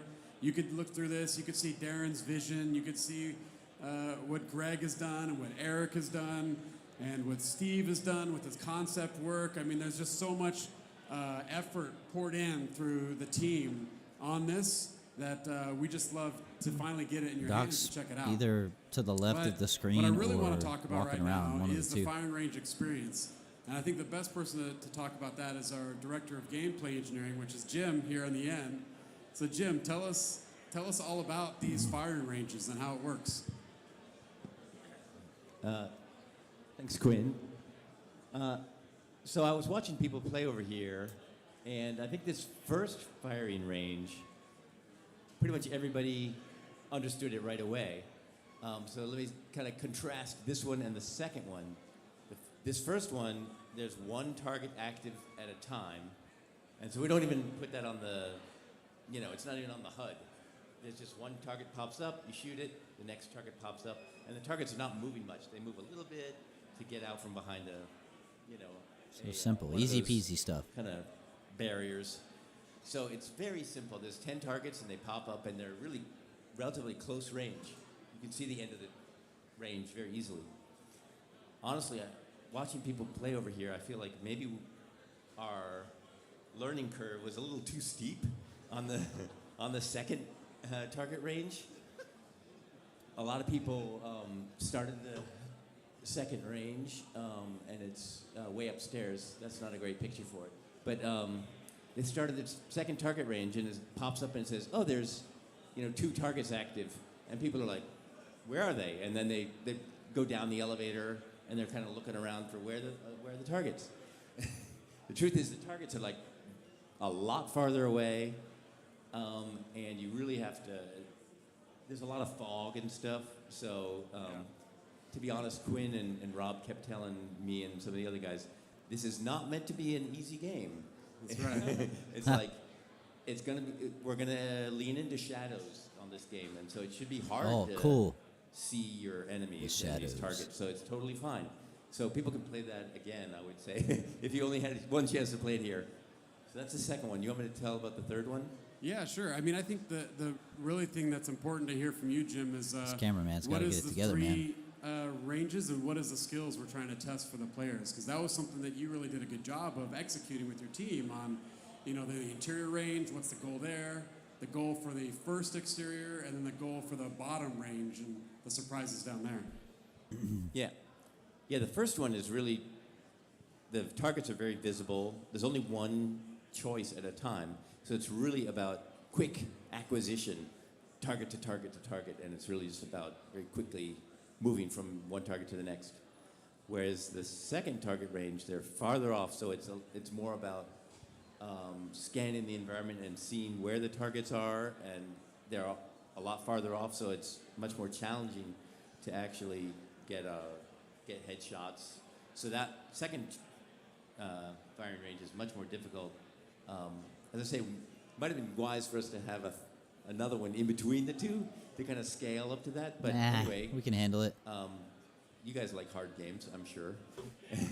So the third one we call our reaction trial, and the clock works differently there. You start the trial. This is down at the bottom. You take the elevator down, and there's a button to start the trial. And then you move through. We actually, Praz actually added a lot of arrows to kind of guide you through the environment. There's yellow kind of spray painted arrows to guide you through, and it's all about quick reactions. Those targets are relatively close, but you're kind of moving forward, and you don't know exactly when they're going to pop up because you can't really see the trigger that's going to pop them up. Probably if you play it 10, 20 times, you'll know exactly where they get triggered. But the idea is to test your quick reflexes and your reaction time. So you go through, some 2 to 4 things pop up and you shoot them. So that's the third one. Yeah. So this is something else that we really wanted with these targets to be there is like, hey, we have a weapon in the game. It's not going to be fun if we just have a space where you're just shooting the wall or the floor, messing around. What do we have in there? So you could actually look at what's the bullet drop, right? What's the projectile speed? Because every weapon in our game, we're going to have projectiles and speeds that are varying at different distances. So we want to see how does that feel, and that's why some of the targets move, some of them don't. And then we got really good fun stuff in there with the chaos system that Unreal provides, where you've got destruction on the targets. So it's fun to just we were earlier on in development, we had it so as soon as you hit a target, the target just like immediately goes down. We're like, that's not very fun. Like, what do we do about that? It's like, well, why don't we have the target stay up for just a second so you could see, oh man, I blew a hole in the leg of that target. Oh, that person just got lobotomized. Their head's gone, right? Because we got destruction in there. And that made a bigger difference in just the overall fun. Even though you're not shooting other players, that'll come.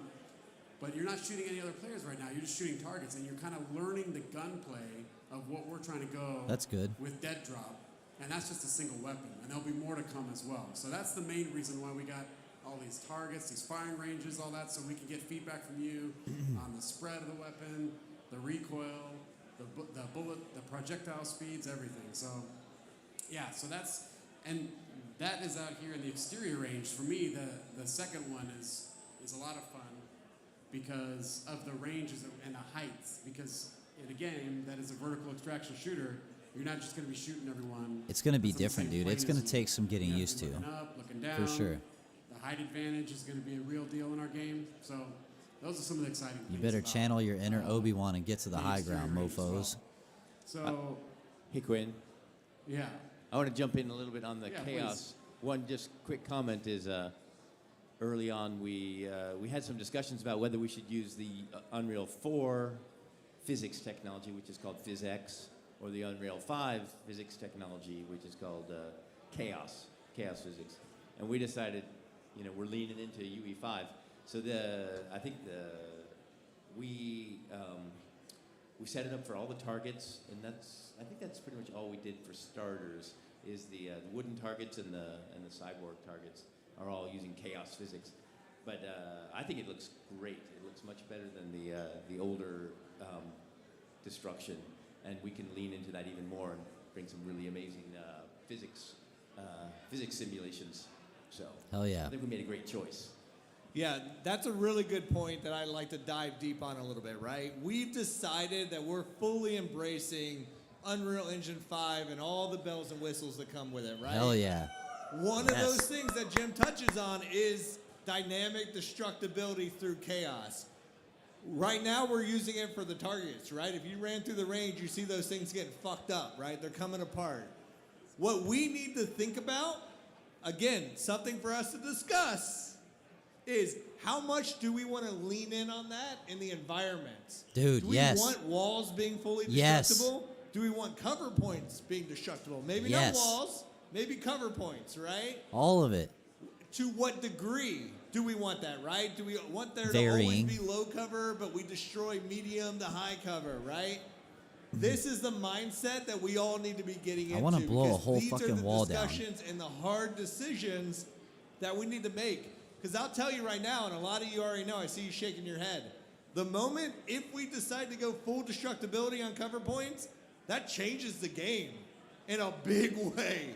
That changes how you choose to engage. That chooses how you choose to break contact. So it has big ripple effects, right?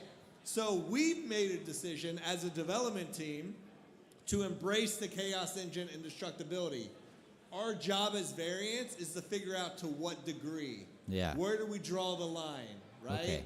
That's We're what gonna we have need to be draw that thinking line about and pretty talking good, about too. on Discord after this event, right? Because once we move into PvP, when we're fighting each other, whether in the sectors or in other areas, that's gonna play big, right?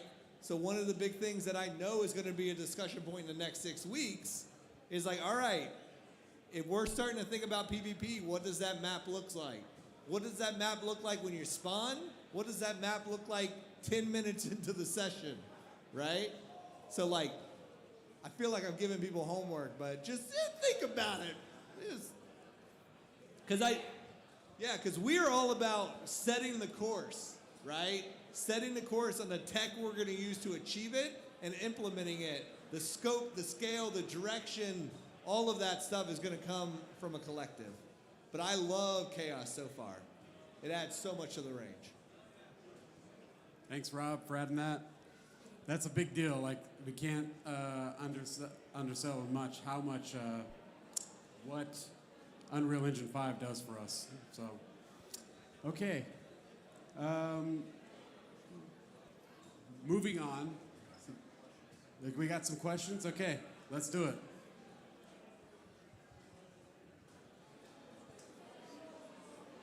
Yeah, All right. man. Well, first things first, I do have a Twitter question for you guys. Everyone's been loving the name. They think it's fantastic, but we've seen it more than a few times. Who came up with the name Dead Drop? Well, that was a very collaborative effort. Is the very that's probably the safe way to say it. But I'll say, Rob. It's a Rob call. Rob wanted to do it. He loved that name, and but to be honest, the people that get in the room was myself, Rob, Brian Miggles, and Doc. Doc was there. He's always providing his feedback, and we had lots of cool options, but we just kept coming back to Dead Drop. And every time we came back to Dead Drop, Rob would just be gloating on his camera the whole time. Just super I lose excited. my fucking mind every time it came up. I'll tell you one thing. I definitely am the one who decided to spell it wrong. That was 100% me. Well, we're spelling it our way now because that's the right way to spell it. Well, there you go, chat. Yeah. Fantastic. Thank you. All right. Let us know who you are. I know you said you're involved in the Discord. Obviously, you're here in the whole outfit. What do you got for the dev team? Yeah, my name's Alex Isidore on Discord. Yes. The 5'8" variant, because I'm not 6'8". But question about the variants, because I see that each variant almost has like a different perk. How is that going to play into the game? Like, let's say we're on a specific level. I don't know if this is going to be the case. Let's say I'm really good with long-range combat.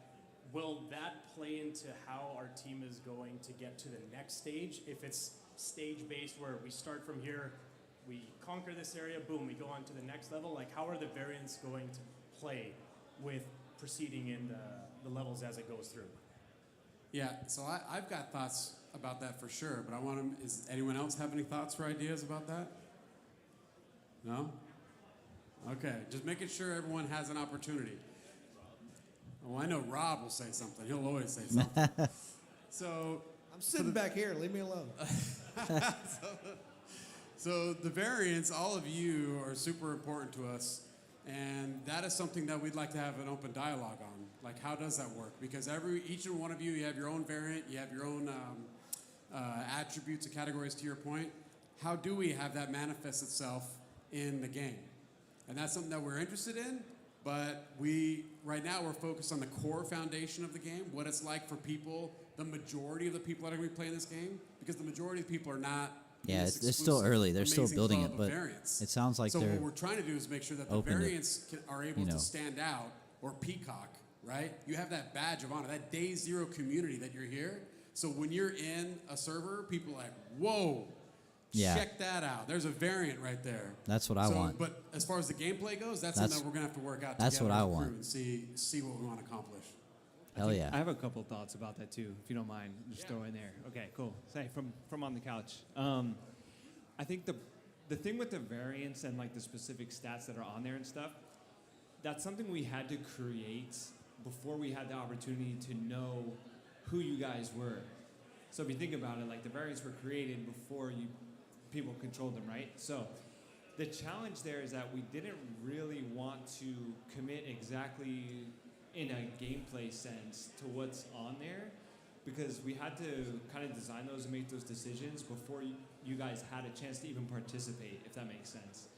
So I think everything that is in there is a great That makes sense. starting point for like inspiration or things that we might want to add, sort of like what Quinn's talking about.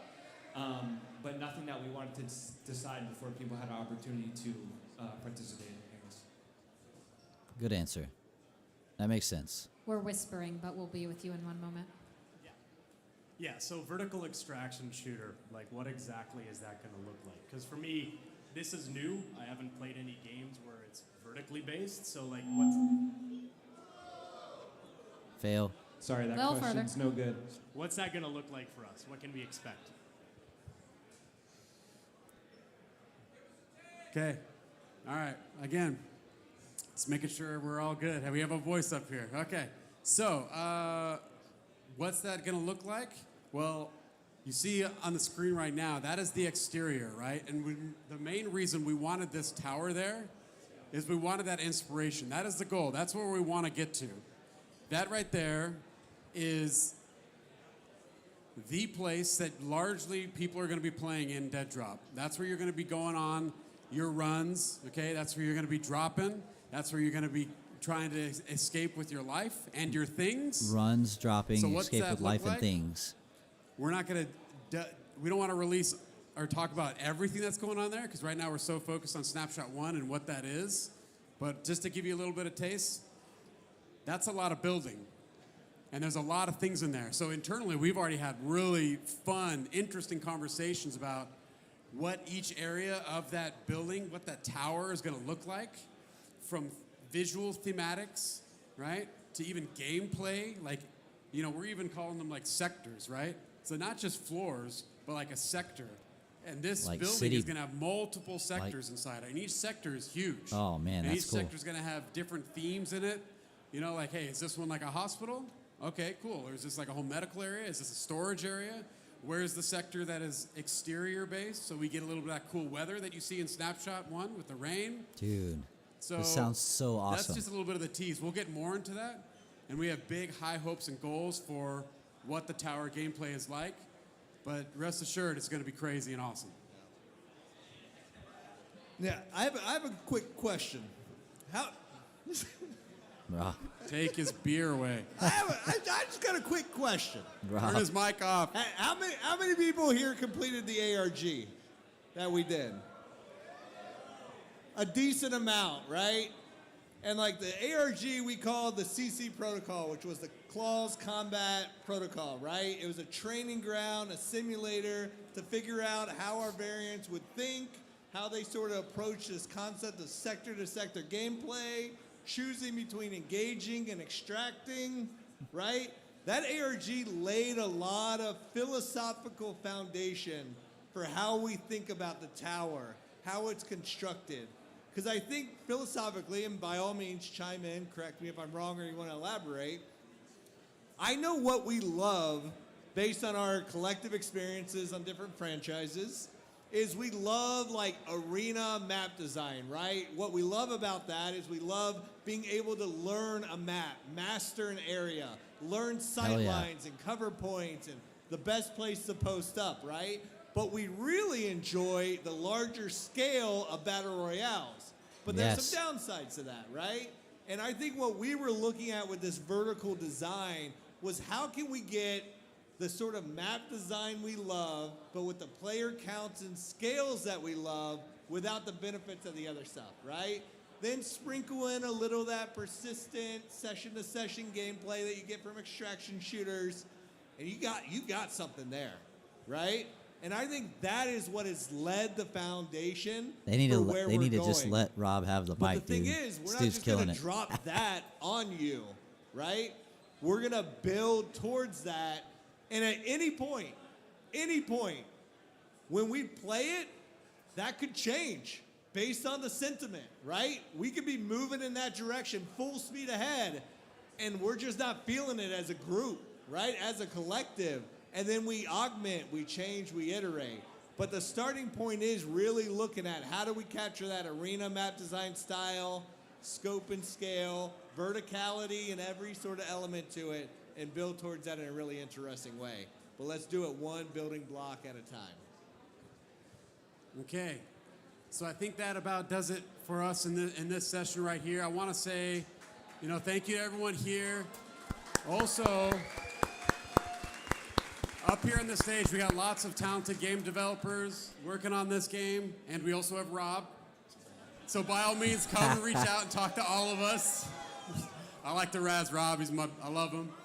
But so for that, this time we'll kick it over to Katie. Thank you.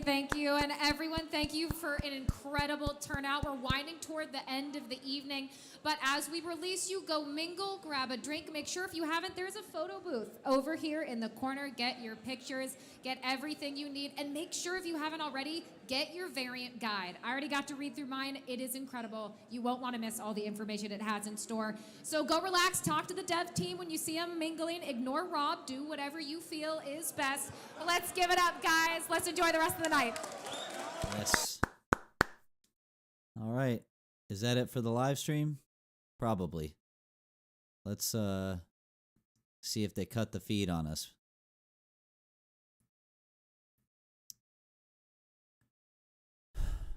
Well, what do you think, chat?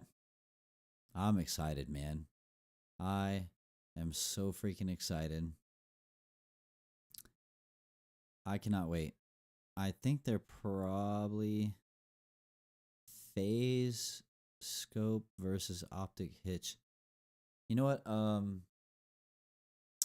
I think I'm probably gonna go ahead and call it because I think they're gonna do like a 1v1 or something. And I think that's probably it. I think they're probably done with all the developer stuff. if they're not, I'll try to go back. Oh, I don't know if I'll be able to go back and watch a replay though, because this is like what do you call it? Developer only. So I don't know if I'll be able to actually see it. I don't think I'll be able to go back and watch it. They might make the video live after it's all done. I don't see why they wouldn't. They probably kept it private for founders only to restream like we're doing now with a watch party. But then once it's done, I guess they'll probably release it, is my guess. Anyway, no, I mean, given what time it is, I'm going to go ahead and call it here. Yeah, I'm sorry if anyone wants to see these guys duke it out, but they've pretty much ended the developer side of things. So if there's any extra tidbits that are really crucial and important, I'll try to go back and get a recording and add it into a YouTube video. But otherwise, I'm going to go ahead and call it here for the stream for the evening. To everybody that showed up, thank you so much. I hope you enjoyed everything. I hope I was mildly entertaining to keep you guys hanging in there. But thanks for hanging in there with me. Again, make sure to drop a like on the video, subscribe and turn on notifications so that way you don't miss any content, as I've got plenty more coming in the future. Be ready for a new podcast to drop tomorrow. And then I'm going to try to get some gameplay in and get a video up if I can tomorrow of the snapshot, and just try to make a video on my thoughts, see what's going on. But otherwise, yeah, I think we're going to go ahead and call it a night for tonight. So again, thanks so much, and we'll see you on the next one, guys. Have a good one.